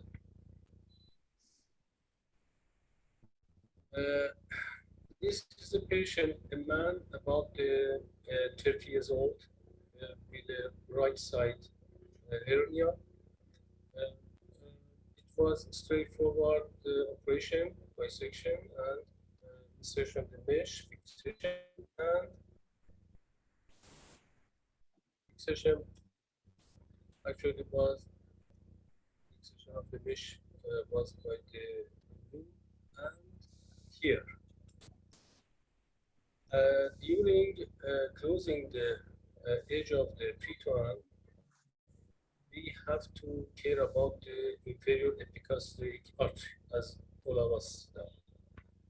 In this case, my needle injured the inferior epigastric artery, and I didn't care about that to complete hemostasis. So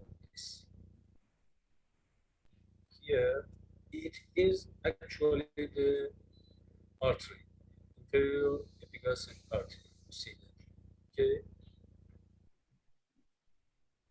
And there is a little hemorrhage, but I didn't care about the exactly reason and trauma to the inferior epigastric artery.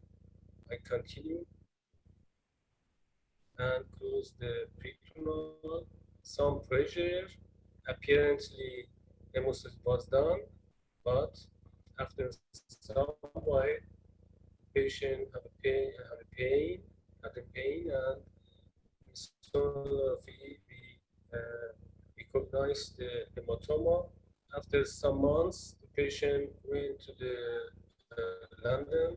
He went to London, and because of the pain, another laparoscopic procedure was done, and opened this area for hematoma, and suction the hematome. Actually, at that time, they did appendectomy also because of the inflammation inflammation, it was actually because of the hematoma. But appendectomy, I think that infection, and in the 3 months later, I opened the laparoscopy, do another laparoscopy for evaluation of the problem of the patient. Problem was pain, chronic pain, and in the sonography as a collection, fluid collection in the operating site. After dissection, you can see here the bulging in the right side. You will see the infection. Pause.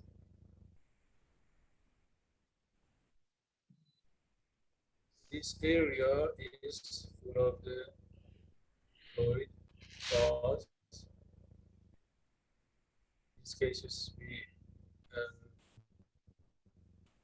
dissect the mesh and remove the mesh without the use of another mesh. And after 3 years after surgery, we have not extracted the mesh. You can see here, pause.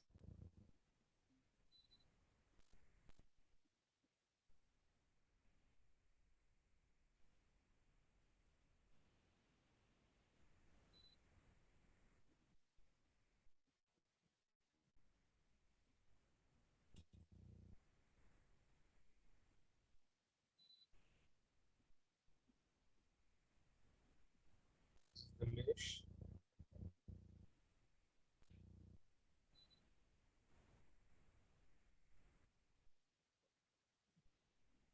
You can see the infected mesh.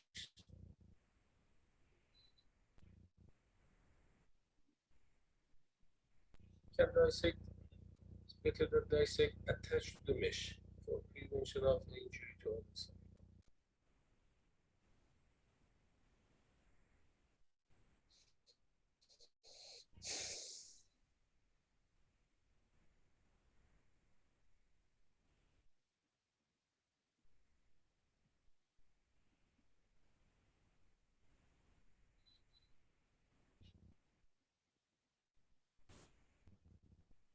The mesh, we can dissect it and extract it, all part of the mesh.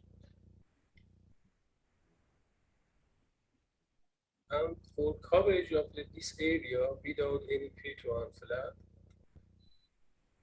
after washing,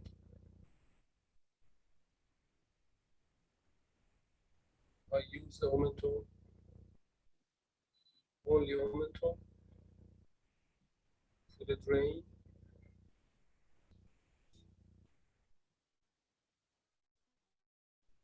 Momentum is very important, and if the patient and surgeon have the chance of the existence of momentum, we can do that. If we cannot use of the momentum, we have to use of the composite mesh. Dear Professor Imran, what's the time? Yes, sir, thank you, sir. It was really amazing, and because now we are also going to late, really appreciable, sir. Sir Amir Khan, over to you, sir.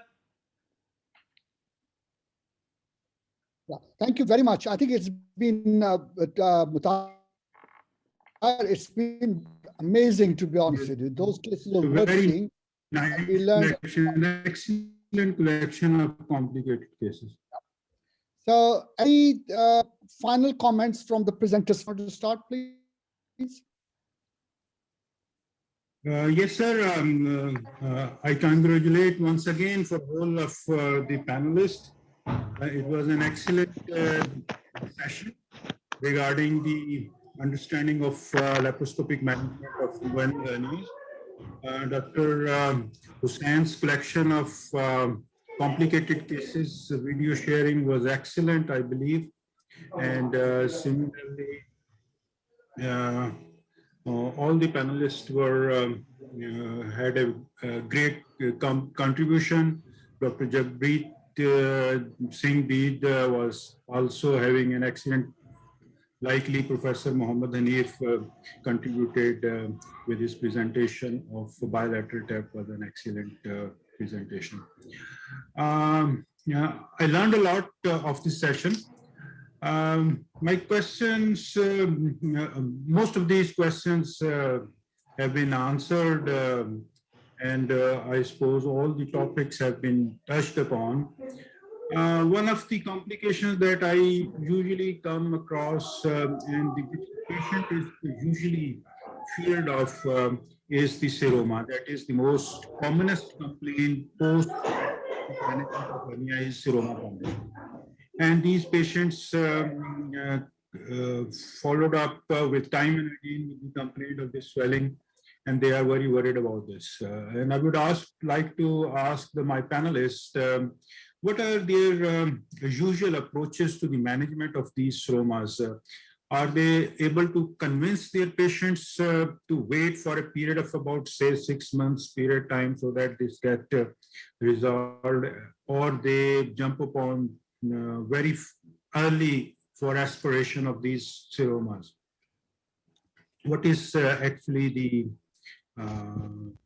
approach of my colleagues for the management of particularly the seroma formation in postoperative period? Jaspreet, you want to come in, please? So if we have a seroma, we'll usually wait unless it is too troublesome for the patient or unless there is any infection, because usually whenever we'll tap it also, there is a risk of adding infection to it. A final thing in our mind would always be to go ahead with the surgery for excision when once adequate time has passed and it is not resolving, like there is something like close to 6 months or something of that sort. So till then, we can try pressure, we can try with a lot of good asepsis tapping it and trying to convince the patient. Yes, and surely I like to have the experience from each one of us, so how they are managing such cases. Right. Professor Saidi, you want to talk about comment on that, please? You're muted. Sir Saidi, yeah, you unmute yourself, sir. Sir Saidi Mutar, please unmute. Yes, please. Okay, yes. Yeah, in my opinion, in small sizes seroma, don't need to do anything. We have to wait if the patient has no problem like the pain or another thing. As the professor said that for some months, generally absorb, reabsorb, and no problem. But if it's large and the patient is very worried about this bulging, for the awareness of the patient, I do a tap aspiration. I show it to the patient that is not bubble, it's only the fluid. Don't worry about that. It's completely natural. And also I mesh like the bandage.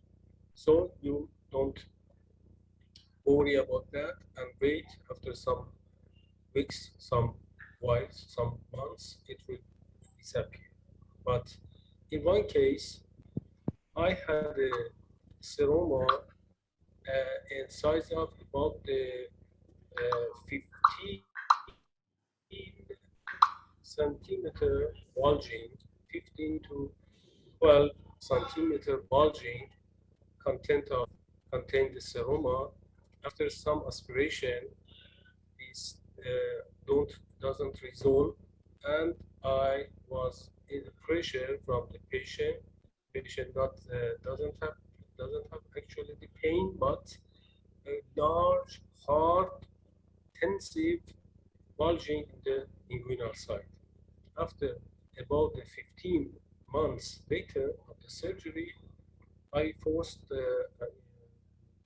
went to actually do the surgery from the scrotum, from the external, by the open surgery, and completely dissect the wall of the cyst and separate completely from the area and extract it and remove that.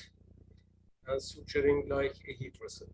But like the hydrocele, but it's separate, completely separate from the testis and the cord. After that, the patient, the problem was completely resolved and don't have any other problem. But about the shot, maybe about several hundred cases that had with the seroma in different sizes, only one case needed to this approach, and another case quite almost waiting for some cases aspiration. Okay. Thank you, sir.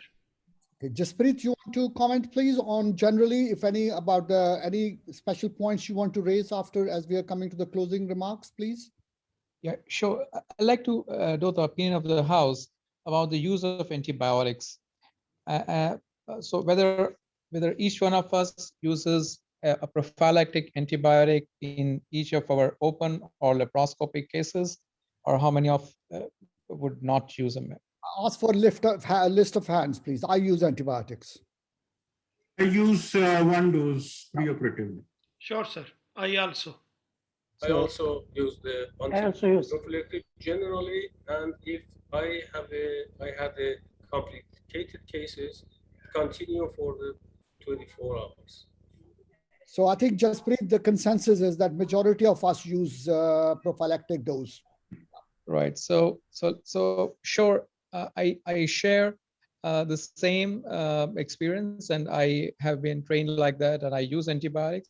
However, I like to also share the current guidelines, 2018, they're telling no need of using in laparoscopic, never, and even in open, no need of using an antibiotic. So like, so yes, there is no bit of Jasprit, I live in a country where it's very easy that you are sued for these type of things.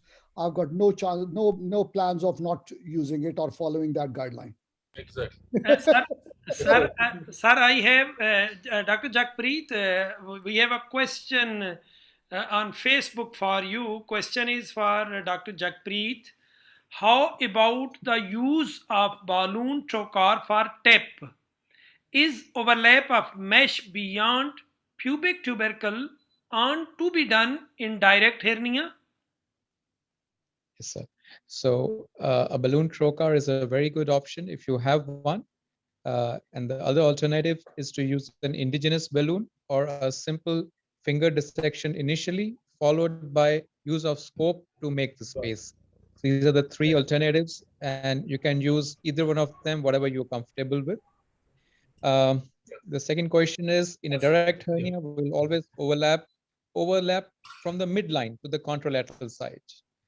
In an indirect, we let the mesh begin from the midline till as much lateral as possible, 15 centimeters mesh. And if it is a direct hernia, then we will overlap to the contralateral side. And I, in fact, wanted to raise this query again, wanted to know my friend's opinion about the use of lightweight meshes in the direct hernias. So I would be skeptical about using a lightweight mesh in a direct, especially a large direct hernia, because sometimes the mesh would just get pulled inside the mesh, inside the defect itself, because of it being a very large hernia. And I tend to be a little bit avoiding using lightweight meshes in a direct hernia as a rule. I will use Prolene mesh. If it is an indirect hernia, I would normally use for a medium weight mesh or a composite kind of mesh where partly absorbable it is. So how do my colleagues share their own experiences? Can I just ask raise of hands who use lightweight mesh for direct hernias? No, sir. We got the answer, Jaspreet. Right. So, correct. Sir, can I ask question? Another question, because we were also live on, and still we are live on Facebook. This is question from Professor Hanif. One thing that already has been cleared. So the question is regarding this, why you have used this needle at palmar point. So yes, for that, because that was a puncture of peritoneum. Maybe tear of that peritoneum, so you have used this, so already answered this. So another question, sir, if tear in peritoneum, can we convert the TAP procedure into TAP? Am I audible? Yeah. I think most of the tears, they are not very big and they can be managed through TAP. If you see the tear is so much big that you have lost the space, then obviously you have no other option. But luckily, I haven't come across such situation in which I have to convert to TAP. So I was lucky that whenever the leak, I could manage it with needle. I just add to that, Imran. I had a personal experience of, that's why I asked that question about the midline scar, because I use a balloon for dissection. So I put the balloon in for dissection. This is the patient who previously had a left hemicolectomy. And when I put my scope in, I was in the abdominal cavity because it had just opened it right where the scar was, the whole thing. So I think it's one of the judgment calls, basically. If you can proceed safely, by all means. If you can't, then you have to look at the alternative options. The safety is the priority. Yeah. Sir, another question from all panelists who want to ask about this. So regarding this large size sac, so if there is large size sac, so and really very difficult. So you are no better than me. So to remove all the sac. So the question is this: so is this compulsory to remove all the sac? Large size, when difficult to remove and excision. Excuse me. Should I answer it? Yes, please. Yeah, please. Yeah. You see, Dr. Imran, in open surgery, we have been doing open surgery since ages, and we don't remove the sac. What we do in the open surgery is just we ligate the sac and we leave the distal part inside. Yeah. So I think the same approach should be for the laparoscopic surgery. You should take care of the margin, that the margins are bleeding. If you remove the whole of the sac, you will create a lot of raw area, and definitely will lead to a seroma formation, a big seroma formation. Yeah. Personally, I leave the sac. As I have left the sac in this patient, which I operated yesterday, I left the sac on both sides. I would very much agree with you. Thank you. In my opinion, about the direct sac, we are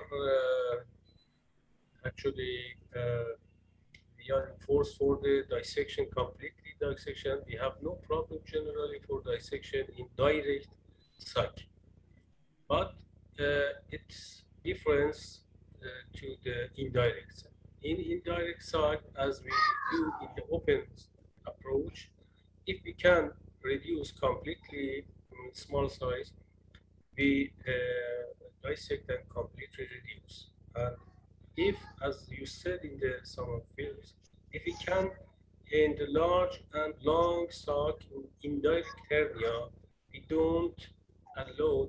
are not allowed to be completely dissect of the sac and reduce of this, because it may be hematoma after the surgery, as my colleagues say, seroma, and or trauma to the cord and another thing. So in adhesion chronic large inguinal indirect hernia, it's better that we transect of the sac in the site of we can do that and leave behind the distal side, so distal part. Thank you, sir. Dr. Right. So, yes, sure. Same thing in a direct hernia. we would always reduce the sac completely. It is mandatory. In an indirect hernia, if it is a large sac, coming out easily, very good. Otherwise, divide it and leave the distal part without having any problems like seroma or infection or anything of that sort. Having said that, I would just like to share Professor Bittner, who is also a world authority in surgery. He almost always removes even the largest of the largest complete sac. So if someone would say this is wrong, so he's one guy who does it every time. Thank you. I don't do it. I don't do it. I think, Imran, we are safely coming to an end of the session now. It's been fantastic. And I think on behalf of GLR, I'd like to thank all the presenters. They've done a fantastic job and described it so nicely. And I'm sure it'll be a great help to the upcoming surgeons to learn from it. I have learned a lot, to be honest with you today. And same, so again, I would say thank you very much. And hopefully we'll meet for the next seminar. Imran, back to you, please. Thank you, sir. Thank you, sir. Same, sir, really. And it is great honor, in my opinion. So today it was a great opportunity for me to learn a lot and also review something about hernia. Unfortunately, we are doing now bariatric surgery and one type of surgery, but the hernia is very important, and this is advanced surgery. And also it was great opportunity for our youngsters. They must complete their learning curve. So this hernia is not basic laparoscopy. They must learn under supervision of such a experienced surgeon, then go ahead. So my best wishes, and so what can I say, sir? So they all are my teachers and mentors at a site, and it was great honor for us. And thanks all of you, sir. And because this GLR is a platform, this is no one own this, and this is for all of you. And just our target is to share our knowledge, to at least to catch the hands who need support, and especially for safe surgery, safe laparoscopy. We are trying our best. Happy Nowruz. Thank you, Imran. Thank you, everyone. Thank you. I'd like to Thank you. Have a nice each one, and I was amazed at the high level of presentations that were made, and I was also amazed to have this sharing over a distance. You know, someone in UK, someone in Pakistan, Iran, and UAE, and it's really technology which is joining us, and we have shared experience over a common platform. And I want to thank Imran, my colleague, who's been kind enough to invite me. And surely there are very senior people over here. Professor Amir is there. Then from Tehran, our very senior Professor Hussain is there. Then I really like the complicated cases shown by Professor Hussain. The good videos of Professor Hanif. I think it was a very complicated case, and you managed it very nicely. Professor Hanif, congratulations. And thank you, Dr. very, very, very elegant presentation by Dr. Shahzad. So I want to thank each one of you and letting me be a part of your GLR. Thank you very much. Thank you, guys. Thank you, all of you. Thank you very much, all of you. Thank you, all of you. Have a nice night. Thank you. Thank you, sir. Bye-bye.